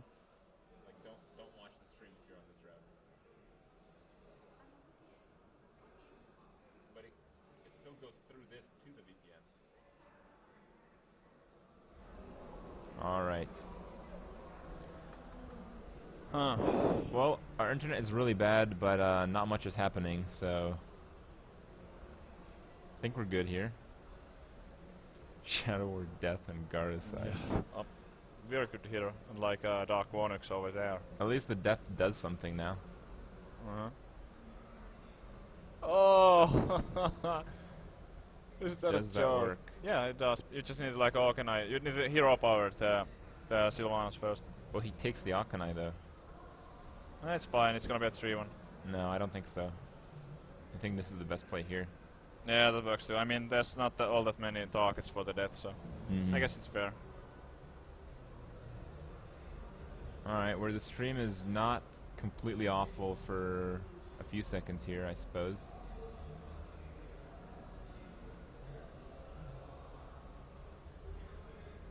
Yeah, we're in the green. Suddenly the stream is okay. Nice. By okay, I mean watchable, I believe, which is good. Oh, he ended up using the circle heal on the same turn. Yeah, he did. I think I would have waited a turn just because you can't win if you go 2 all in.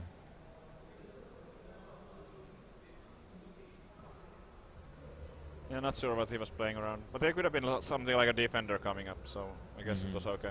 Yeah.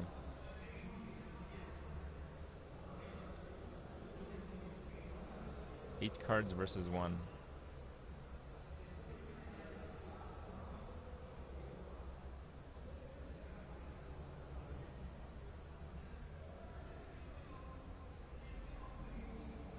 So many decisions. The other guy has 1. Wow. Okay. I guess that blocks the Kel'Thuzad shot. What? I mean, he's still losing, but that was probably the best card he could have drawn. Yeah, but just think about it for a second. If Dark Onyx just took a hit from those creatures, I mean, yeah, he'd have like 10 life less, but he'd also kill the Sylvanas for free, so he'd be up a death. That's something. Yeah, kinda. Yes. Oh, hello. Whoa. That's suddenly alright.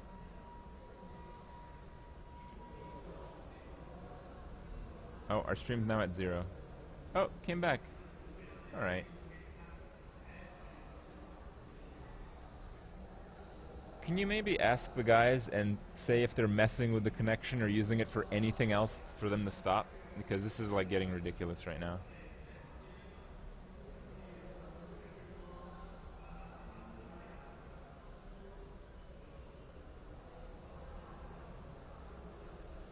There isn't really much to commentate at this point. I mean, Gara has the game pretty much 100%. Yeah. It's just a very slow death because it's priest versus priest and they both have full life.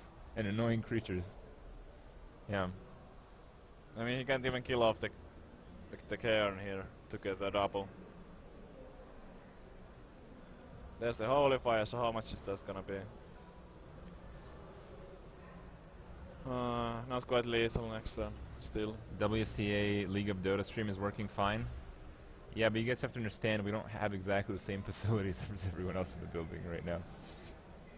No, it's not exactly the same.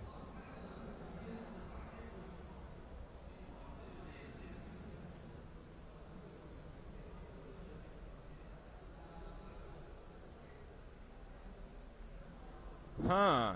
So Dark Onyx is still thinking there's some kind of way out of this, So but he- he's like absolutely wrong. like the circle of healing doesn't do anything. So it's like the options are to play Kel'Thuzar or not to play Kel'Thuzar, and to attack with the Chaos. No, actually, the options are to move your cursor around the map and hit the other cards and wait for the burn, and then attack, and then maybe if you want. Oh play yeah, I Kel'Thuzar. missed that play completely. Yeah, it's all right. You're a little tired. I know you've been. Yeah, I a lot of mean, games my to goals watch. have been a little bit off, to be honest. Yeah.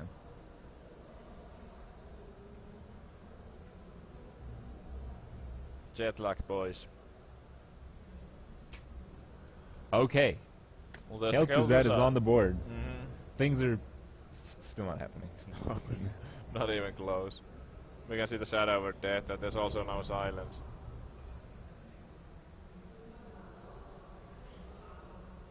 Maybe if he kills the cairn and then doesn't attack with anything at all, and doesn't cast any spells. But it seems unlikely. Maybe his mouse could bug out. Yeah. We've seen that before in the tournament.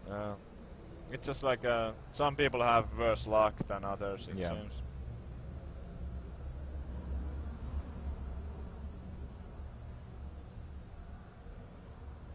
Alright, so All right. Well, What what is the Dark draw Sonic gonna be? needs is another Soul Priest, which I don't think he has.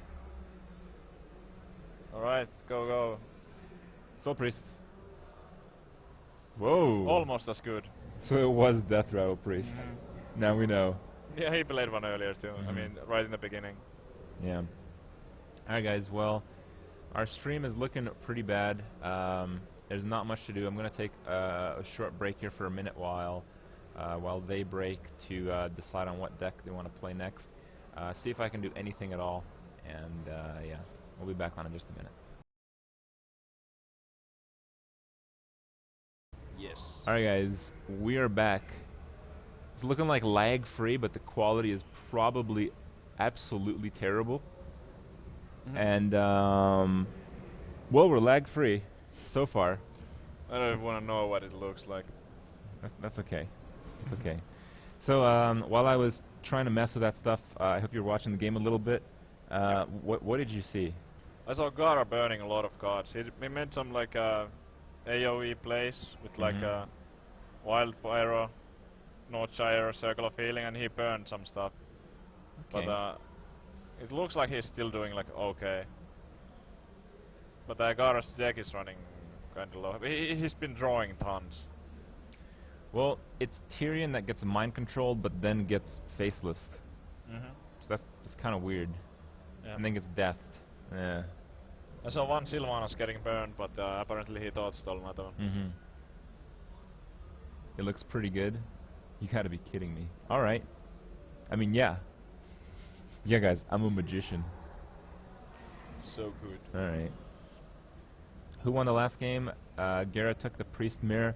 It was a Yes. very drawn-out game that Gara won like 20 minutes before the game actually ended. Yeah, it took a really long time. This game I'm just now seeing, so I don't know what it's going to be like. So What do you think about Karen into Lotheb? This just seems weird to me. why? They get Tyrion and what? I think he has to play Tyrion yeah, right now. Tyrion seems kind of good. I mean, you know that Gera's running mind control because that's what cost you the game last game. And he already coined and everything, Yeah. so better get the Tyrion out before he. Oh, we're he lagging gets- a little gets bit. to them mind control. So he has like 2 guaranteed turns here to do stuff with the Tyrion. Okay, guys, we're not lagging that bad. It's like 1% frame drop. That's fine. We were at 70% frame drop in the last like 15 minutes or so. So I'll take 1%.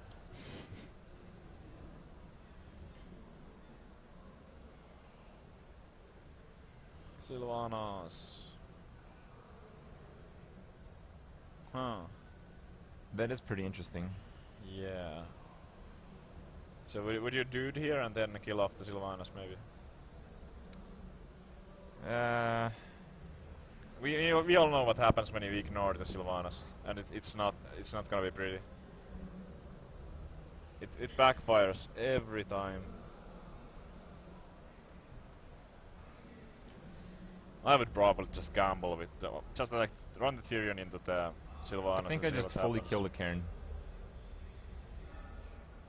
Fully killed a Cairn. I guess that could do too. Mm-hmm. We'll see what happens then, but Oh, we're at 11% frame drop. Uh-oh. Put your faith in the light. well, there goes the Cairn. Seems like he. Oh no, never mind. Yeah, I would do this. Just hope for the best. That's not the worst result, I guess. No, you certainly don't big game there. No. Alright, you really cannot get mind controlled here, so you may even consider equalitying to kill off your Tyrion if you have to. Mm-hmm. Yeah, again, I agree. But I mean, I guess there would be a tiny chance that the guard didn't have the MC yet. Mm-hmm. Yeah, we're lagging pretty hard again. Again, guys. I can't do anything about it. I'm sorry. Do you just leave the Tyrion up for the mind control? I guess.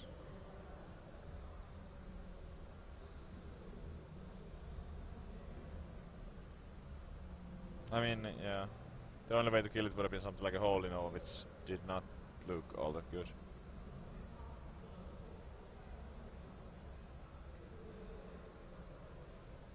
Okay, I think this is equality.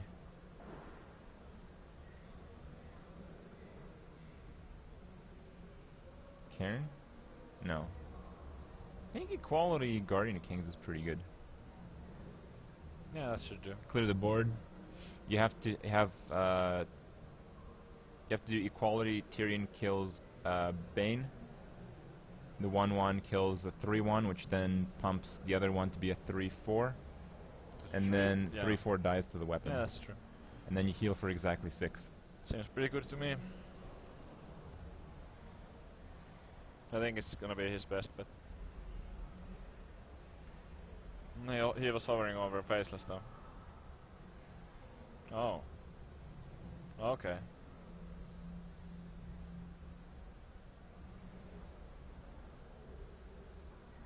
So face then? Or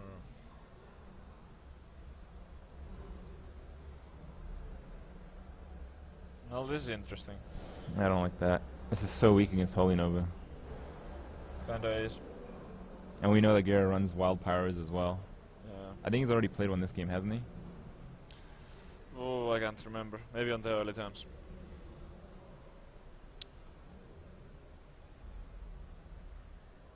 Alright, well there's another death. I guess he can't do that. I mean, is there any option than mind control? I guess there could be. I mean, he could death both. Okay. Death. Okay. And then a cleric heal after killing a dude.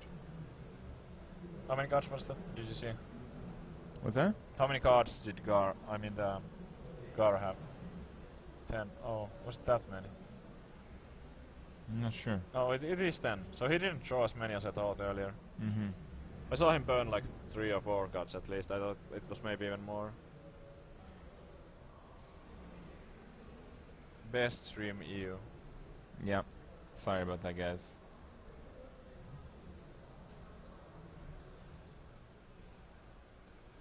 So if you duck warnings, I guess you start clearing here. I mean, it's not like you can rush anybody down as a paladin.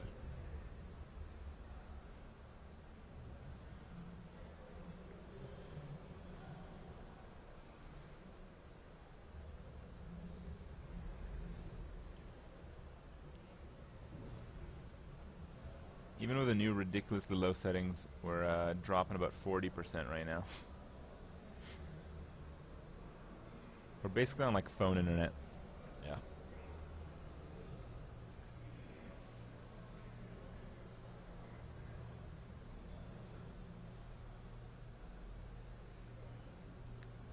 PowerPoint stream.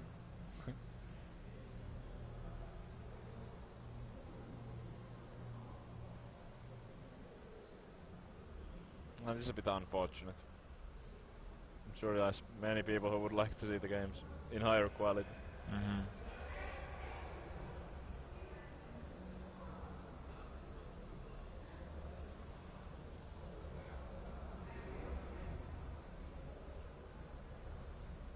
No. 1 second, guys.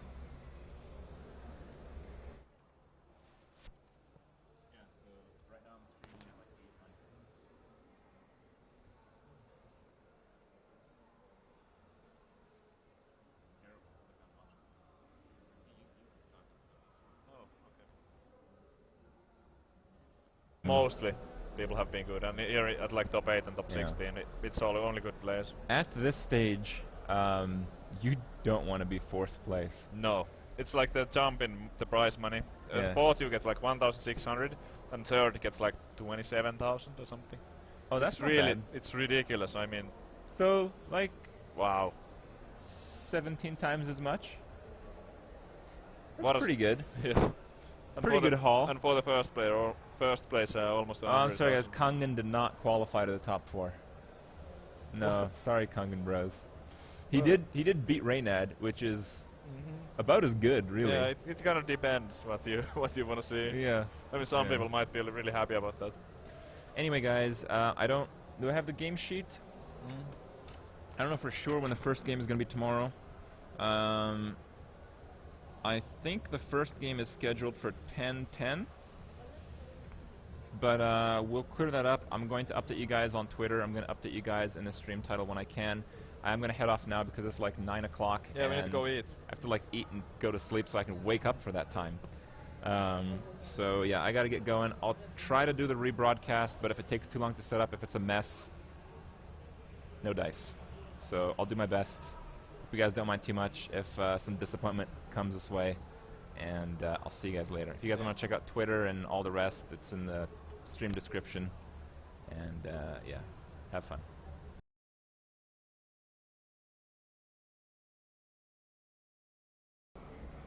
All right, we're back. Probably not going to lag for like 3 minutes and then lag a whole bunch, and then I'll have to say I'm sorry and stuff. And I guess I can say that ahead of time. Yeah, the internet sucks right now. Like really, really, really sucks. We're basically streaming off of a phone.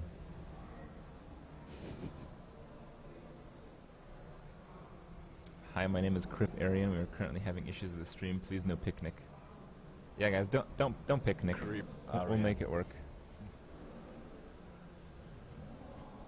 All right. Well, I missed the last few turns, but it looks like Dark Onyx, who was really behind, is even further behind. Yes. Oh wow, good thoughts. Yeah. He really needed those. Yeah. 'Cause he was kind of running. I mean, he has a lot of cards, but they don't do all that much. So now he got like 2 playable ones.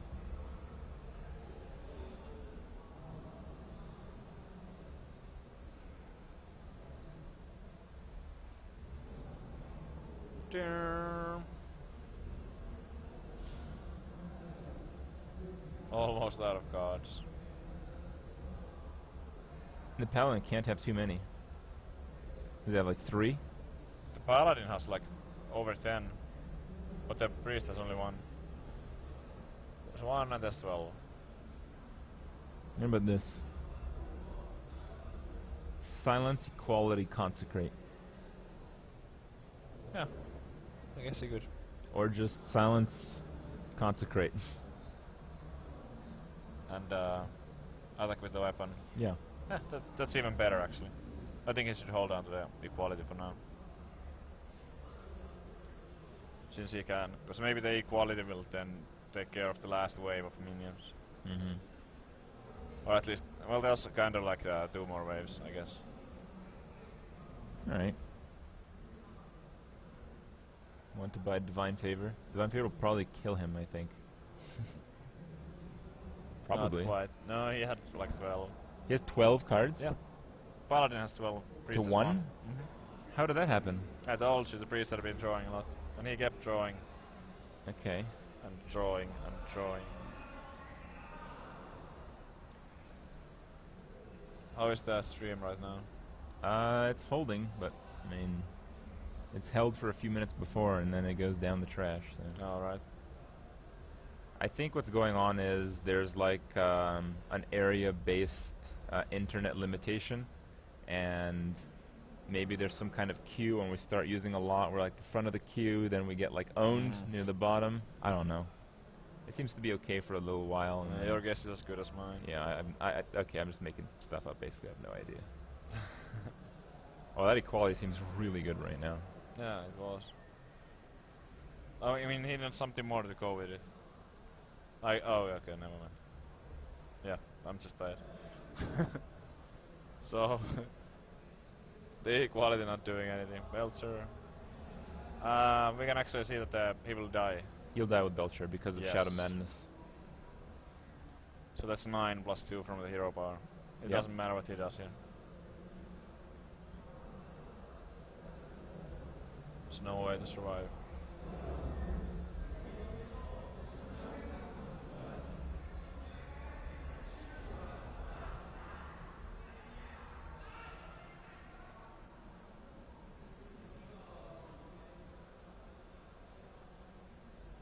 Derek One thinks he's still in this, but nope.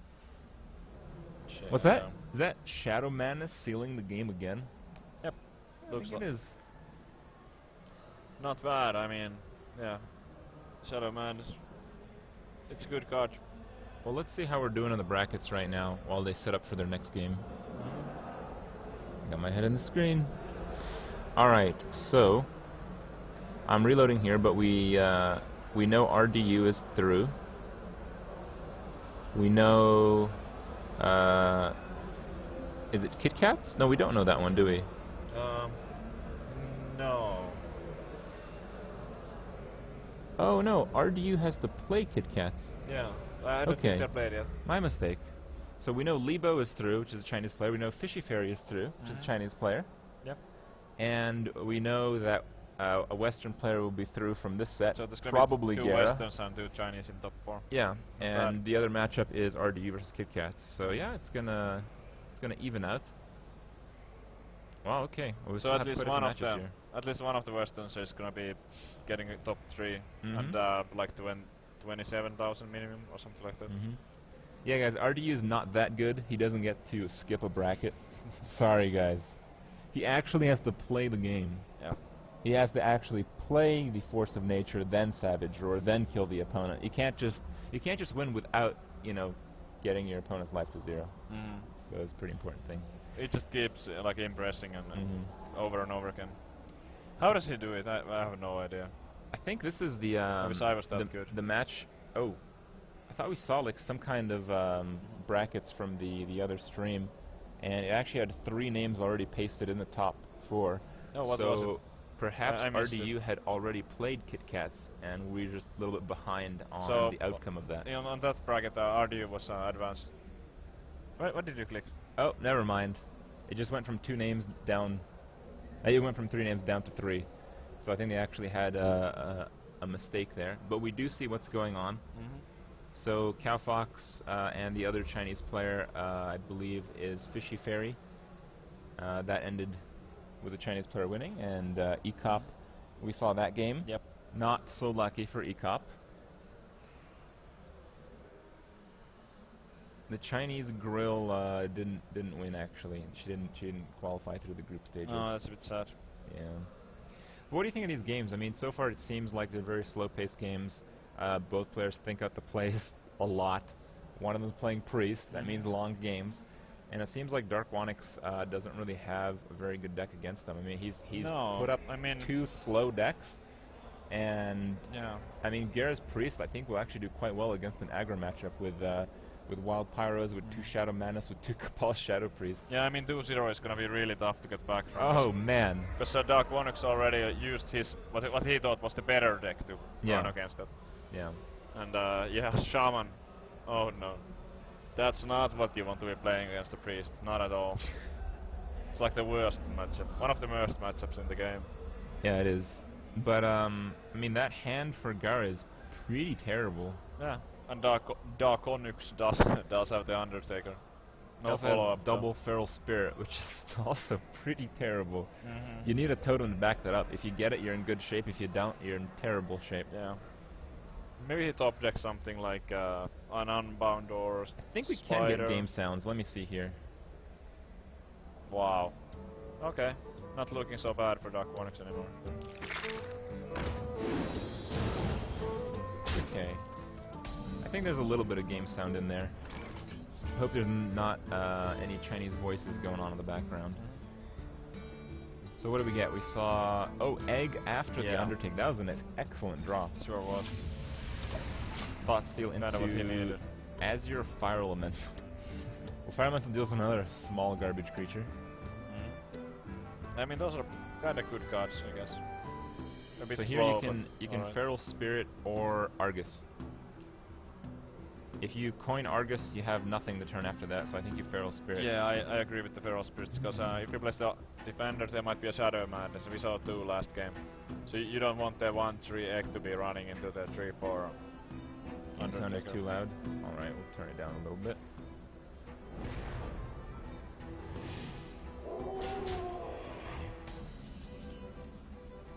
Well, as Yeah. bad as matchup is, I mean, you look at the hand. It's just whatever. But I mean, there are some tools in Garrus, and he does have the Silence, and he does have the Wild Pyro, Mhm. Holy Smite. But what he could use more would be like a Circle, I suppose.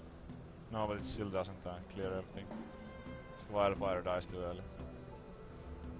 Or he could like, if he was to draw the Circle, he could go Wild Pyro, Circle of Healing, then Hero Power heal the Wild Pyro, then go like Silence, Holy Smite, boom, everything clear.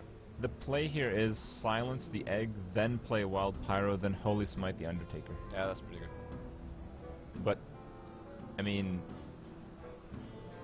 there's no way you could know that. I mean, yeah.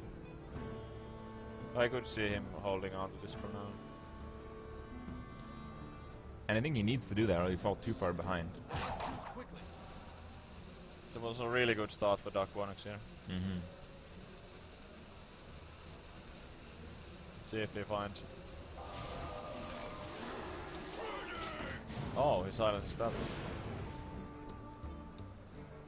Alright. That was not good. I like your honesty. Why did he do that? I don't know, I kinda would have liked to see the silence on the egg as well. But Gara, well, he can activate with the Defender, but that's it.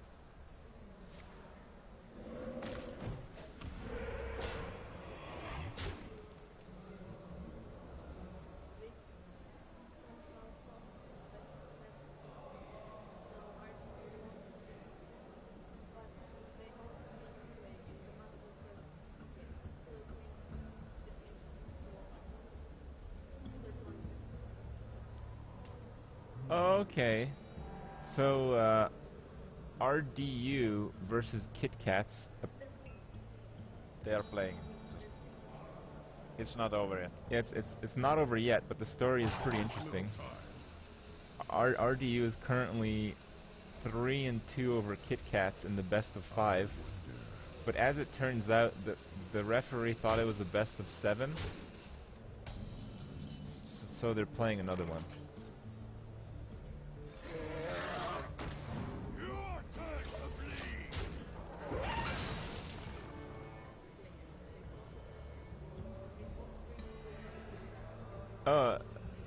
Apparently, when the referee made the mistake and called them to do another play, like another game, for it to be best of 7, that both the players said it's fine. I mean, we would know ahead of time that Kit Kat would say it's fine because instead of eliminating for the tournament, he has a chance to not be eliminated for the That's pretty tournament. good. But it looks like RDU has decided to allow it as well, which is pretty interesting.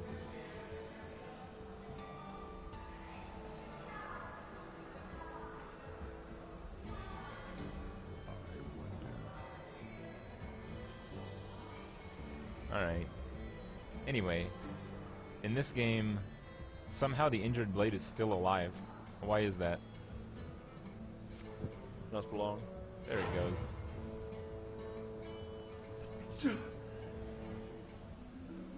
I think here you hit the Drake just to clear that board. Yeah, you definitely clear it. I mean, you don't want to see a like 3-mana Nova. Just throw those into the minions. Well, those deaths are going to come in useful here. Gonna make a scary board, a very tame one. Yep. Now, if you're death, what else do you do? Guess. Not steal. Yeah. Before the it's death? better here. Yeah. Oh wow, Nerubian and Flame Black. But yeah, the Blade Master wouldn't have worked out because of the Rock Fighter.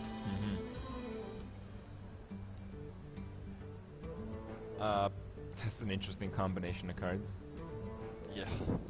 That's just look at the hand. What is that? It's such like a mess. Can I turn on the game sounds a bit? We can do that. There we go. Alright.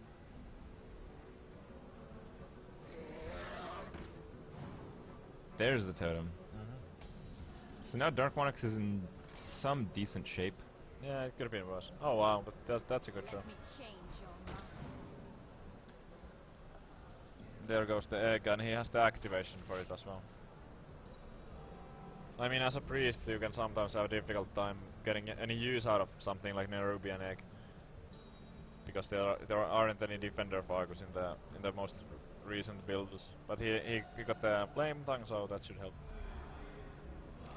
I think you just Argus here. Not much to do. Argus and Maybe Harvest Golem. Yeah. No, you know he's running. Well, you know he's running double Shadow Manus. He's also running Cabal Shadow Priest. So if you play the Golem, Shadow Manus is bad, but Cabal Shadow Priest is worse. So I guess you would Harvest Golem. But he did just saw one Cabal being played, and I can't remember if Gar was playing one or two. Quite a few people are playing only one Cabal right now. Because if it doesn't find targets, then it's just a stupid 6-mana Yeti. Against Shaman, obviously. Well, if you do this play, you commit either to Totem or Feral Spirit. I guess Totem is what he wants. Right now the board dies to Holy Nova. Oh yeah, but another problem with the Golem would have been the Shadow Madness, which he had too. Yeah. So that, I mean, the Cabal was kind of out of the equation. Oh, here we go. That activation. I like the turn in Dark Onyx's head. He's like, how about that? I didn't get to do that. Not bad. And the Fire Elemental. Oh my god. Oh my god, that's disgusting. The Shaman's board is the Shaman's cards and he's winning. But I mean, Dark Onyx can push for a lot of damage here. He does have the unlucky Rock Biter for next turn if he wants to do so. So if we're at 12, he could go for like 20 right now. I guess it's not quite enough. You can't. So holding on might be better. You can't play a lot of stuff here though. I think the play is Azure Drake into Flame Tongue. Yeah. And probably Earthshock, the thing in the middle, so he doesn't kill too much of your stuff. So you would Earthshock it over killing it off with one of those. I think those creatures have to attack face with the Flame Tongue. Because if your opponent's at 14 and your Flame Tongue is still alive, or a few creatures, you might actually have a real chance to kill them with the 12. But on the other hand, having the Earthshock would be alright against like a Sludge Spelter. So you can bypass the 2 tones that the priest does run. He doesn't have them in his hand, but he could very well have those. I guess he doesn't like the Azure. No. Not sure what he's gonna play then. he might wipe the board. The 3/1 can kill the totem, and then he can drop Alakir to kill both creatures and survive. Yeah, next turn. I mean, or not. I mean, he doesn't have enough mana to drop the Alakir resistance. Okay. That would have been good, but no mana. That's good, but because you overload, you can't Alakir next turn. No. So you need another setup turn. Yeah.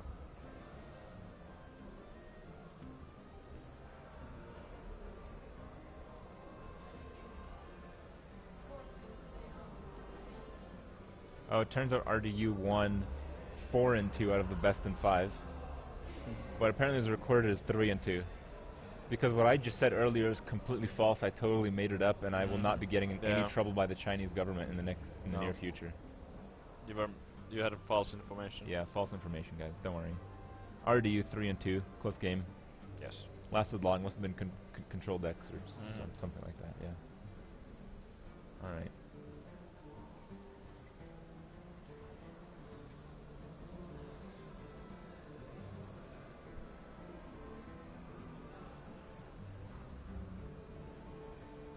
Well,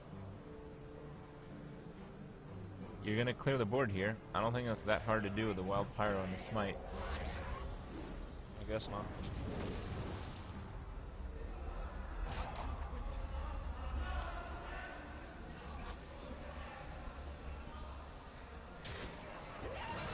Thing is, you don't have much of an egg activator anymore. No.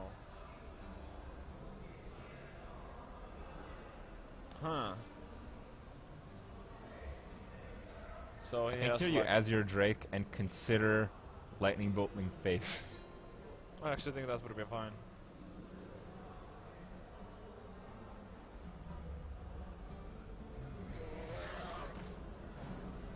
Oh.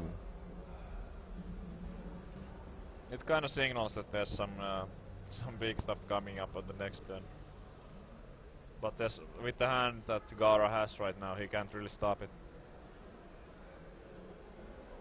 It's only 1 less damage, so he could hold on to the lightning bolt and just cast next turn. Not to give it away completely how much burst he has. Mm-hmm. And just totem instead, maybe get a taunt. Yeah, I guess. Or like Earthshock something. I don't know. There's nothing too great to Earthshock.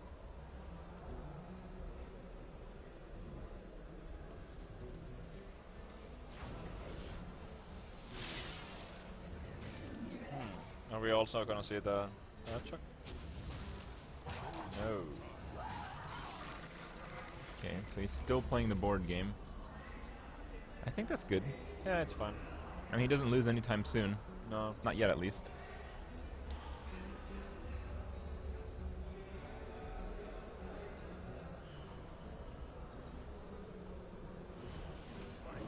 Mind control the Drake. Wow. That is super safe. Mm-hmm. Do you think it was bad? No. Shaman I doesn't think it's use gonna it. end Right. badly. Yeah. Good. I think here it's you attack, then you Earth Shock, then you Fire Elemental, and then you Totem. Attack Earthshock.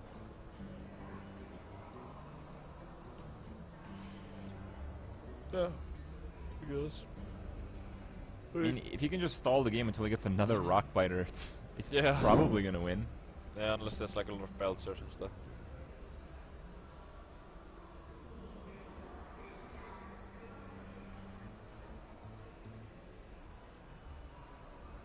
I actually don't understand why he's thinking at all. Does he want a Lightning Storm instead? He's probably considering it. But if you Lightning Storm, you don't play anything else.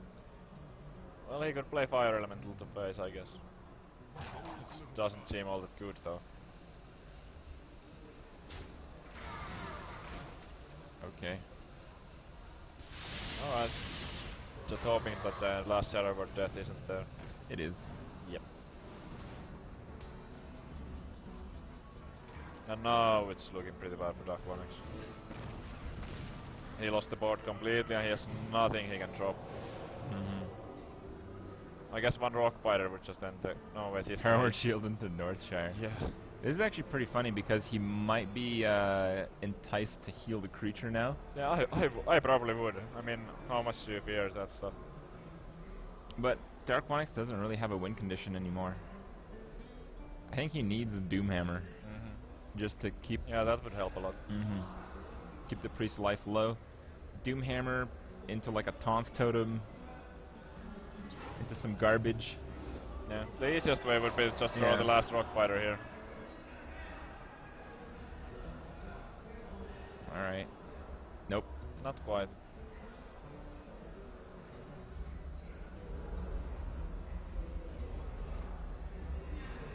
Now the game is starting to slip away from Dark Onyx.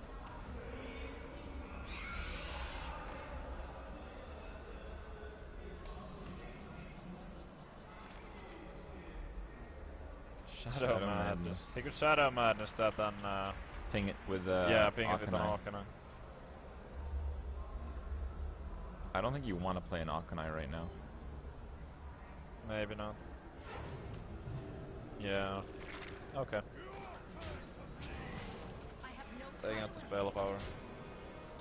Seems good to me. Yep. The second rock biter would still be lethal. Did not get it. That was Probably his only possibly chance. his last chance to draw it. Yeah. You know, now he's down to like Doomhammer. I don't see him winning if he goes for the Alakir here. I mean, how do you win from there if you Alakir right now? There's like no way. I don't know how you win at all. Yeah, maybe. I mean, Doomhammer next turn. No, but then he's overloaded. He can't even follow it up with the Alakir. Yeah. So he could like Doomhammer hit for 4 and then hit for 16 next turn. He's gonna suicide. Oh, that was pretty awkward. And he's gonna attack the Sylvanas first. Yeah. Okay, he got to keep it since it's still glowing, Yep. glowing green. Yeah. Might as well. Yeah. Now Shadow Madness is pretty fun. Oh my. Wow, double. Can you do any creative stuff here? Shadow Madness, heal it, kill both. Oh no, heal it first, then Shadow Madness. Nah. You don't heal it. Just go face for one. But just go face Yeah, once go and face. then kill Kill off the the Undertaker. Undertaker.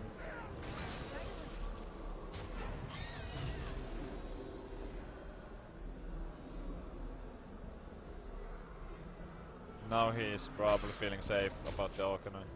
Yep. Just so the one rock biter go down. Oh my god. Wow. Is there a worse card than that? I don't think so. Maybe like a spider or something. I don't know. That's pretty bad.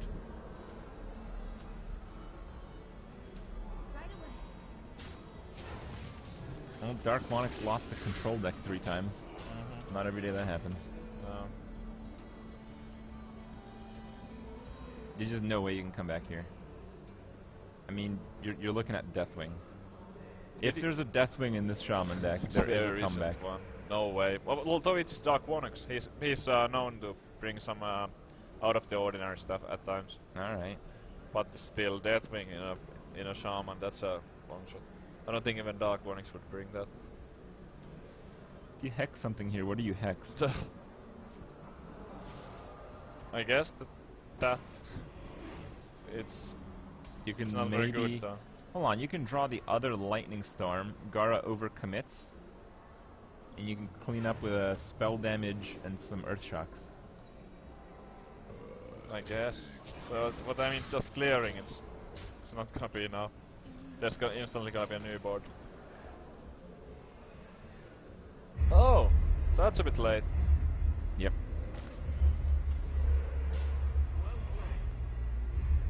Oh, some BM there. It's a bit early to be Well calling. played. It's a bit early for that. Is it? I mean, kind of. I mean, 6. it's not like he really had a chance to come back at this, but still. It's BM.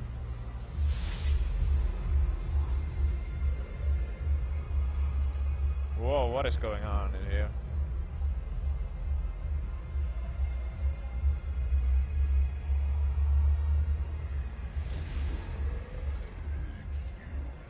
And... No! Wait, He missed lethal. no, he can't zero power anymore. He missed lethal. Did he? Yeah, you could Shadow Madness the totem and then Holy Fire. That's lethal. Yeah. Yeah, it was. Pretty Not, bad. not that it matters. No, no, no, not at all. So Gara takes 3-0. Alright, good stuff. Not much to talk about there, but we're going to wrap this up. Funny enough, we've been dropping 0 frames in the last 30 minutes. I don't know how that's possible. I didn't actually change anything. But we do know the top 4. We know it's Lebo, Fishy Fairy, Gara, RDU. Yes. In terms of the matchups, I think Lebo is facing RDU. From what we've seen, perhaps not from their point of view, but from what we've seen, 2 very lucky players in the tournament so far. So that should be an interesting one. And in the second bracket, we're going to see Gara versus Fishy Fairy. We've only seen like 1 game from Fishy Fairy, so I actually don't know idea too much about him. that. Yeah, me neither. Yeah. No But to get it to this stage, you know, you got to be pretty good or really lucky. yeah. I mean, I think you need to be both, to be honest. I Yeah. mean, most of the players here are really good. There have been some Chinese players making some questionable plays, but